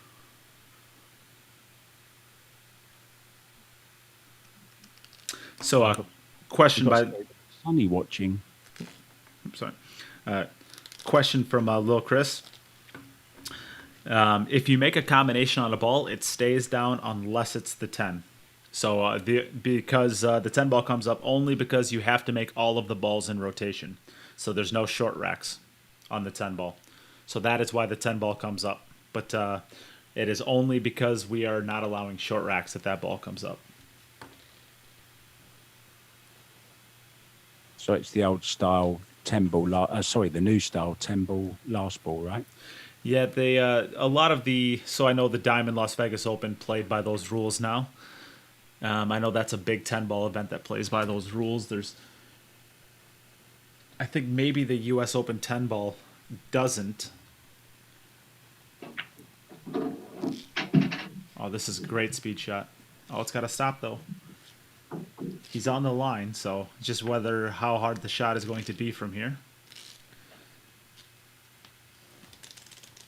Yeah, it's almost amazing how in snooker, when was the last time you remember a big rule change in snooker? Oh, has there been one in the last 50 years?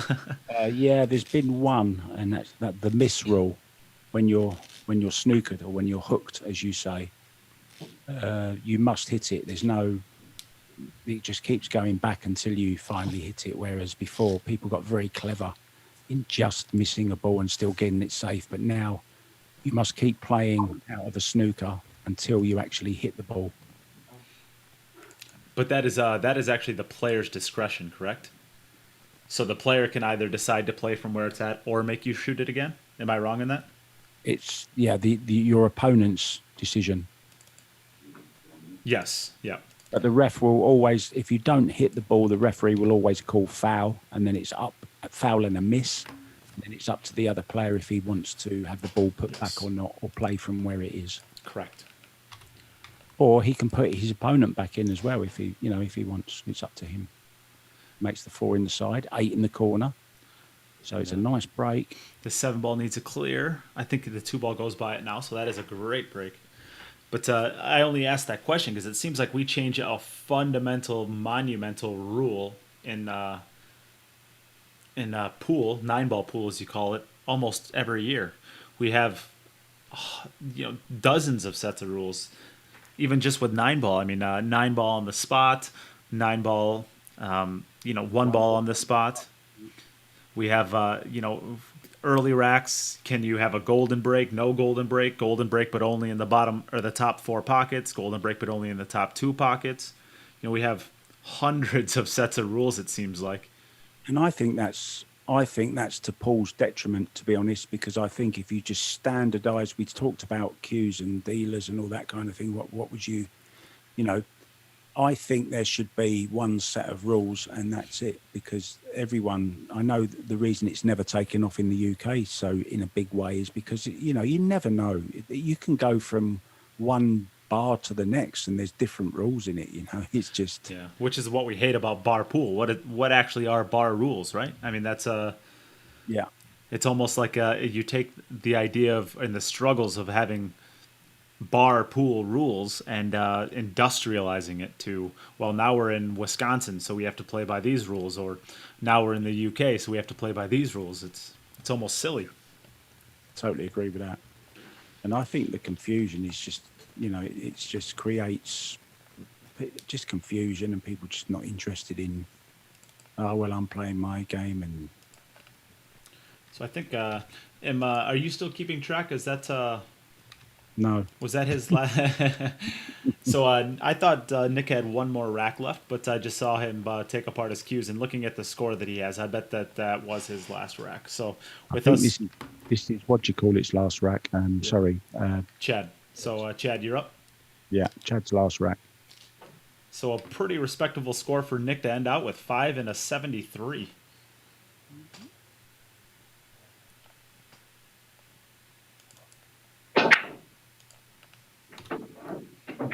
Yeah, still some great games to come. Of course, we've got the Prestwick Potter.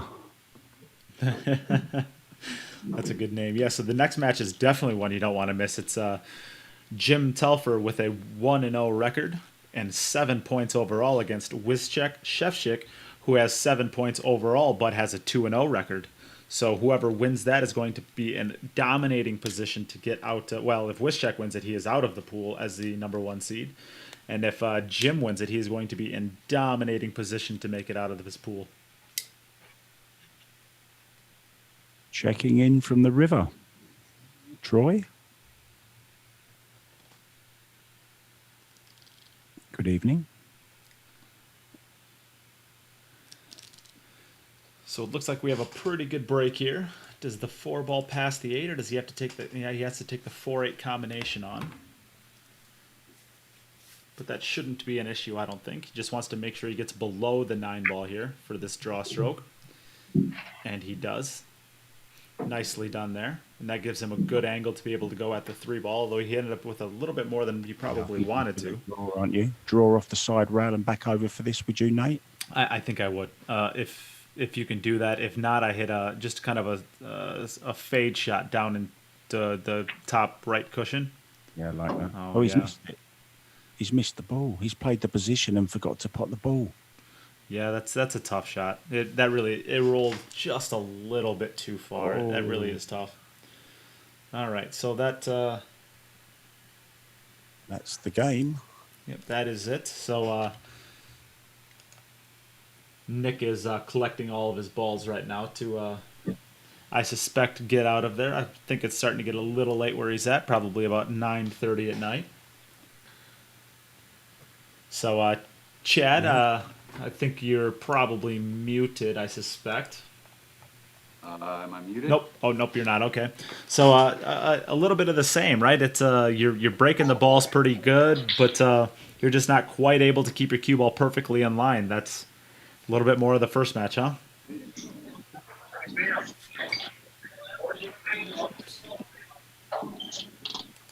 Play this game, the shots that you're make, you have to make, you're going to get destroyed. And and the reality is, I think I gave up 4 racks in that match, just based on missing a ball or getting out of line on a ball. So it's just a matter of practice. It just shows you how much better, how great these professional players are and how much work they put into the, just to the little details, Yeah, because it's I mean, you ended up with 2 points through 2 matches, but that's not an indicator of you can play the game of pool. You play pretty strong. It's there's a little bit of nerves that are happening. I mean, you scored 55 points there out of a maximum 90. Right. So well, yeah, I think I'll probably have the record if you're allowed to give one out. I'll probably get the record for the ratio of most balls made per racks run. So yeah, that was right. Good, but I'll probably win that one. Yeah, that's well, I think with this performance right here, he had a chance though. I mean, he said it himself. Just a couple of little mistakes here and there, and that 8-ball in the side when he just decelerated on it. You remember that shot? Yeah, and that's the type of shot that's like, for any of the amateur players that are playing. I see this a lot, and I just did it myself. I had this vision in my head when I shot the 7. I thought, I'm going to leave myself straight in on the 8-ball. It'll be a stop shot for the 10-ball in the corner. Mm-hmm. And all I had to do was stand back up and go, okay, I didn't leave myself straight in. Are you sure you want to try and slow roll this and hold the cue ball? Or do you go ahead and take a step back and maybe think about going up and down the table, or something like that? It was just one of those things where all I had to do was stand up and regroup and think, is this really the out that I want? I stuck to a pattern that I wasn't prescribed to it. I could have changed. And I just didn't do it. I just lost my concentration and caught myself mentally in between. Yeah, we mentioned on a couple of occasions that you were changing your mind down on the shot and you played different shots. The one where you miscued the 8 ball as well, you changed your mind on that and you played just miscued and played across it, because you didn't get up, like you just said yourself, But it's so hard, isn't it? That's the discipline that the professionals have, and we just, as amateurs, we just don't. We think we can get away with it, but they know they can't. Of course. And, thanks for reminding me of that miscue one more time. I was trying to let it go. Sorry. It's all good. So, you got Wushek and Jim up next, huh? yes, it's a great match. And you are still, well, you might have an 0-2 record. You are going to get to play spoiler potentially against Jim in your final match. So we expect you to be firing in all gears. I love it. So we can head over to Nick Vandenberg. And we were speaking of, just kind of freewheeling. You were, man, it looked good. You looked really confident that time. It looked like you were playing just about your best game, short of a couple of little mental errors here or there. Yeah, true. In my first and my second match, I made a lot of mental errors, like playing very consciously. In this match, I tried to just play as subconsciously as possible, and it was working for me. And I enjoyed it a lot more. And here and there, some small mistakes, but it was a lot better than the first and the second match. Yeah, and I want to thank Chet for playing. Thank you, Nick. And if we notice, yeah, go ahead, Mark. Go ahead. I was just going to say just what Nick was saying there. He was so much more free in that last match. He just let himself go. He let the cue go. He was playing some great positional shots, and he just played like I would love to see him play all the time. I know it's hard because you can't just invent confidence, but you played so much better when you speeded up. You didn't think too much. You got down. You knew where the cue ball was going, and you just played the shot, and it was great to watch. Really was great. Thank you. Yeah, well, I would like to add, when I started as a professional, I used to play like this. I wasn't as experienced yet, but I used to play loose. And after a while, you start to play for, you need to make money. So you start to play a lot more consciously, and you don't want to make mistakes, because if you make a mistake, it could cost you money and no food on how we say that. But so I stopped playing pool because I didn't like it anymore, because I was focusing too much on making every ball and winning a match, and I just wanted to enjoy it again. So that's why there were more reasons I stopped playing, but that was one of the reasons. And lately I've been enjoying it again, and I've been playing other matches, just local matches, and I like it. And then this started, and I signed up, and then all of a sudden I started to play ball for ball again, and very consciously. So that's why you probably heard in my voice that I didn't really enjoy it.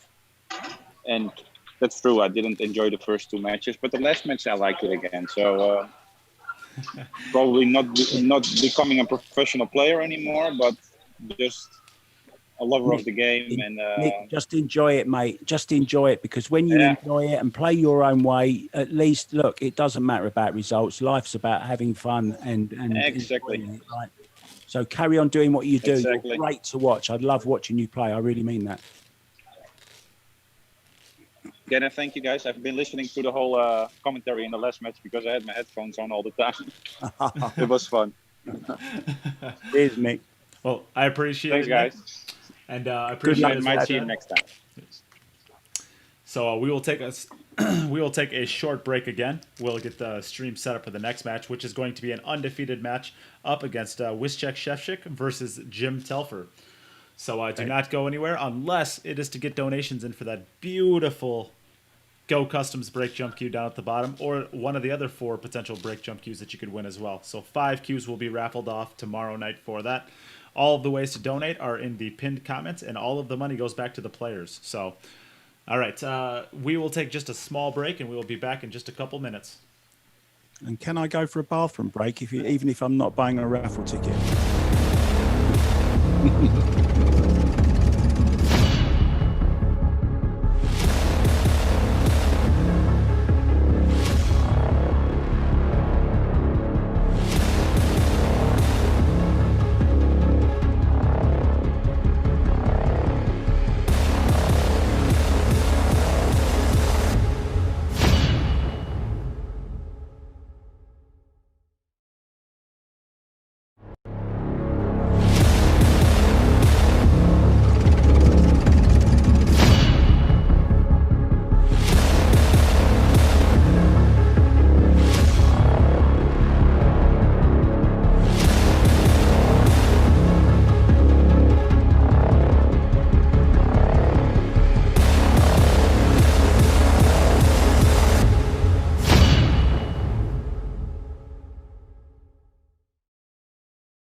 Sure. All right, we will go back live right now.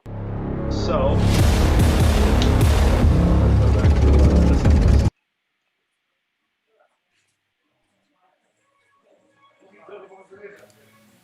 All right, we are back for the next match, and this is going to sport two undefeated players, Wischek being 2-0 and and having a score of 7 points, and Jim Telfer, who is 1-0 but also having a 7 points. So, Jim, you are leading right now, so I will let you call the coin flip. Would you like to call heads or tails? Tails. Hey Siri, flip a coin. It's tails. It is tails. Would you like to go first or second? I don't know. That is also an option. First. You would like to go first. All right. So best of luck to Jim and best of luck to Wischek. Thank you. Good luck, guys. Have fun. Play well. Yeah, it's got the makings of a great game, isn't it, this one?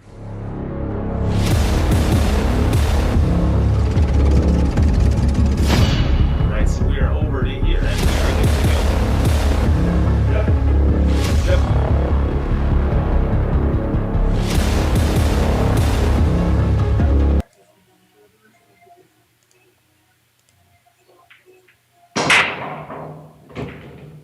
It's a little bit loose with his cue ball right away, but no big deal. Oh, look He's at that. saved. Look at that. And look at this break. What a start. What a start for Jim. And you said you thought you might have heard him practicing the break. I think he might have been. That was a fabulous break, wasn't it? I thought his break was pretty good before. Yeah. I mark it. Yes, because there's no balls near it. You can mark it and you can move it.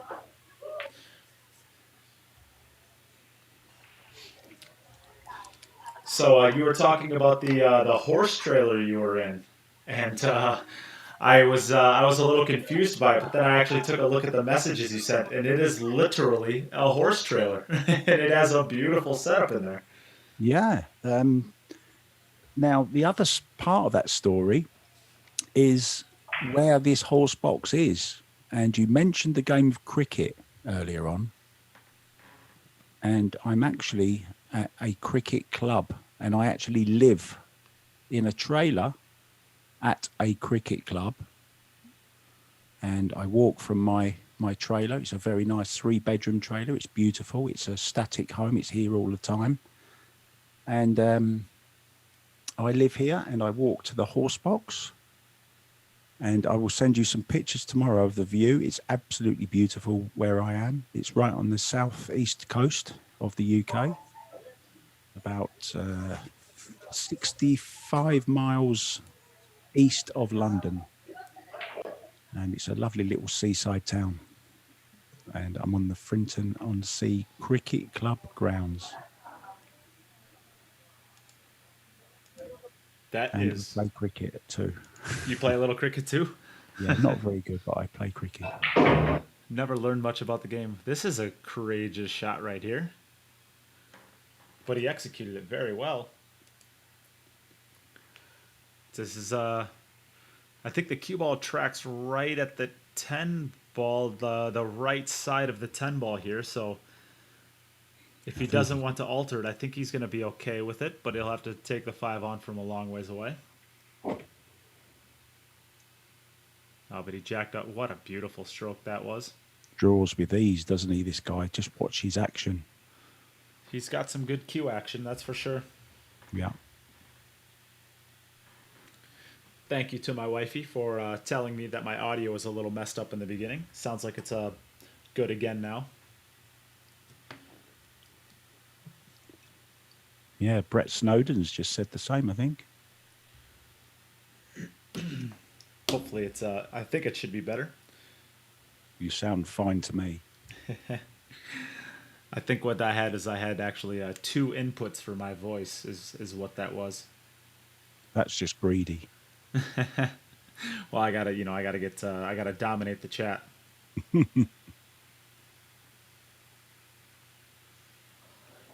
While Jim's looking at this, look at what. Let's go over to Wischek. Look what Wischek has to work with over here. Look at that. We have a player over there on the side just walking in between his tables. Yeah. Jim is still thinking about the shot. Look at all those people over there. Wischek's playing a tournament to get out to make some money, and they're all just hanging out over here. Yeah. I think we need to give him a game on the wire, just because of that. I mean, we had. Jim invited all of them. Jim paid them all to be there. Yeah, I mean, I had similar circumstances with a girl playing in Paris, and there was just huge. She was playing a semi-final. Yuki, of course. Elise Kiu. Yes. Yep. And there's people walking around, and she had to wait to play her shot. It was horrendous conditions compared to her opponent, and I just felt so sorry for her. Yeah, she lost to eventually to Margaret, right? Yeah, Margaret Fefilova, the eventual winner, of course. And she'll be she played in our event, of course, and she'll be joining us for some commentary, of course. Margaret is always a pleasure to hear. Yeah, I really enjoyed my time commentating with Margaret. She's so knowledgeable on the game. Her fundamentals and her interest and her studying of the game is just brilliant. Brilliant, very similar to this out right now that Jim is making. Jim has brought his A game today. This is going to be 8 of 10 racks that he has actually made point on. Yeah, right up for it, isn't he? Fabulous. All right, so we are over to Wischek for his first rack. We can get the side view and the straight on view here. Very nice work. Oop, I need to get the player name updated. Sorry about that, everybody. But this is what you get with my events. Never anything updated correctly on time. Wischek breaking off. Oh, that was some power in that break. He's got a break worth talking about, I'll tell you. Yeah, I think the cue ball leapt about 0.5 metre in the air, about 2 foot in the air.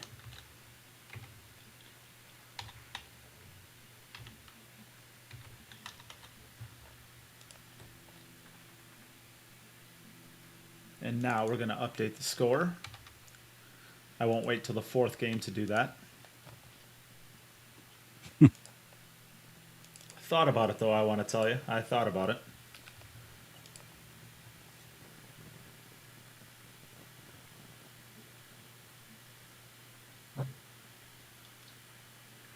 Did you actually get to read the message above the gin bottles?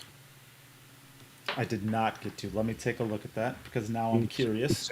It's a great quote from Winston Churchill. Gin and tonic has saved more lives and minds than all the doctors in the British Empire. Well, I will say that it has also saved at least one life in the U.S. as well. Because it saves my life every single day, because I think 75% of the caloric intake that I have is gin. So every day it saves me from starving to death. It's made from plants, right? So you're okay. Yeah, I think it's just like eating your vegetables. Yeah, it's a juniper berry. It's fruit, right? Yeah, One of your 5 a day. something like that. I know these are some pretty long days for commentary. I always very much enjoy my first drink after all of this, and I'll be looking forward to my drink tonight after this. But It's one, isn't it? Just after you finish. But I am not caring about that, because this match right here is too good to care about any of that. And where's the cue ball going? Where's the cue ball going? Is it going to stop in time? Yeah, he's fine. Okay. Just a little bit thin, but it's okay. He'll just have to run down to the bottom left to play the 10 ball into the bottom right here. Just a touch of inside spin. Everybody out there who's watching right now, please give a share to this so we can... This is basically going to decide who our winner is for the pool today. So please give a second to share the stream. This is going to be a phenomenal match already. I can already tell. Both players come out firing. Yeah, it's the battle of the unbeatens, isn't it, this one? It is, and it is right where it needs to be. This is the first time Jim's had any pressure applied to him. So let's see how he handles it. Fantastic comment. Of course. 95% of Nate's body composition is gin. The other 5% is tonic. That's I like my drink strong. The 5-ball's not going to get there. Well, I don't. It's dry. I'm never going to root against Jim. Not with how Gwelly's been playing. I really want to see a ball down for him there. Is that his first dry? No, he's right after his cigarette in the first one. He broke dry. Oh yes, that's right. We told him not to have a cigarette next time. So that is the so Wischek. We'll wait till he puts that earbud in. Oh, he knows. Yeah, he actually said he's going to listen to the commentary this time. I think his earbuds are actually stuck to his computer there, his laptop. So I don't think he'll be able to. Oh, are they? We'll see his break. Let's look for the 4 and the 5-ball. We need those into the side pockets. That's what we're looking for. There goes the 4. Oh, 4-ball just hits the nipple, but the 1-ball saves him. And look at this break. It turns out pretty good. The 3 to the 4 is a little difficult. I think you'll probably have to play the 4-ball into the top left pocket. I believe that's with how close that 3-ball is to the rail. I believe that's probably the best pocket for the 4-ball.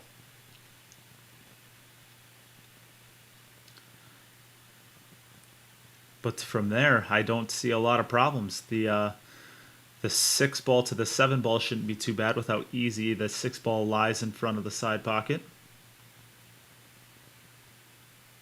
Yeah, just seeing that lovely little bit of spin on the cue ball and the measles cue ball. So, he's coming back out to the center of the table. Okay. Shouldn't be a problem here. He got pretty straight on it. It's got to get there. Just gets there. Good shot.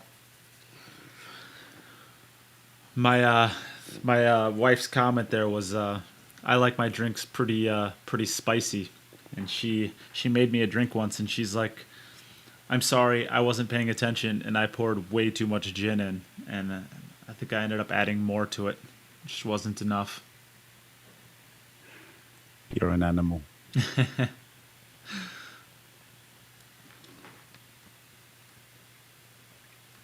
So, pretty straightforward so far. Would you play this in the side, or are you going to run it in? I'm playing it to the side pocket, I think, because that guarantees me, because you got to get below the angle on the 6-ball so that your cue ball is running up table, and the shooting it to the side pocket guarantees that shot. You really have to hit it good if you're going to play it in the corner to get there. So just rolling into the side pocket, track down in between the 9 and 10. Oh, Chose to drop it in. And I recognise a name on the chat there, Erin Elizabeth Minach. I recognise that name. Oh, that's a nice shot. great Nice shot. bit of English, just holding it up as well. Beautifully played. I thought it was very interesting, the interview that we did with Nick at the end of that last game. Well, I actually thought about jumping in there because, of course, anybody who's here because they've been around for a while knows that I do the podcast as well, and I've interviewed a lot of players, and I don't know exactly how old Nick Vandenberg is. I suspect he's probably in his late 30s, early 40s, something like that. Do you know? I don't know. But so I actually just did an interview, a podcast with Darren Appleton, and what Nick Vandenberg said was exactly the thing that Darren Appleton went through about 3 or 4 years ago, where he just fell in love with the game. He realized exactly what the game needed to play at that top level with the rest of his peers, and he had a struggle as to whether or not he wanted to put that effort forward. And so back over to Jim. and yeah, he had kind of described the mental struggles that he was going through. He had some life events as well, but of just deciding whether or not he wanted to put that effort into the game anymore. And for anybody who pays attention to his career, he had a little bit of stretch there where he didn't play too much for about 4 years. And I've also heard that a lot from American players that are around the same age. Yeah, he said some quite poignant things there. You know, just life lessons really, and you know, there's been so many great players and you know, athletes or whatever the sport that have come up against starting to doubt their ability, and you know, I've got to change this. If I like when he said I had to stop going for certain balls and I had to start playing safe and slow down if I wanted to win tournaments. And then of course that's in detriment to your actual ability because it stops you doing what you were great at. And a fine example of that is the great Jimmy White. You know, he could have won so much more had he have just curbed his flamboyance. If he, you know, he was petulant, he would go for everything. He thought he could pot everything, and he 6 world finals and he never won one of them because he had, you know, he loved to entertain. And some people are born entertainers. Just because you got a cue in your hand, it doesn't mean to say you can't be a comedian or, you know, an entertainer or whatever. Oh, that's a nice shot. It's a great shot. Ronnie is like that.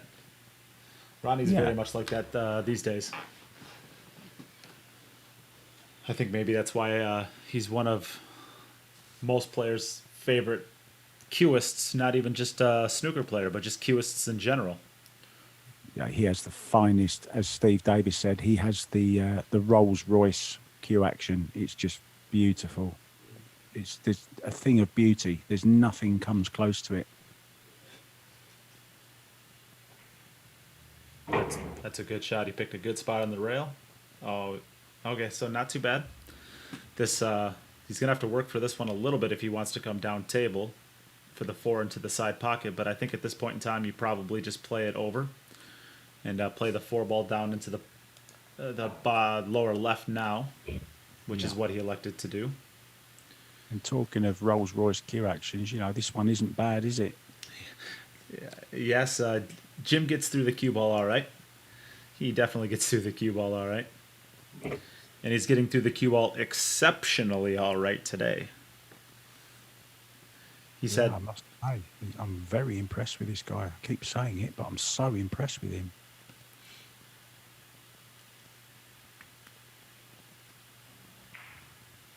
oh no. Oh, okay, here goes. Just wiped its feet on the way in. Isn't there, everyone? Some say that's going in cleanly. They wiped its feet. There was another one. He decelerated through that stroke just a little bit. So maybe a little bit of nerves coming up for Jim here.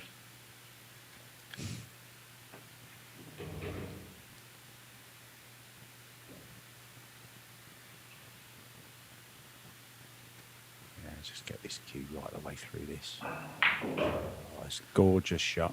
Nicely done. This is a beautiful rack from start to finish here. Yeah, the Presswick Potter, look at him. All right, so we are back over to Westchick.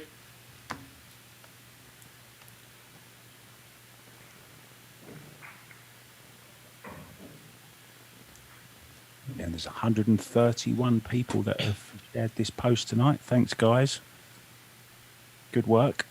Let's try to get a few more. Who out there wants to share for us? I'll let you answer this next question. David Hine says, I've only just started watching. Who are the commentators? You are listening to the great Mark White and Nate Mindham. The great Nate. No, the great stops with Mark. That's why I put him first. Nate is just Nate. But the great can get put before Mark. Oh, you're too kind. You can't hear a match anywhere in the world that's been streamed in the last 6 months without Mark's voice on it.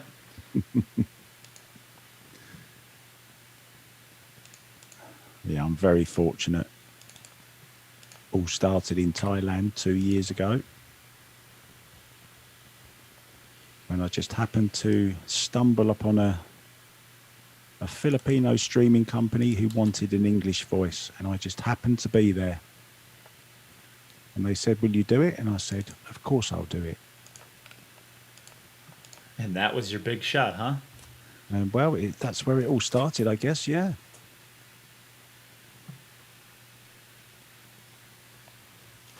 I think maybe the side views are. Generally speaking, I try not to use this side view too much, but this gives us a perfect line down the shot. Very nicely done, and it's going to get perfectly onto the 2-ball, I believe. Oh, it just came up just a little bit short. And of course, how can you not recognize my voice, David? I'm almost a little bit almost disappointed in you. Maybe he was just talking about you, because his wife is a big supporter of the. Well, they both are big supporters of the things that I do. They're both from the UK as well. Not exactly sure where. Where are you in the UK?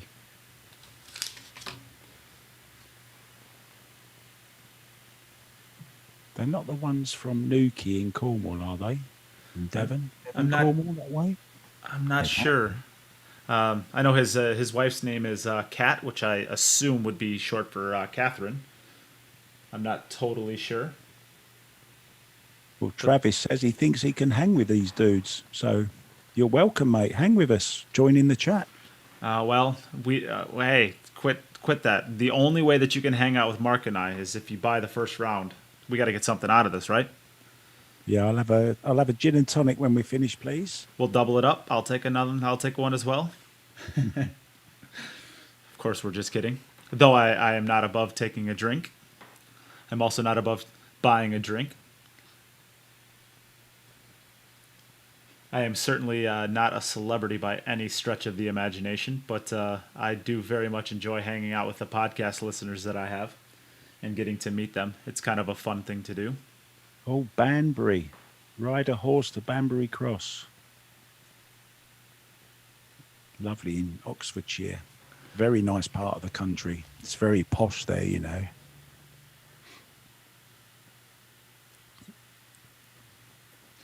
All right, you're off the hook. You're off the hook, David. You knew it was me.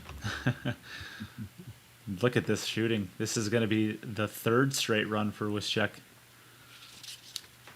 We had a discussion yesterday with the commentators as to whether or not we thought we would be able to see a 9, a perfect 9. What do you think?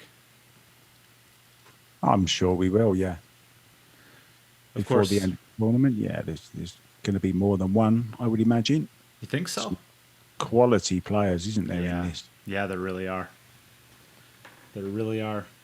I only ask because Wyszczek is now 3 for 3, or I assume he will be. I think he has to be considered the favorite to make this shot. Yeah, let's hope he's not listening. He is not. Oh, no. All right. I do not believe in the commentary curse, but I'm going to insert my foot right into my mouth right now. Was he listening? Give us the nod if you were listening to that. No, his earphones are connected to his computer. Okay. So, Jim. So that opens up the door to Jim.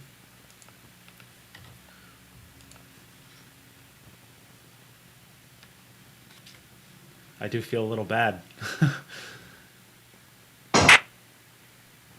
Ooh, where's the cube? Cube was like a pinball.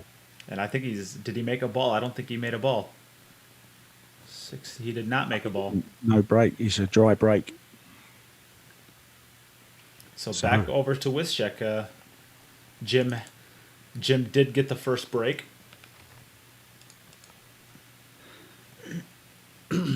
So apparently Banbury isn't posh. Can't say I've ever been there, actually. I think. Am I wrong in saying that that is a little bit north of? In the UK, is a little bit north. No, not really. It's north of Southampton, shall we say? But it's not very north. It's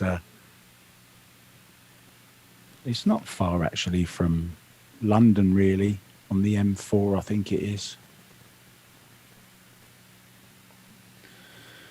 So Wischek was racking the ball, so I didn't switch over right away. But then I almost missed the break. Yeah. Everywhere's really close in the UK, of course. We're not like America. I think you can't be any further than 72 miles away from the sea, from the ocean. Really? Yeah, that's how small we are. Yeah, I knew that it's a pretty small island, but I didn't realize it was that small. Yeah, it's tiny. But there is a. Am I wrong in saying that the geography there's quite a bit of the Atlantic Ocean that actually comes up in between Ireland and the UK. It's not connected all the way around, right? Yes. So that helps us. So it's basically just kind of like a thin strip of land. An hour north of London and an hour south of Birmingham. There you go. So Middle England is Birmingham. So just a little bit near that. That's a good speed shot there. You needed it just a little bit further though. But I think his cue ball is going to naturally flick off the right side of this 9 to track towards the 3. Now it's hard to control that carom speed wise because you're going to have to be pretty close to straight in on the 3, I think. But the natural flick is to go towards that 3 ball, or towards the rail, I guess, above the 3 ball. I think right about in between the 2nd and 3rd diamond. But he is not going. He's going to try and draw it over. Yeah. It's a little bit easier to control the speed, of course, when you actually know it. Nicely done. But this is still going to require one more really good shot to be able to make this and draw back for the 6 ball. Yeah. How near to the side pocket is that? Can he stun out off of that? Off the nose? We can take a look at the side view here. I think the nose, as you like to call it, I think that will actually help it out a little bit to kill the cue ball's speed. I think it does contact it. And it did. Played that beautifully, didn't he? He did hit that beautifully. Very well. Yeah, seen some good players tonight. This has been a very, very well executed match thus far. Of course, Wischek had that very unfortunate 10 ball, and Jim has had 2 dry breaks, but there's only been 1 missed ball between the 2 players thus far. Yeah, Jim, very impressive, wasn't he, in his first match? He was. And he's still to this, still right now looking impressive. Oh, look at this shot he's playing. What a great shot this is.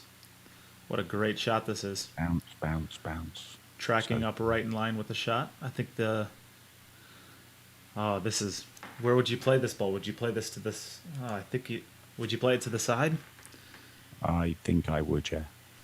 I think I might have to play it into the corner and follow it for the 9 into the side. Easier to control the positional shot. But it's hard to tell without being on top of it, of course. You can just stun straight down here. He might even just draw straight over, mightn't he? Off the rail, back over for the 10, into the right-hand corner. I don't think he hits a rail. Yeah, I was just going to say I think he just drift. Yeah, beautiful. So stay down on the shot, follow through here. He's not missing that one. Got a nice backswing. Nice. I do like a long backswing. I think there's lots of different views on it. Yes, you have more room for error the bigger your backswing. But I think it just helps you to get the cue going slowly and then power through the cue ball rather than a little stabby, I agree with that. It allows you to create. See, that is kind of the. Yep, you're up, Jim. Yeah. That is the question of players. A lot of instructors, I think, from what I've heard, if they're, I don't want to. Well, I'll just straight up say it. I think some of the instructors that aren't very good they like to say that you can't have a big long backstroke because it's more room for things to go wrong. But Right. there's also something very important to being able to generate power without having jerky motions. So if you need to get a big stroke on the ball, or even if you have to get a medium stroke on the ball, there is something to being able to generate it with a big long backstroke that allows you to be smooth from start to finish to not have to control jerky movements. Yeah, of course. If you train your back arm to be straight, and it doesn't matter how far you bring the cue back. If you practice it and you perfect it, it's just the same. I think the advantages sure outweigh the disadvantages. I think it gives you a larger selection of shots. You can play more shots with more backswing. That's my opinion, and I always taught it as well.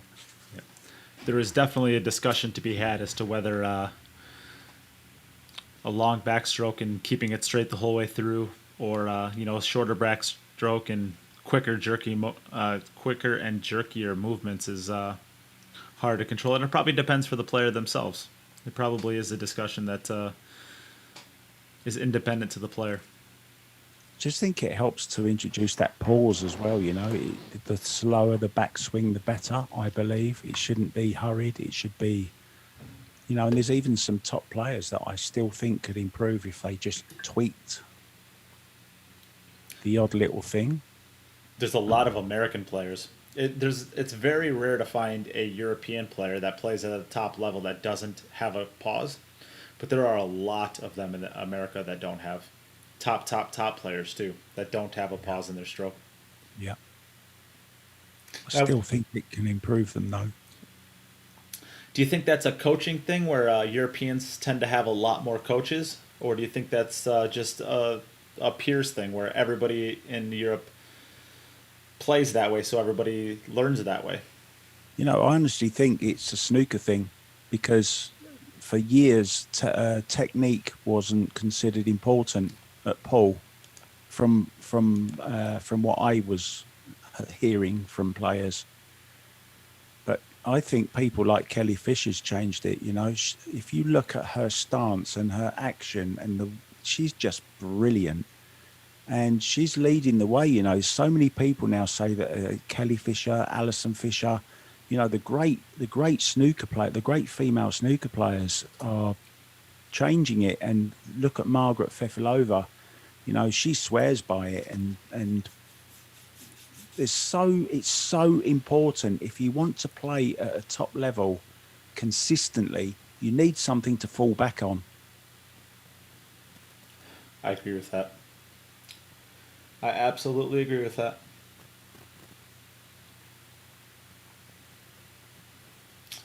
I think there was I think the U.S. with the Filipino invasion for sure as well. That's just kind of the player. That's the kind of play that the U.S. has always known, is just the kind of fast run and gun style pool, where European has always been a much more slow, controlled, methodical game. Yeah, and it's The Filipinos play that way too. The U.S. style, the kind of fast and loose. Yeah, very loose, very wristy, very quick in their preliminary strokes. Very, they're not always right down on the cue. Look at Reyes. Look at all the great players of the Philippines, and even the US as well. But I believe they're starting to fall behind, because these players with the superior technique and fundamentals just hold up under pressure. You're up, Jimbo. Sorry, Mark. You're up, Jim. All right, continue on. Yeah, and I don't think it's any coincidence that there's so many European players now, and especially the Chinese as well. We introduced Chinese to snooker, and then they've adapted their own game. Jim is just his break is just beating him up a little. I can't believe it, how the break just goes. It's, you're not doing anything differently really. You get the odd little kick here and there which doesn't go your way, and then it just snowballs and makes everything worse. And it's so frustrating, and it's so upsetting to see as well. Yeah, I mean the only thing that's stopping Jim right now is his break, because I think he's only missed one ball.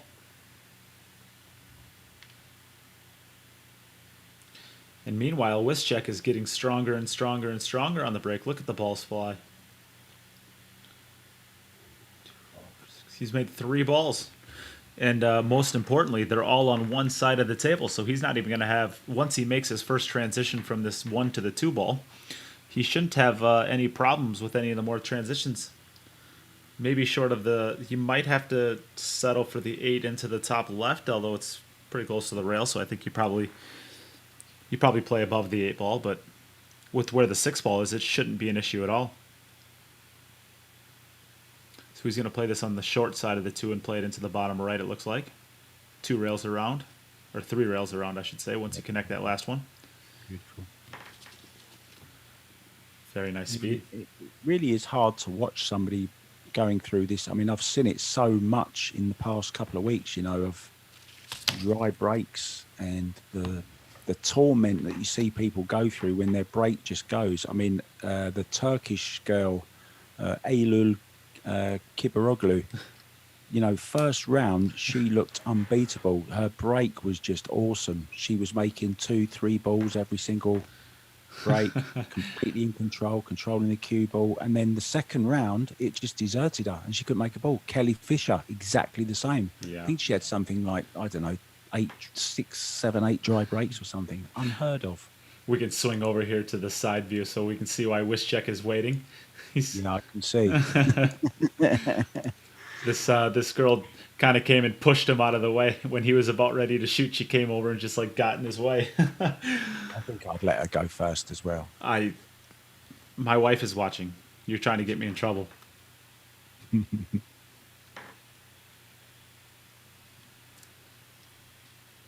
That's a great shot there. I think. What does this look like from this view? I think He's in the zone, isn't he? You can just run this in and. I think maybe the 6 ball into the top left. Think you can hold it? Yeah. I think so. It's a great shot. Nothing to do here with the cue ball, is there? Just stun this in off the side rail. Yeah. He wants to be below the side, or he wants to be below the shot line, on the center shot line on the 7, so that he can just drift naturally up table. So I suspect he'll draw it back just a little bit, probably about the half the distance between the cue ball and the 6 ball right now, and off the rail, of course. Perfect. Just like that. And now he has the angle to naturally drift up table, or just drift over to the left rail and shoot it up into the top left. Although looks like it's pretty close to the rail. I don't think he's going to take that option. So just drifting up naturally. But he wants to be about as close to straight in as possible so that he can just drift down table without having to worry about any angle. Okay, so maybe he wants to shoot it from over here so that he can get the cue ball on the right side of the 10 ball, so he doesn't have to worry about waiting to shoot the 10 again. Maybe that's a genius thing he just did there.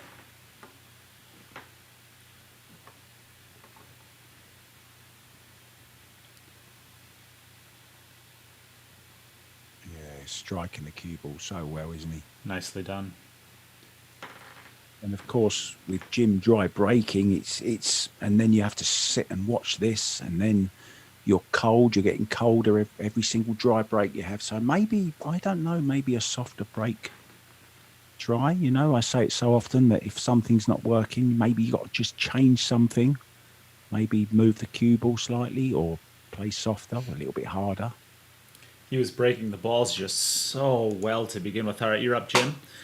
In the first match, he was just breaking the ball so well. I think maybe you want to stick with it, just because if it does come back, it's going to be so good. But there's a 3 ball down to the side pocket. But that's going to be the only ball, it looks like. And I mean, obviously it only takes 1 ball, but you would like to see something like Wischek where he's able to. I mean, Wischek is having 2 to 3 balls jump into the pockets, and Jim's fighting to get the 1. Yeah, and not only is it, you've not got so many balls to pot then, there's so much more room on the table as well when you're making 2, 3, sometimes 4 balls, Certainly. And, but he's not out of this by any means, it's still pretty early stages. Well, he only has 3 racks left, so he has to get out of all 3 of his racks and hope that Wischek can't, and he's going to get hooked. Gone too far. Maybe. Let's take a look. Yeah, he is definitely hooked. His only hope now is to kick this into this bottom corner. I think if I'm kicking this, given these rules, I think I'm trying to kick it. He's jumping the ball in. I think he was looking at the swerve, actually, to start with. Now he's gone for the jump cue. Has he gone for the jump cue? We can maximize this as much as we can. Let's take a look at this. Of course, we have the ability to move these cameras around a little bit. So let's get us. What I lack in updating scores well, I'll make up for in moving the stream around. Can't be good at everything, mate. I think he's jumping it. He is. Yeah. Oh, and he gave it a chance too. Unlucky. He'd have been hooked on the 3 again, of course. So this means that Wischek is the winner of this match. But we are back over for Wischek for his next opportunity. But Jim is still, with the impressive score that Jim put up to begin with a 7, he actually still is in line to have a chance at this if Wischek, Jim is still in line to be able to get one of the number 2 seeds because he put up such an impressive score to begin with. So, of course, all of these racks matter still. Yeah, he can still qualify, right? Yes, he can. We still have taken 5 of the 7 number 2 seeds. Yeah, you just got to keep going. You never know what might happen. He's breaking so well, isn't he? Look, 3, 4 balls, almost 5 balls there. Oh, my goodness gracious. 4 balls, almost 5 if the 8 had have dropped. And the 1 ball ends up in a little bit tough of a spot. He might have to shoot this, it looks like, to the bottom left, I think. He's going to have to play this, and he's going to have to shoot it across the side pocket, which is never easy. No, you're always wary, aren't you, of the nipple. Should I call it the nipple or the nose? I don't like calling it the nipple, really. I've never been a fan of using that term either for describing it, but I'm going to call it the nose. I kind of like the nose. I might start calling it the nose or the jaw. I like the jaw. Yeah, I like the jaw as well.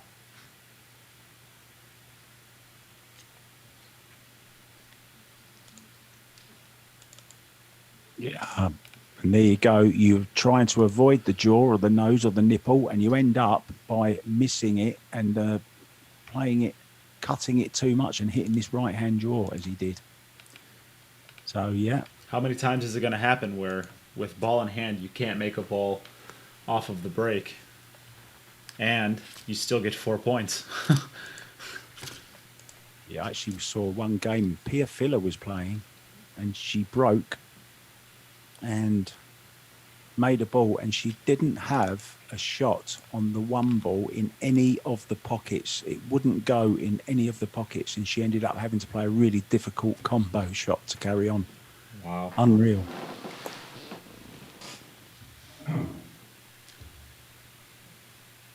So that's a good break.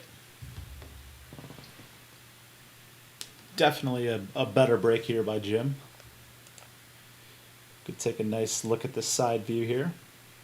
Lil Chris says, call it the point. Yeah, that's a good... I've heard that before as well. The point. Yeah.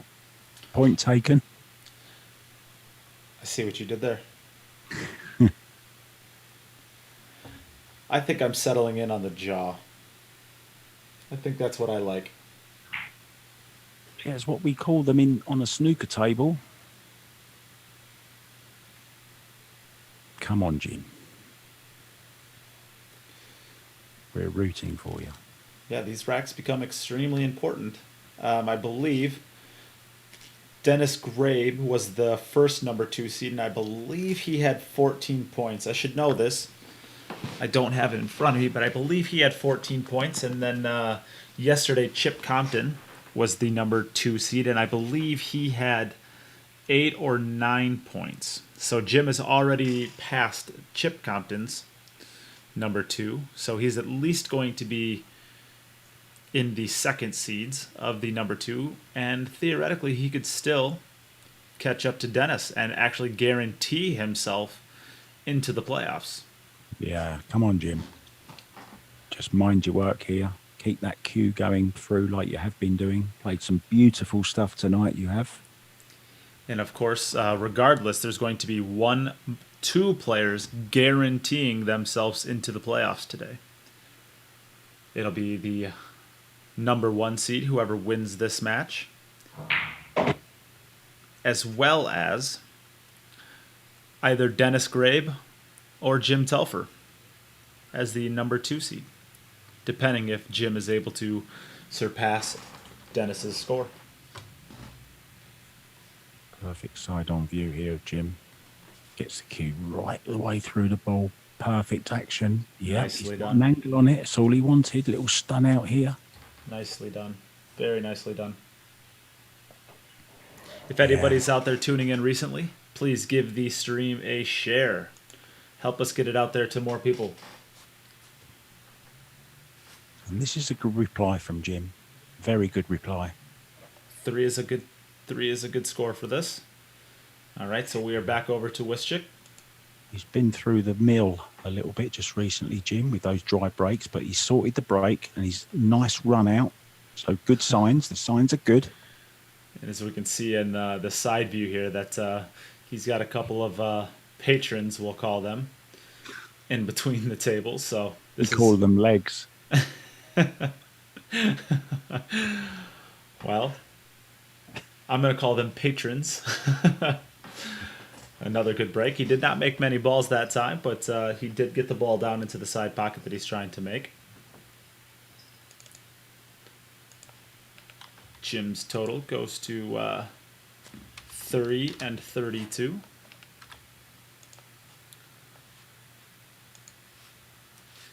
You get a good look here as at the line of the cue ball coming in. He's got to get past the 8 ball for the shot for the 2 into the lower left. Shouldn't be an issue. And I like what he did there. I really like what he did there. Some players, a lot of players, will try to just roll off that first rail and just kind of try to just sneak past the 8 ball to maintain your angle. But I think the best players go over to that right rail as well, because then you're good the entire time. Yeah, he forced it in. He was in complete control. Now he's got this similar shot here. Look, just stun off the side rail, out again. I like it when you're punching those balls in, rather than just rolling them, you know, willy-nilly, just letting them drift around the table. I like you to actually push that ball and put it in that position rather than just let it, you know, it sort of drifts around. I agree. Nice little forward 2 rails here to the left cushion. Oh, he'd elected for 1, but ends up in about the same spot as if you would go forward 2 rails, I think. But he's pretty close to it. Now let's take a look at the bigger view here. I think he can roll this in and still hold the cue ball before the 10, but he's gonna have to be very conscious of his speed, or he's gonna have to draw it a little bit. I think he's got a little bit more room between the ball and the rail than I thought, so I think he should be able to just kind of cinch this with bottom spin. Might even hit the 10, I thought. Oh. He's quit. He's just took his eye off it. He's watching the cue ball.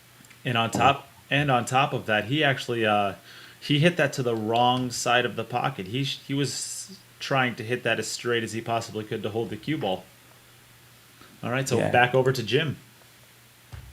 Just really took his eye. He was watching the cue ball there. Fatal mistake to make, of course. So if I'm not mistaken, I believe this is Jim's last rack, because he did go first. Yeah, Jim went first. And that's a great break. Look at this. Look at this. Oh, don't hook the 9. The 9 and the 10, they tied up though. Let's look at a big side view here. See what it looks like. Yeah, that 9 ball is death. That 9 ball is absolute death. You would like to be able to go at it right now with the ball in hand, but if the 3 ball was over 2 more inches in front of the side pocket, we would see him break this out on the first shot. But there's just no option. I'd do it off the 3. I'd get decent position on the 3 to cut basically where the cue ball is now on the 3. I agree. and then play to move them there. I think that's a great shot, and that's what he's looking at right now. That's what he's looking at. That is the shot to play, guaranteed to be on the 5, unless he's really unlucky, of course. I think that's a great shot. I like shooting this 2 ball to the side pocket, though. I don't like drawing this. It's a lot easier to control your cue ball by following it forward. So I like shooting the 2 ball into the side pocket and following forward into the line. I do like the fact that he got up again, though. He changed his mind, got up and started again. That's good thinking. Start with a clear head. So now here comes the shot. Now, I think I like to come up underneath and pushing the balls up table, but unfortunately that pushes them in line with the 5 ball. So I think you have to go in and contact them on the top. What do you think? Yeah. Yeah, just like that. Oh, he's Oh, but he's going to end up on... Oh. Yeah, unfortunately, he wanted to catch the 10 a bit fuller, didn't he? Just slid off the side of it. So... he's okay though. He's still got a shot on this 5. He can just stroke this in and leave himself a shot on the 7. It's not over yet. Yeah, this is just about potting the ball here. Yeah. The shot's going to come naturally. Keep that head still. He missed it. Right. Oy, unlucky. Missed it. So that is 5 points for Jim. So we're back over to Westchick. Oh, we need to switch over quick. Switch quick. We get to see the puppy. There's a dog coming out of the view. Oh, and here's the dog coming into the side view.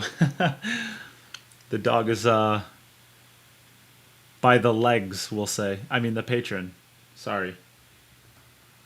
I wonder what you was talking about for a minute there. It's very distracting, isn't it? I can hardly commentate. Oh, I'm going to be getting in trouble.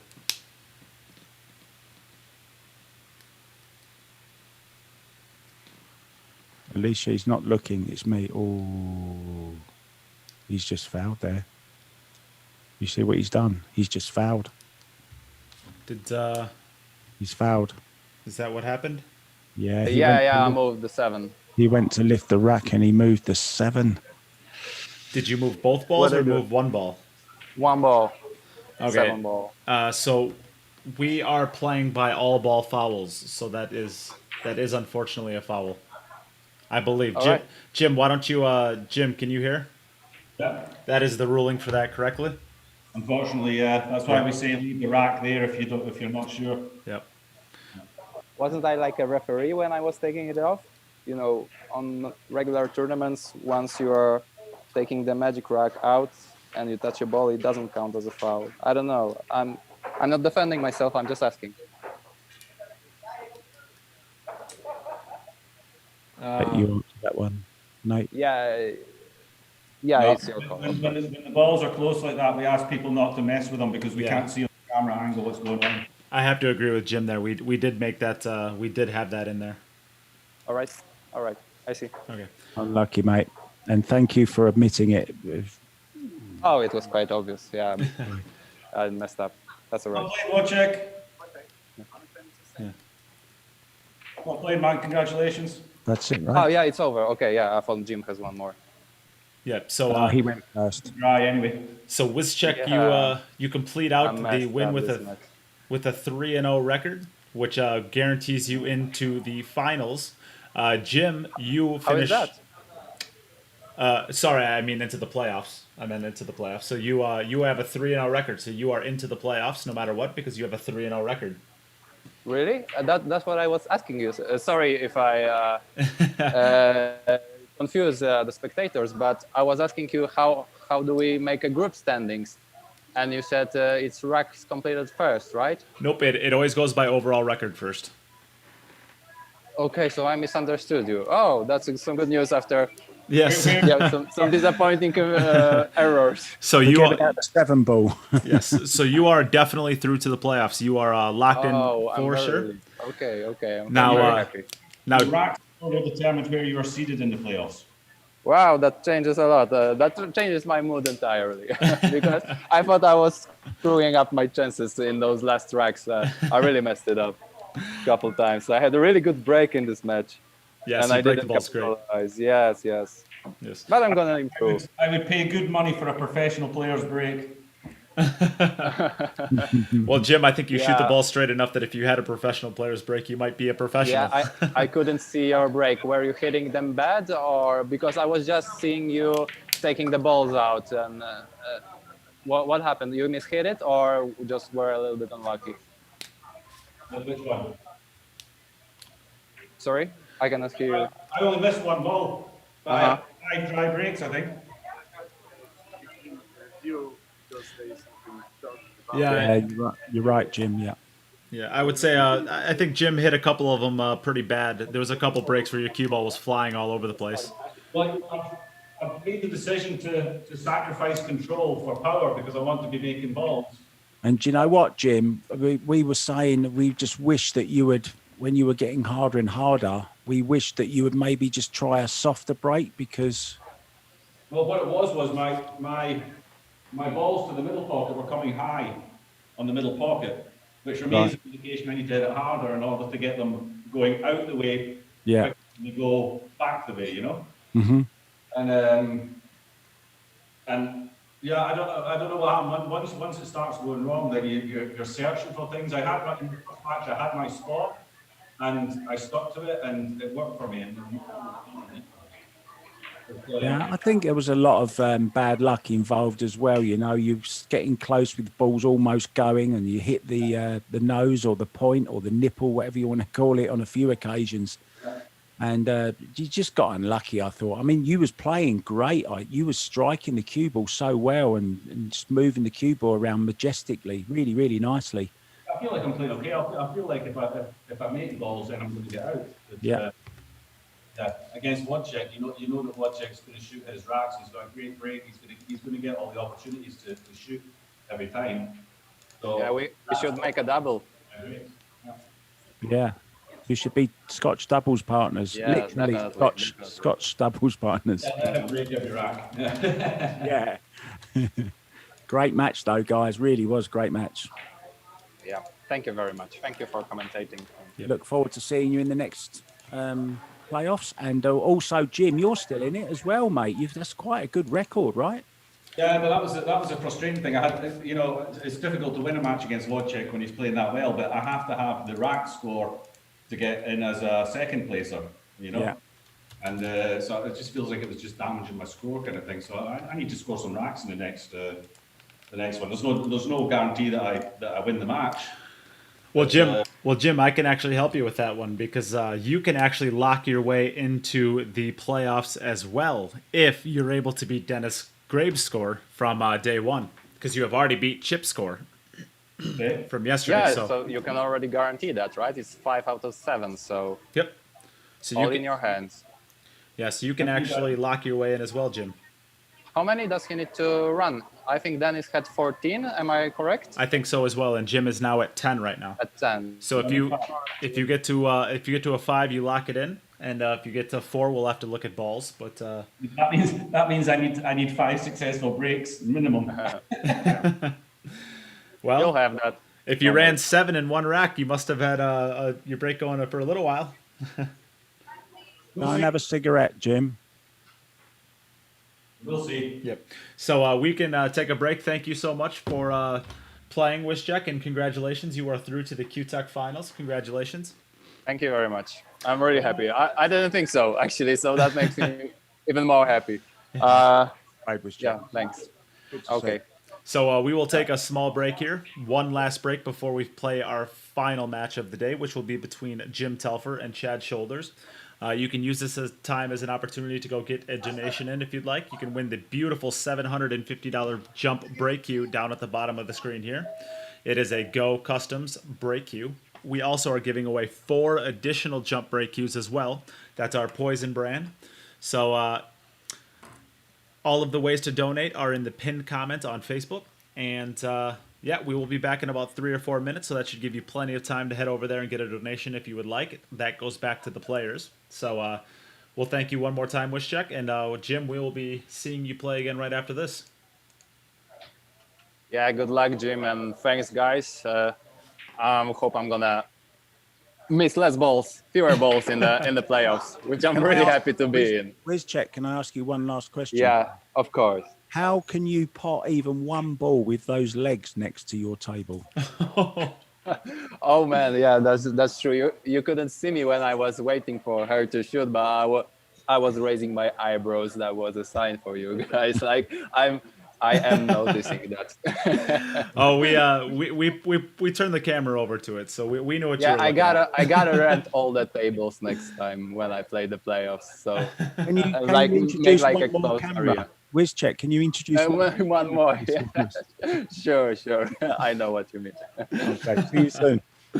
All Okay, right, cheers, have fun, pal. guys, commentating the last one. It's an important one. So yeah, Thanks, we guys. keep in touch. Bye. Right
now.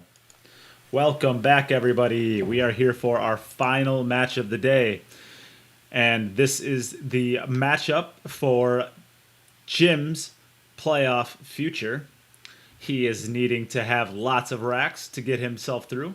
He may get through already, but to definitely pad that. And he is playing against Chad Shoulders.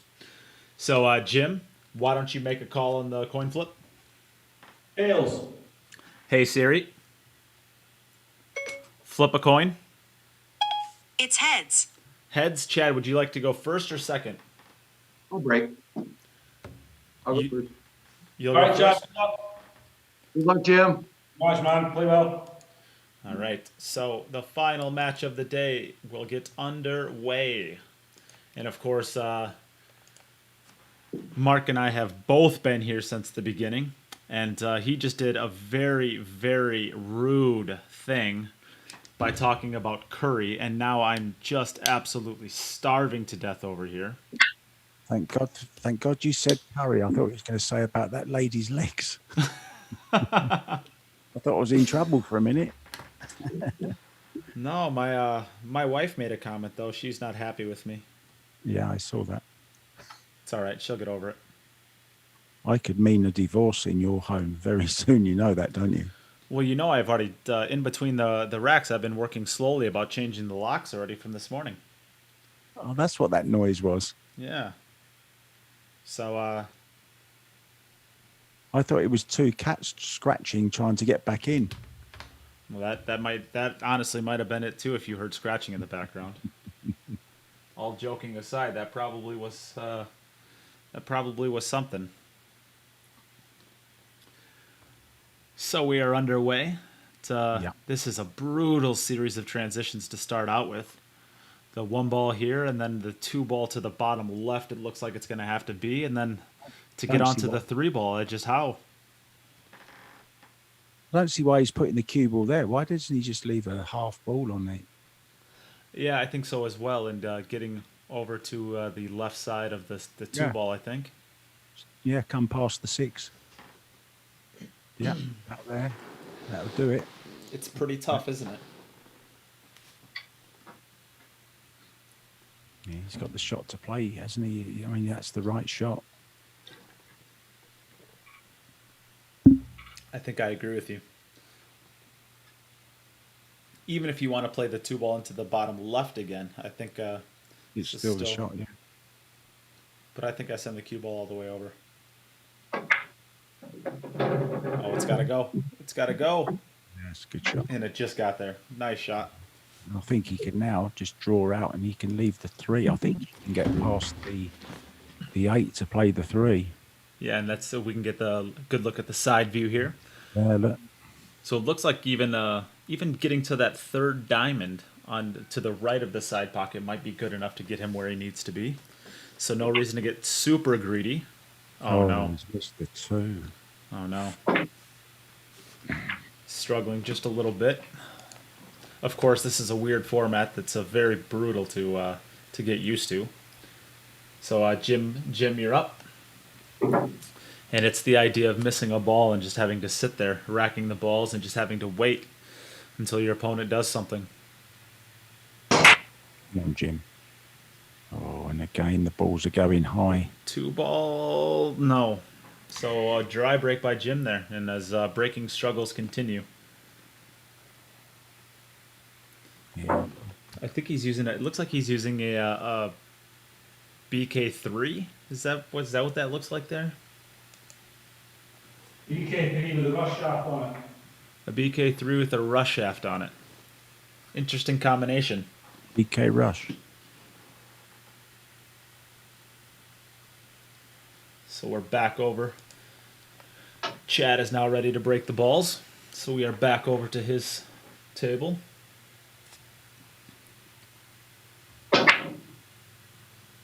Four ball just went high.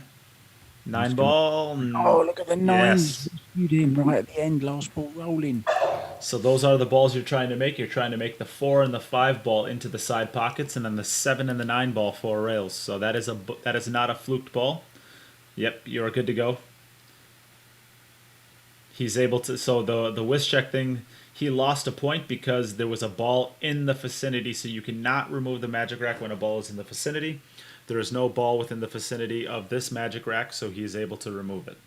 That is the ruling there that we are going by, or that's what the ruling is, I should say.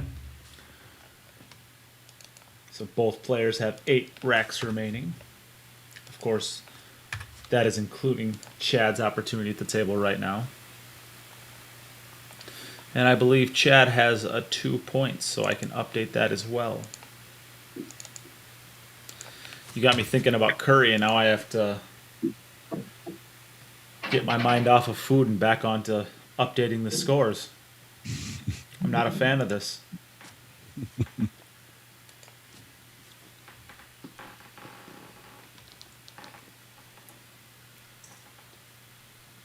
Yeah, 5's a little bit awkward, isn't it? That 5 is just a little bit awkward. Maybe you can bump it here, go to the rail, and kind of flick off the right side of the 5 ball. A bit dodgy. Bit risky, I thought. So he's played the right shot, but now what's he going to do? I think He's for done 2 it rails. now. Yeah, 2 rails. Lots For of the- right-hand English. Zip it over. Yeah, for the 5 underneath. He's Actually, looking for the bank. I think I actually hit about just a straight high ball here. I don't think any right hand spin is needed. I think it's just a straight high ball hit is about right here. I think he was looking at leaving the bank, to be honest. There, I'll tell you what, he's been drilling every bank shot he's shot at, I think, and even Yeah. a couple of long rail ones too. So he can bank.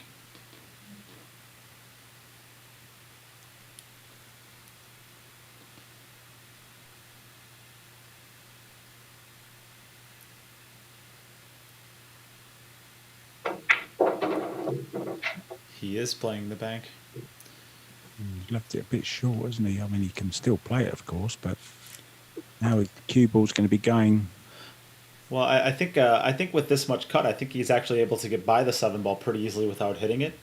Yeah, And then his cue ball comes around 3 rails naturally. yeah, just below centre. Get a left hand on it, maybe. Drills Played it. it beautifully. And his cue ball's going to be Beautiful out there. shot. Nicely done. Yeah, that's a fabulous shot. That is. Nicely shot. done. I wish I would have had both camera views up for that shot so we could watch the potting of the ball plus the tracking into the positioning. Well, it's not like you've got anything else to do, Nate. Well, I gotta curb these hunger pains I have now. Huh. It's about the only thing I can think of right now. Vegetable samosas, garlic and coriander naan, Oh, chicken stop. tikka masala. Oh, that's a beautiful shot as well. That's really hard That is a beautiful stroke. shot to make. That, yeah, brilliant. I could go for a nice chicken mansala right now. Yeah, that's what I've got. Oh, remember earlier when I said this is going to be the beginning of a beautiful friendship? I lied. He's over already, right? I lied to you. I lied to you, Mark. I lied to you.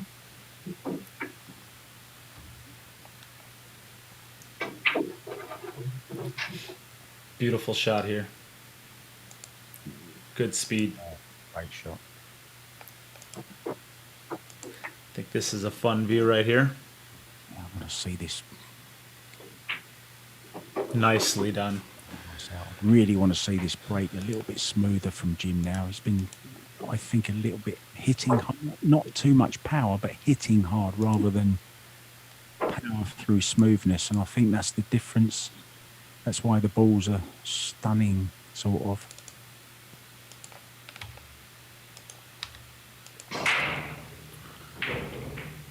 I didn't see the ball go down, but I heard it, so it must Yeah. have been the wing, I'm assuming. But look at this. Oh, that's not too bad either. Look at this. Not bad. The 1 ball, so the 1 to the 2 is going to be a very difficult transition, but yeah, that's a brutal transition. If you're able to get onto it, it looks good from there, but yeah, even the 6 ball is not great, is it? I mean, as you say, it's all about the 1 to the 2. It does go in both sides. It goes in both top corners.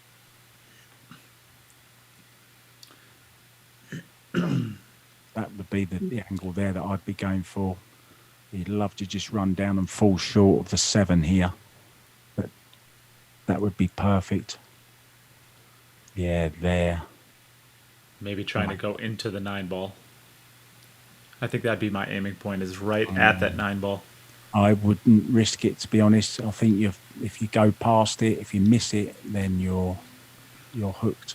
I think he's just got to drop this in dead weight.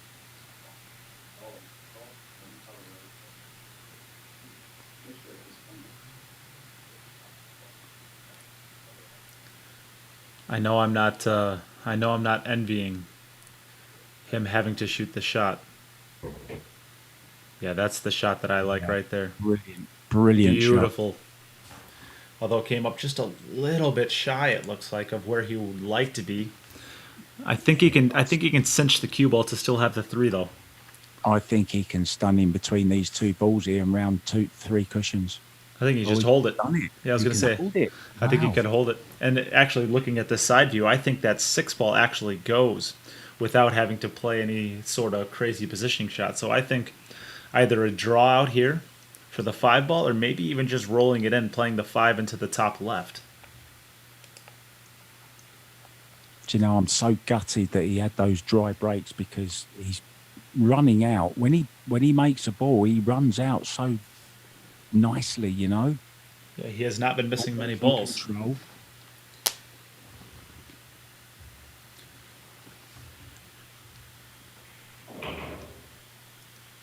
Yeah, keep going. Oh, good speed. Oh, this is okay. I think the 7 ball goes between the 9 and 10, so he's able to just go to this rail and basically stop it right there. It's just a little bit straight. It would have been perfect. It's just a little bit. Just warranted a second look. Do you know what I mean? That kind of shot. Oh, I agree. Absolutely. Yeah, that's perfectly done. Sensible thing to do there. So now I like it. I mean, let's take a good look at this from the side. I think, yeah, I like just a stop shot. I think it's just 4 stop shots now. Yeah. Stun. That's it.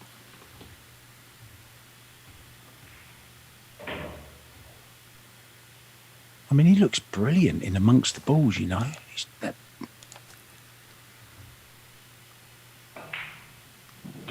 Oh. Those dry breaks, you know, it's just a nightmare, aren't they? I'm not sure if he called that last one 3 rails, but it falls nonetheless. Just wanted to keep it straight. He's nicking a bit of the pocket. Got to pick a pocket or 2, right, Jim?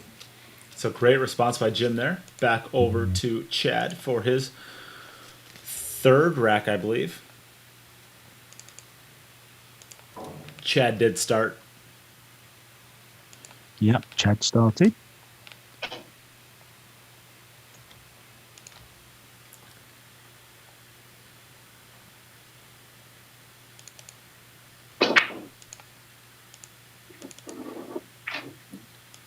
Has another ball down. Pretty good spread as well.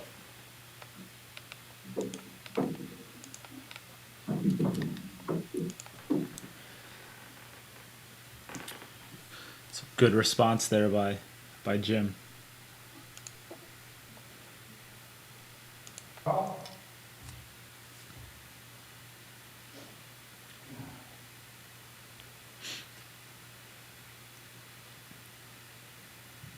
Yeah, I mean, he can't be disappointed with the way he's actually played, you know. The breaking left him briefly, but he's running out lovely.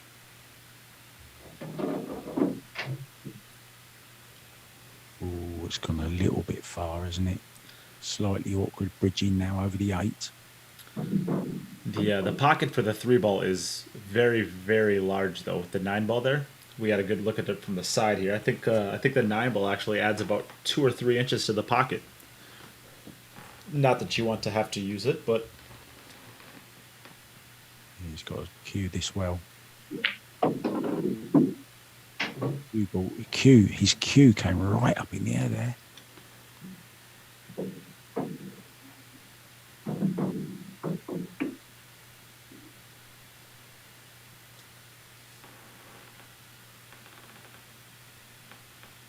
Having to dig down again here. It's got to go. Yeah, he's a little bit of English on the cue ball there. Zipped it back up. Take another look at it. I think it gets far enough that he's going to be okay with it. The problem is you're going to have to get this. Let's take a look. Does this 6 ball go into by the 7? I think it does. So I think he probably runs this around 3 rails for the 6 ball into that same pocket. Or, well, you can't really just roll it in and play the 6 to the opposite middle. It's just too small of a window to hit. Yeah, it's a nice shot. Very nicely done. Beautiful speed. Same again. Bounce off the side rail. It's on the right side of the table for the 8, of course. Nicely done. Just a little high inside for this shot right here, and I think he's going to be off and running.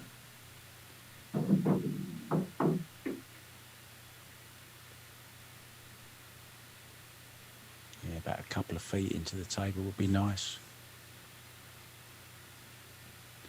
Yeah, I think in between the 2nd and 3rd diamonds is probably about my aiming point. It gives you a diamond on the...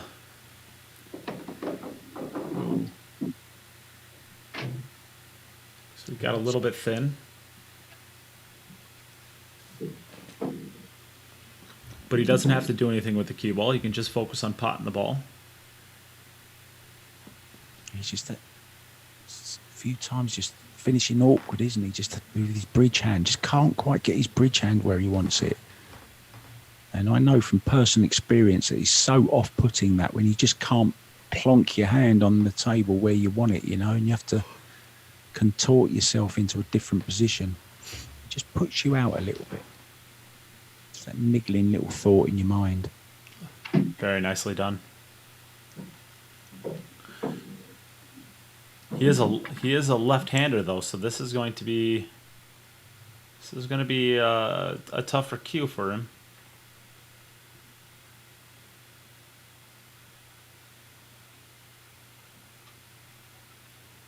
He's off to get the rest.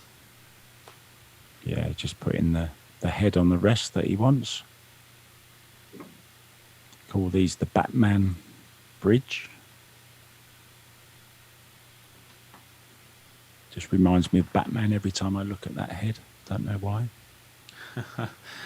They call that is the moose head, I believe is what they call it.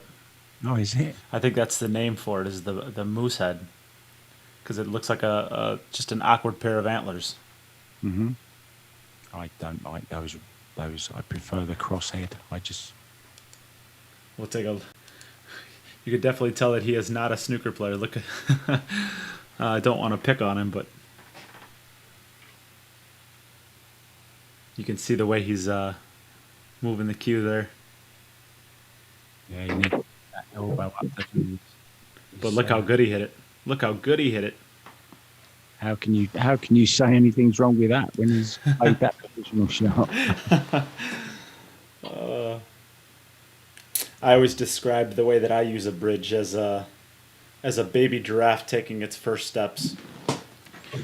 It doesn't really look very natural, but generally speaking, you can get things done. That's kind of how I feel using the rest.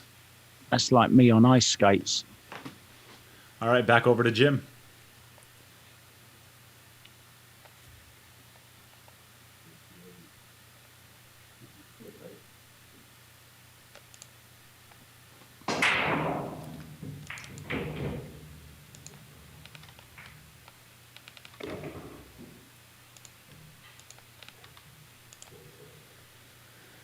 So Jim's break is starting to come alive here again.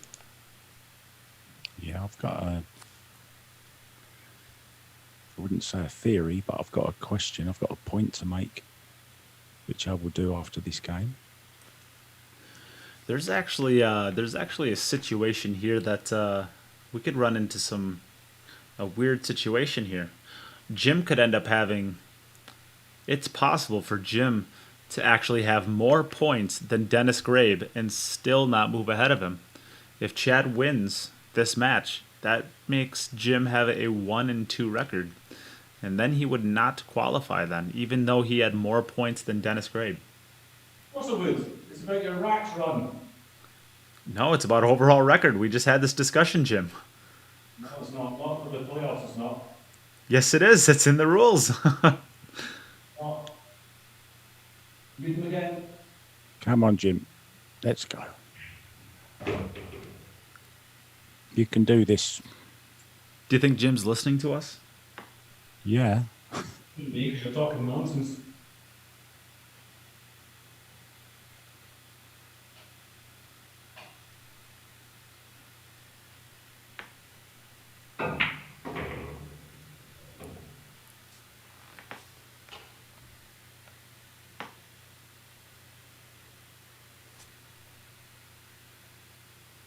And once again, when he's in control of the table, he's some player. He does not make many mistakes once he gets to them. Nicely done there. Follow this down probably 2 rails off of that right cushion for the 6 into the bottom left.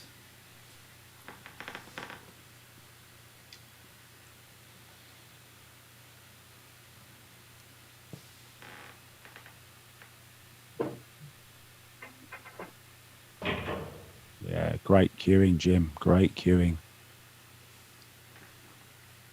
I'd pay. He said he would pay for the break of the Polish guy. I'll tell you what, I'd pay for his cue action. It's beautiful.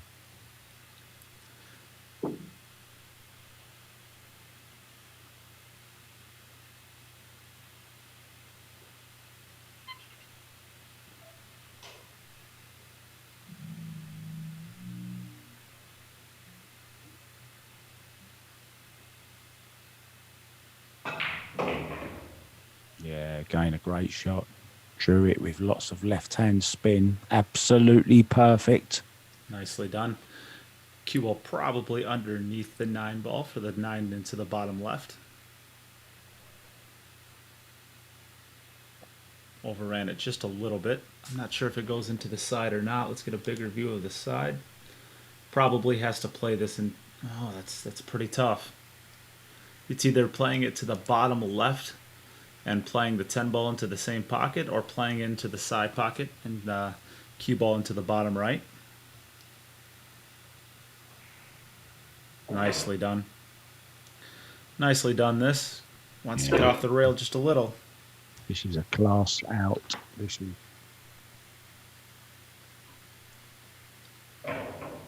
fantastic. All right, so we're back over to Chad.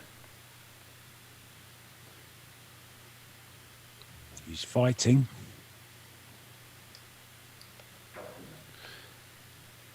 I did not know that.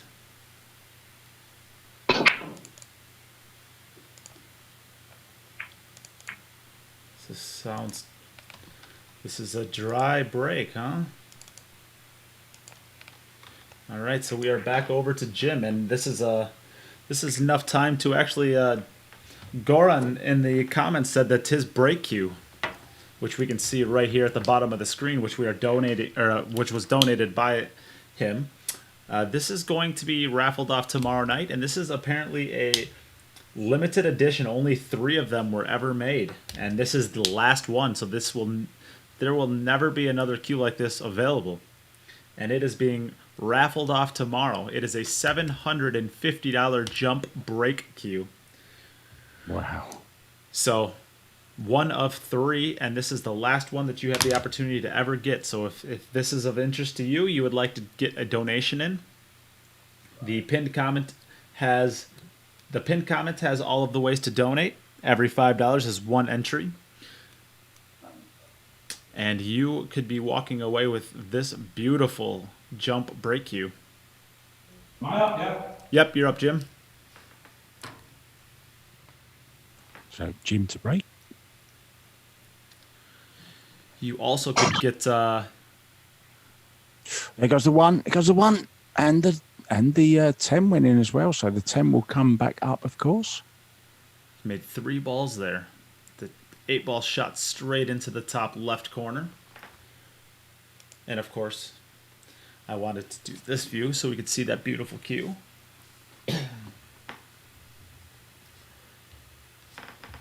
And actually, there has not been all that many entries into this raffle, so there's actually a pretty good opportunity. I'm going to actually get some mime entries, and there's a pretty good chance of winning this. Not too many entries for it, so if you need a jump break you could win that one or one of 4 other ones that we are going to be raffling off as well. But this is the big one.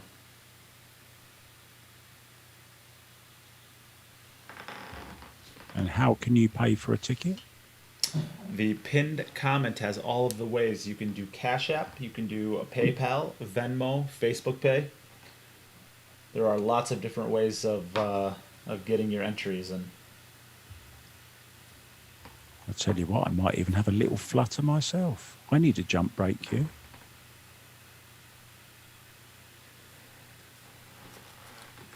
well, you're looking at potentially one of the best in the world.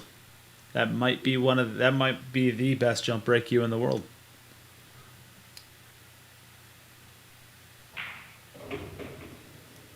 Yeah, lovely bit of right-hand English, swinging it over towards the 3. Beautiful shot.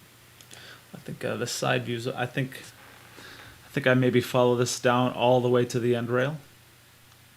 Maybe no. I think I probably stay above. Yeah, I like that more. Just a little high inside. I like to connect both of these rails here.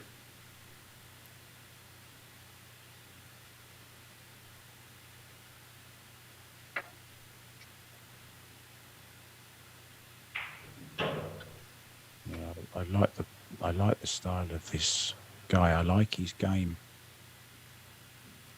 He overran that one just a little bit. It shouldn't be an issue. It's still just going to be a nice draw stroke. Yeah, no problem there. Leaves in the perfect angle. Yep. The 7 ran off the back rail down towards the 9. No drama. Yeah, Jim. This is solid performance, this. He's going to make himself work for it just a little bit.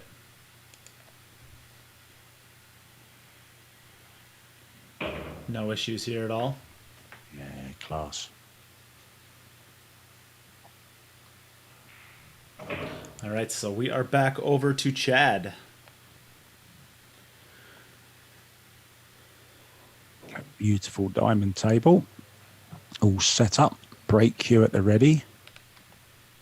You'll see Chad walk into the frame any second now.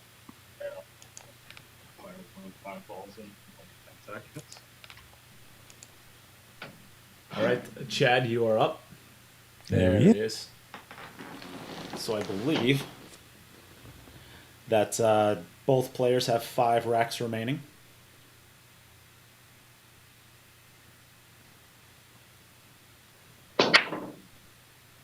It's a great break again. Oh, is it dry though? 9 ball. Oh. It's dry. He did contact those quite well. But doesn't it? Though both the wing balls were so close to going in, they didn't. They caught the nose. Good. So we are back over to Jim. Yeah, the Scotsman from Prestwick, living in Maastricht. And he's moved has he moved the cue ball slightly? No, I don't think so. And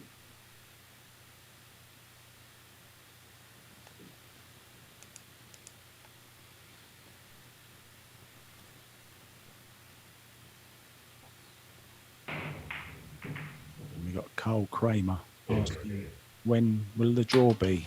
I heard a ball go down. Yeah, he's made a ball.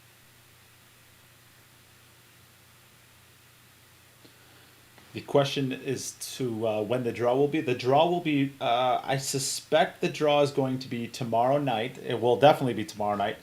As to exactly when, I'm not totally sure, but I think I'm going to do the draw sometime around 7 or 8 o'clock Central American time. And it will be done from my personal Facebook page, so Nate Mindham. So follow me to be able to watch that. And the other ones for the last 2 days are also on there. And all of the donations that you make, I actually put into a spreadsheet, and you get to see that spreadsheet. So you can actually see that the donation that you made actually made it onto the spreadsheet, so that we are counting it. And I do it. Sorry, go Sorry. ahead. No. I was just going to say they'd love a little nudge on the 4 ball here. Yeah. Oh, definitely. Hold it on the 3. That would be perfect. Might even just draw past it. Yeah.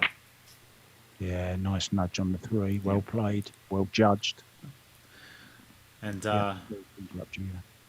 not that so I do it that way as far as the spreadsheet, so that everybody knows that when they donate to the stream, their entries are actually counted. And as far as I know, there's nobody else in the industry that does that. And I've always wished that that was the case. I've always wanted to see that if I make a donation to a stream, that it is definitely being counted, and I'm definitely getting my entries into things. So I decided that I would do that with my donations or my streams. So that's why I do it that way.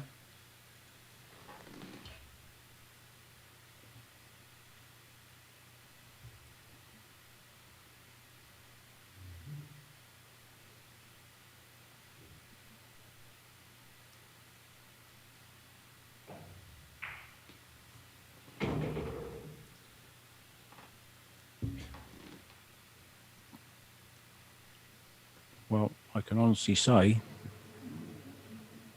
Jim has a new fan because he's great to watch.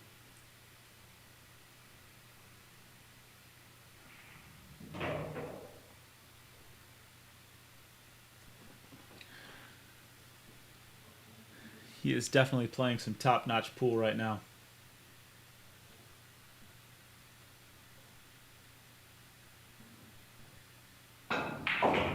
Yeah, and he's caught that beautiful, hasn't he? Yeah, Chad's just had a couple of unlucky breaks. And we saw Jim have a few of them earlier, but as we said, when he makes a ball, he normally runs the table. Quality stuff here, twice across the table now. And into the left-hand top corner. Let's take a good look at this. Side there, not quite right. Let's pull up this. Oops, sorry. Let's pull up the side view for this one. He's gonna have to get just above the side pocket, but I don't think he can get too far past where the side pocket is. Yeah, plenty of English on it. Played it fantastic. Yeah. And it's perfect. Yep. And he hit it to the exact outside of the pocket. He hit it as full as he could and still make it. So hit that fantastically. Back over to Chad. You're up. Yeah, let's hope Chad can get his break. Back again. Another great player. Good to watch. Left-hander. You've got to love a left-hander. 1 ball down, side ball down. 4 and the 9 are tied up, unfortunately. But I think you can break it out with the 2 ball into the left middle and send the cue ball forward and separate those balls out and still stay good on the 3 ball. So I think that's what we're going to end up seeing here. Yeah, he made the ball in the corner as well, didn't he? He made the 9 ball, I think it was, in the corner. I think he made he made the 1 ball into the top right, and I think he made the 5 ball as his wing ball. Oh, sorry, it was the 1, was it? Is that the 9? Oh, that's the 5 over there, isn't it? Yeah. Yeah, the 1 ball shot into the top right, I believe. Yeah. And he's finding out if it even needs to do anything with this 4 ball or whether he can make it.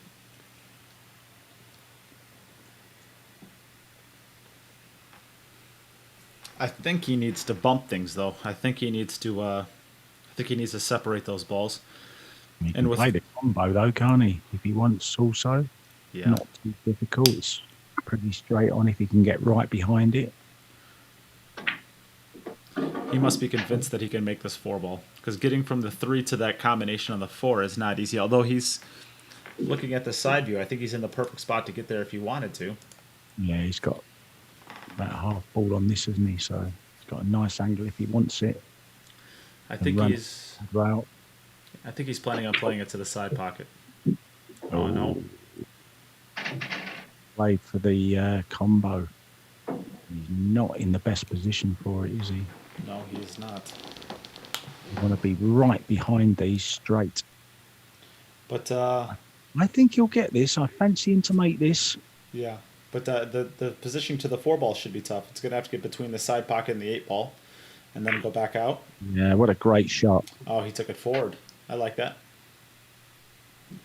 He's still not out of the woods yet, though. He's still got some work to do. Yeah, this is. I don't like that magic rack there either. I'd move that. Yeah, don't like that. I'm able by the. It doesn't affect anything unless you allow it to, and it's so easy to allow it to. Oh. Do you know? I just can't stop looking at them when first thing I do is hang them back on the hook. First opportunity I get them off the table.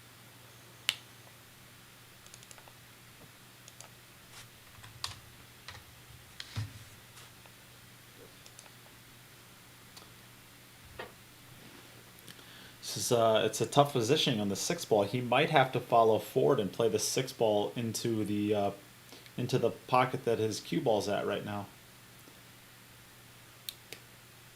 I think he's scanning this in. What a shot! Wow. What a shot! That was not that easy to execute. That was a sensational shot. That was insane. How well did he hit that? Wow. And a series of little stun shots here, look. I think so. He doesn't want to get jacked up over the 10 ball, though. Stun over for the 7, stun the 7 for the 8, and stun the 8 for the 10. This is a very, very tough transition, though, from the 6 to the 7. It doesn't look like it's tough, but there's a lot of spaces where your cue ball can end up where it gets very difficult. If you end up over this 10 ball, it can get very difficult. If you end up a little bit short, it can get a little difficult. If you run it long, it can go a little difficult. Yeah, I think I'll just try and hit this as straight as I can, this 6 ball, and just kill the cue ball. I think maybe even drawing a little bit towards the 7 ball might be a good option here. So if you do get over the 10 ball, you have room to cue the ball still. I think he's thinking about running it in now, bouncing off the back cushion and back up. Doesn't know. It's okay though, just wait until you know exactly what you want to do. I think he's going for the original plan, draw it back slightly, sort of a draw stun, move it out to the side slightly. Oh, he overran it. Okay. Oh, okay, he's all right. He's gonna have to come out. He's gonna have to come with another big shot though here.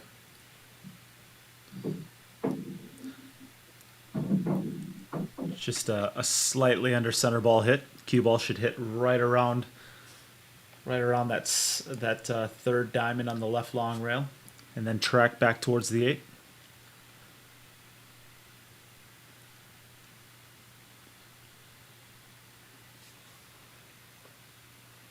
Might even just kill this. Oh, he snatched it, put in a quick one. So back over to Jim. Jim, you're up. Yeah, he's taking a lot of care over the racking of these balls, and rightly so. Doesn't want any gaps.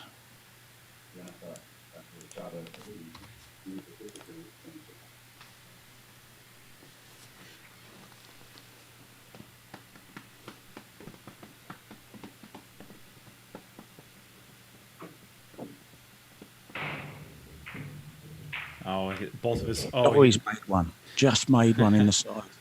He ended up getting. There goes another one as well. A random ball. Made 2 random balls there, and I think man, his rack looks pretty good from here, doesn't it? If you can get onto this 2 ball, the 4 ball's right next to it. The 5 ball is. I think the 6.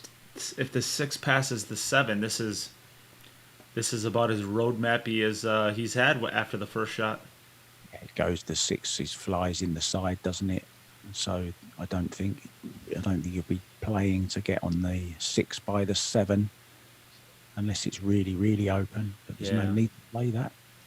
If it's got a full pocket, it's available. But I still like it to the side pocket, I think. Yeah. Yeah, this is nice, zipping it down.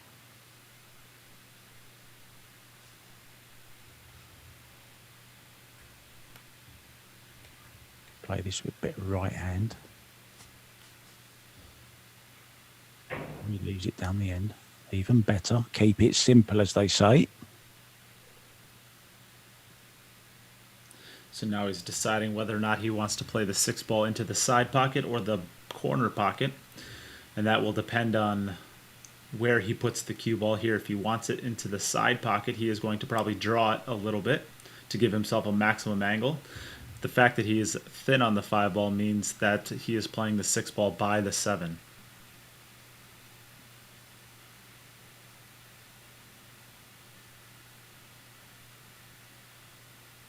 Yeah, you're going for the big draw. I like that better. I wouldn't want to risk.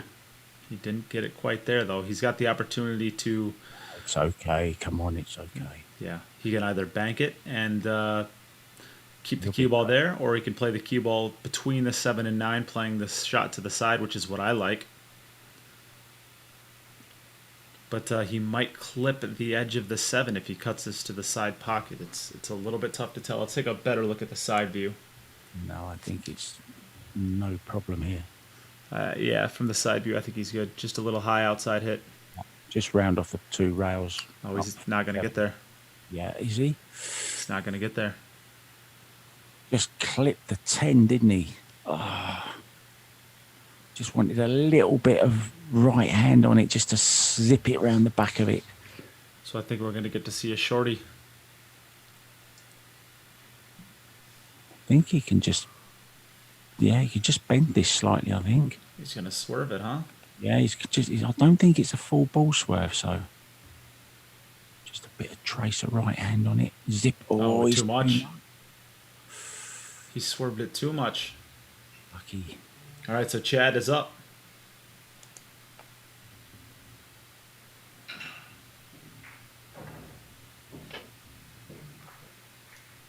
Trouble when I'm watching these games. I don't want anyone to lose.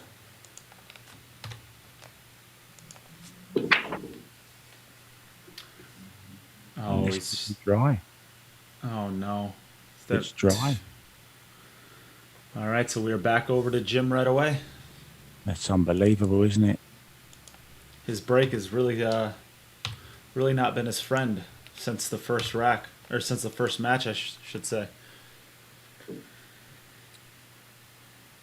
Yeah, it's heartbreaking, isn't it? So Jim has 3 racks remaining by my count. 4. It is 4-2 you.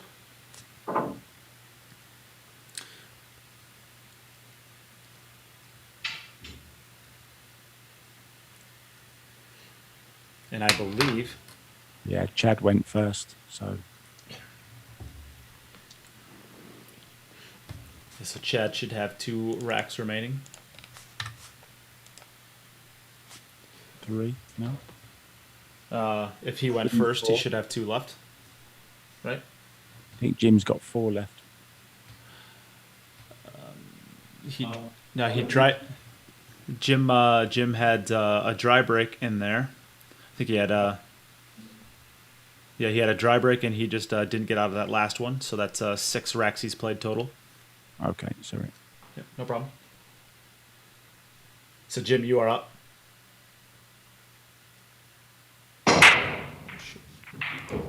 Yeah, he's made the ball in the side. Where's the cue ball? He's okay. Yeah, he's okay. So 1, 2, 3.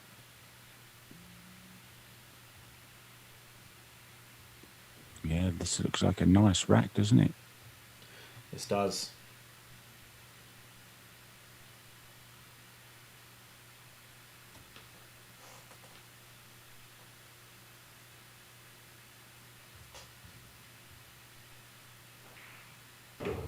Coming up to 10:30 in the UK. So this is an important rack. I don't want to say anything because Jim can hear us, but I feel like it's my duty as a commentator. It's for the playoffs, yeah? This is this is for the playoffs. Jim is currently tied with Dennis Grabe as far as highest runs, and No pressure then. yes, if Jim runs out of this, he is guaranteed into the playoffs. Yeah, come on, Jim. I want to see this guy play again. I really do.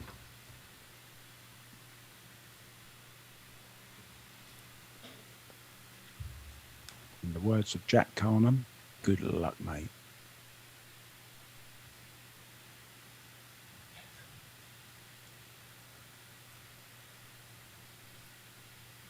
He's just worried slightly. And for good reason. The 7 ball is a big ball here. You got to decide if you want to go above it or below it. And he stayed above it. I think that's a really smart shot there. There's no reason to put a big stroke on there if he doesn't have to try to get below the 7 ball. This is the perfect angle he wants anyways to get over towards the 6 ball. So just a nice little low stun shot over 2 cushions for the 6. Yeah, well, stay down, Jim. You Ooh. jumped up there. Just stay down. I'm trying. I'm trying, coach.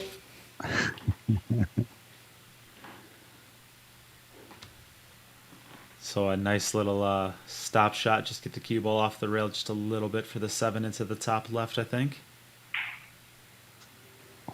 Nicely done. Now then. Let's take a good look at this side angle here. Nothing fancy here. Just stun this in. Yeah, and I think he's got. I think he's overran it a little bit, so his cue ball is going to be working away from the 8 ball, which makes this cut to the side pocket just a little bit tougher. He'll probably have to run the cue ball around 3 rails for the 10 ball. Come on, Jim. Oh, he could either. So this is interesting. He can either roll it in, play the 10 into the bottom right, or he can run it around 3 rails, let the stroke out a little bit. I think in the bottom right. Just drop this in. Oh, he's played it into the end. I'd like that even more. I'd like that even more. In hindsight, I do as well. Come on. And that is what you call bottle.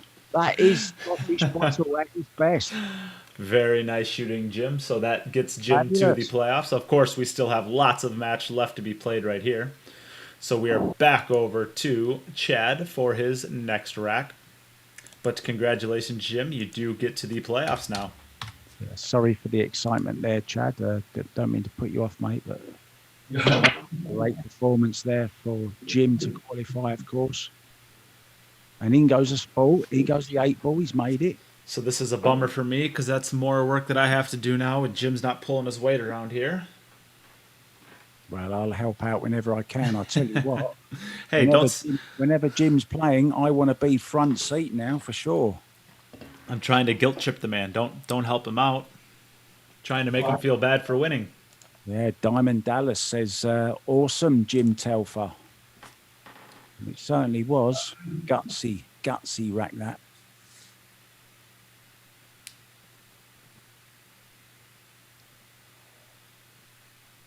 I'll tell you, I'd rather be sitting in here talking about what they're doing than doing what they're doing. I wish I could do what they're doing. Yeah, I certainly do. I'm just waiting for Jim to help me out and teach me how to play this game. It cost, you know. I'm famous. You check it out.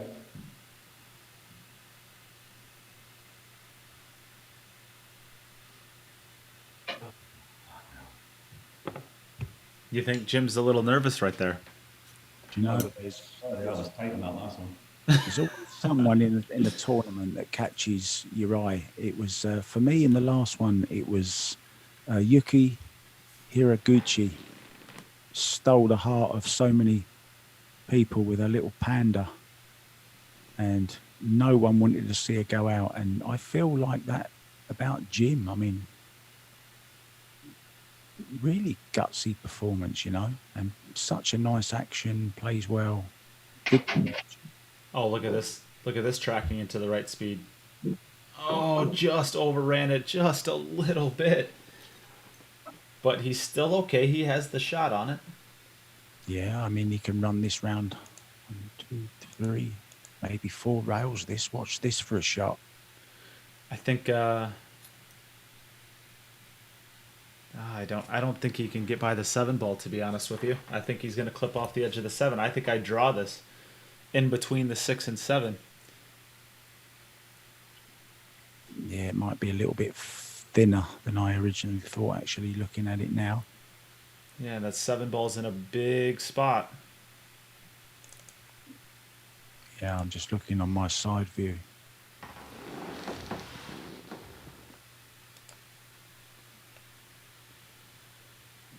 Yeah, he's going the right-hand corner instead of the side. Round the back of the 3. He's overcut it. That's such a brutal shot. It's such a tough shot. Such a tough shot, Chad. Right, so back over to Jim. Yeah, and he'll be feeling great, won't he? But he'll want to. No, I bet he breaks dry twice in a row now. You know he's listening, right? Oh yeah. Come on, Jim, get that cue through. Well, he's got all this adrenaline. He'll probably shoot the cue ball off the rail and break his little Mercedes over there.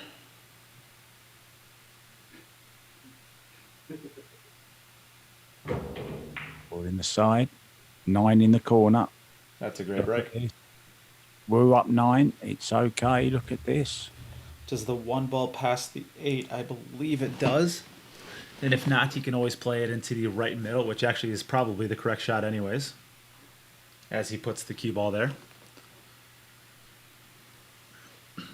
Yeah, I mean, look at this. It's a nice table again.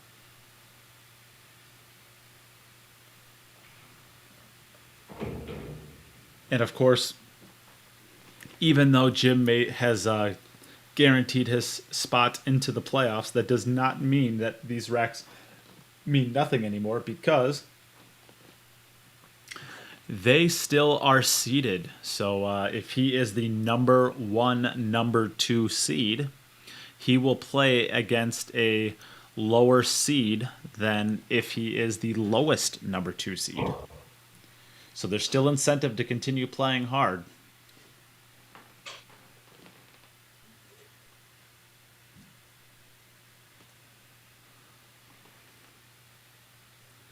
But he has to feel a bit of relief knowing that he does not need to do anything more. Yeah, it's a lovely feeling, is it, to know you're coming back for the next round. Especially after the torrid time he had. I like that as well. Pulling out all the shots now. Played that with a huge amount and hardly touched the cue ball, and he's got it right down the other end of the table. Fabulous cueing. Nice timing.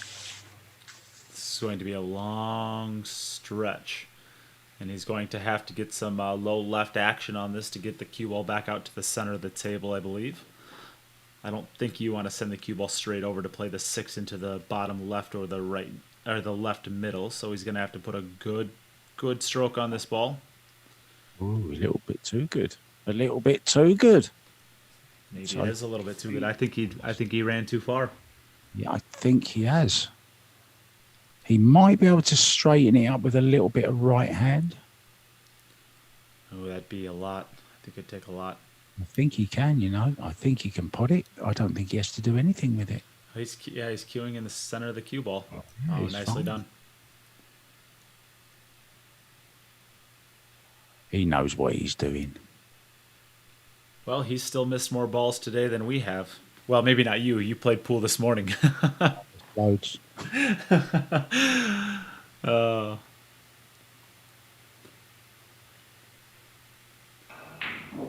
But you've never missed a single ball from the horse trailer, have you?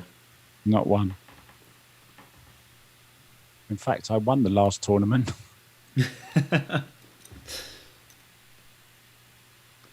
We're all winners here. Just getting to watch Jim run all these beautiful racks. We are all winners.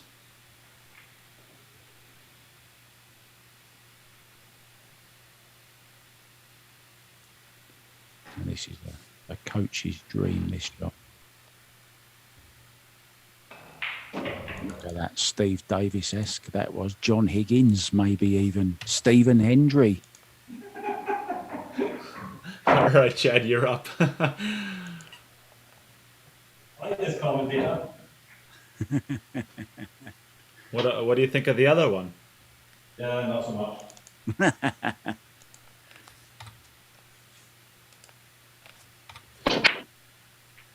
Hey, Jim, you want to know what my favorite part about being the commentator is?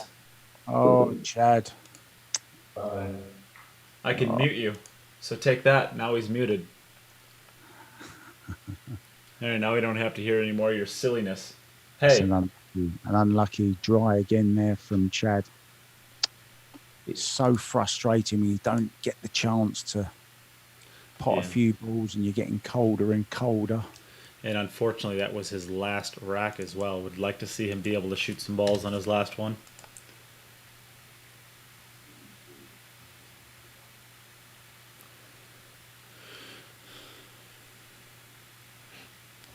It's so much fun to be able to mute Jim.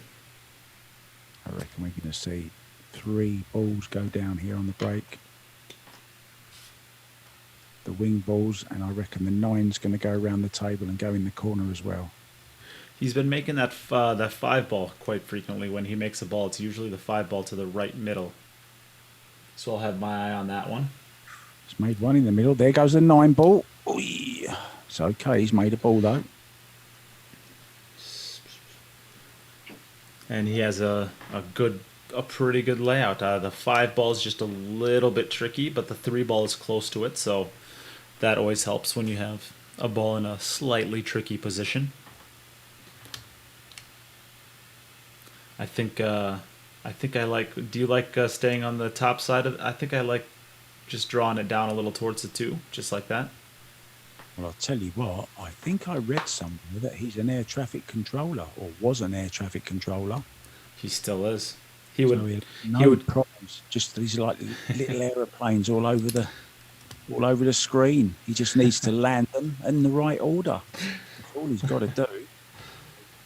He would confirm that, but I muted him, so he just has to sit there somewhere.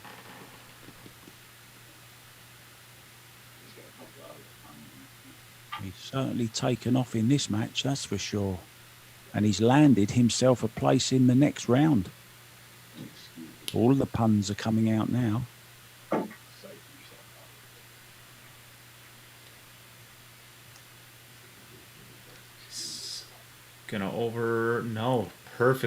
Perfect speed. He's really dialed in now. You're clear to land, Jim Telfer. Just don't make any ocean jokes with Alvin. Those were terrible puns. They made me cringe when I heard them.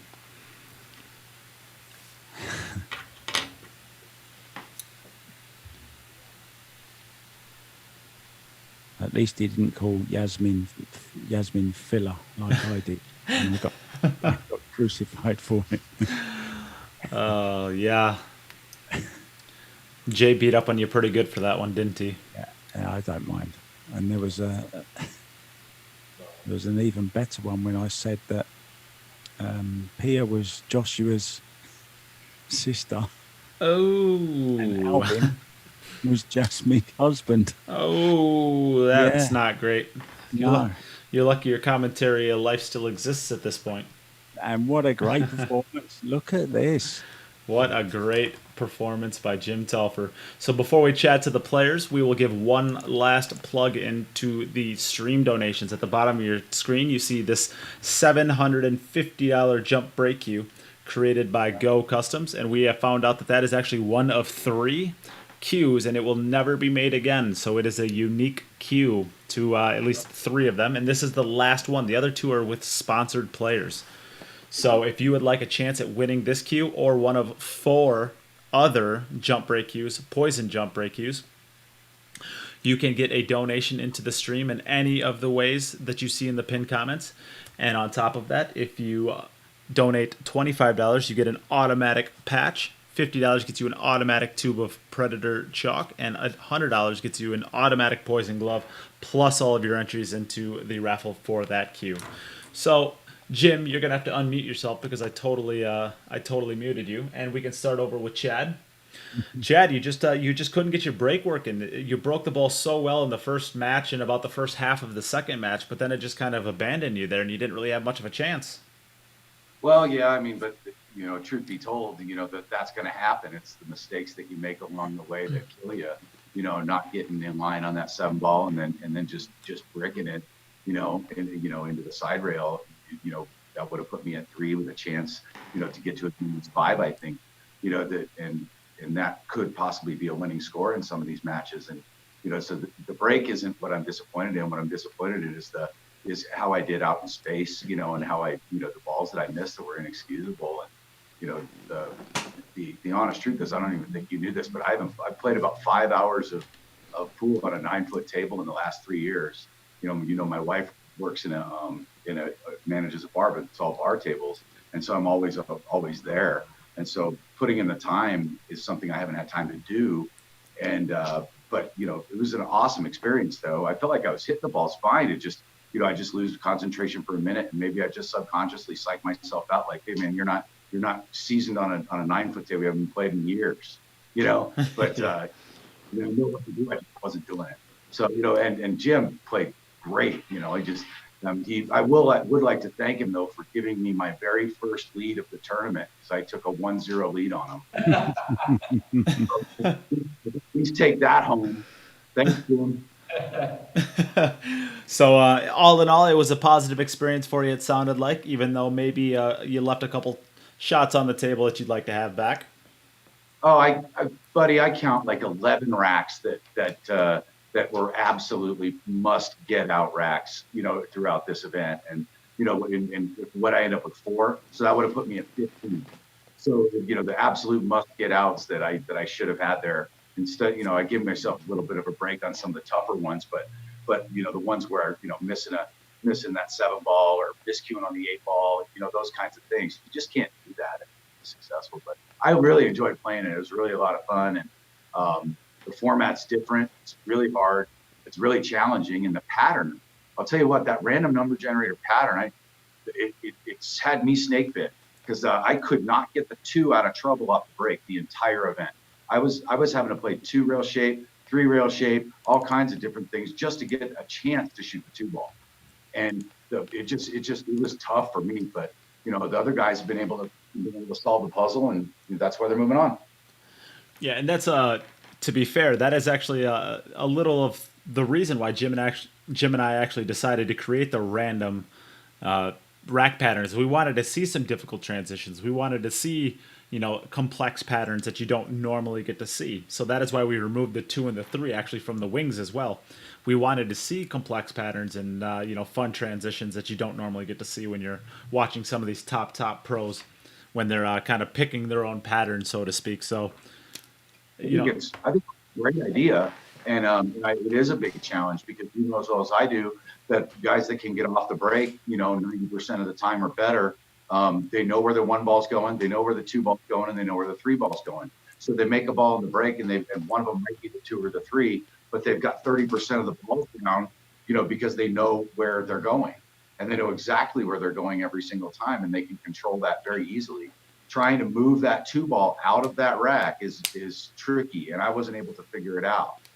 Jim looked like he just started smashing the breaks and getting balls out of trouble. He solved his break, and that's why he won. He deserves to win. He didn't miss, and he played great. Yeah. So we can move over to Jim now.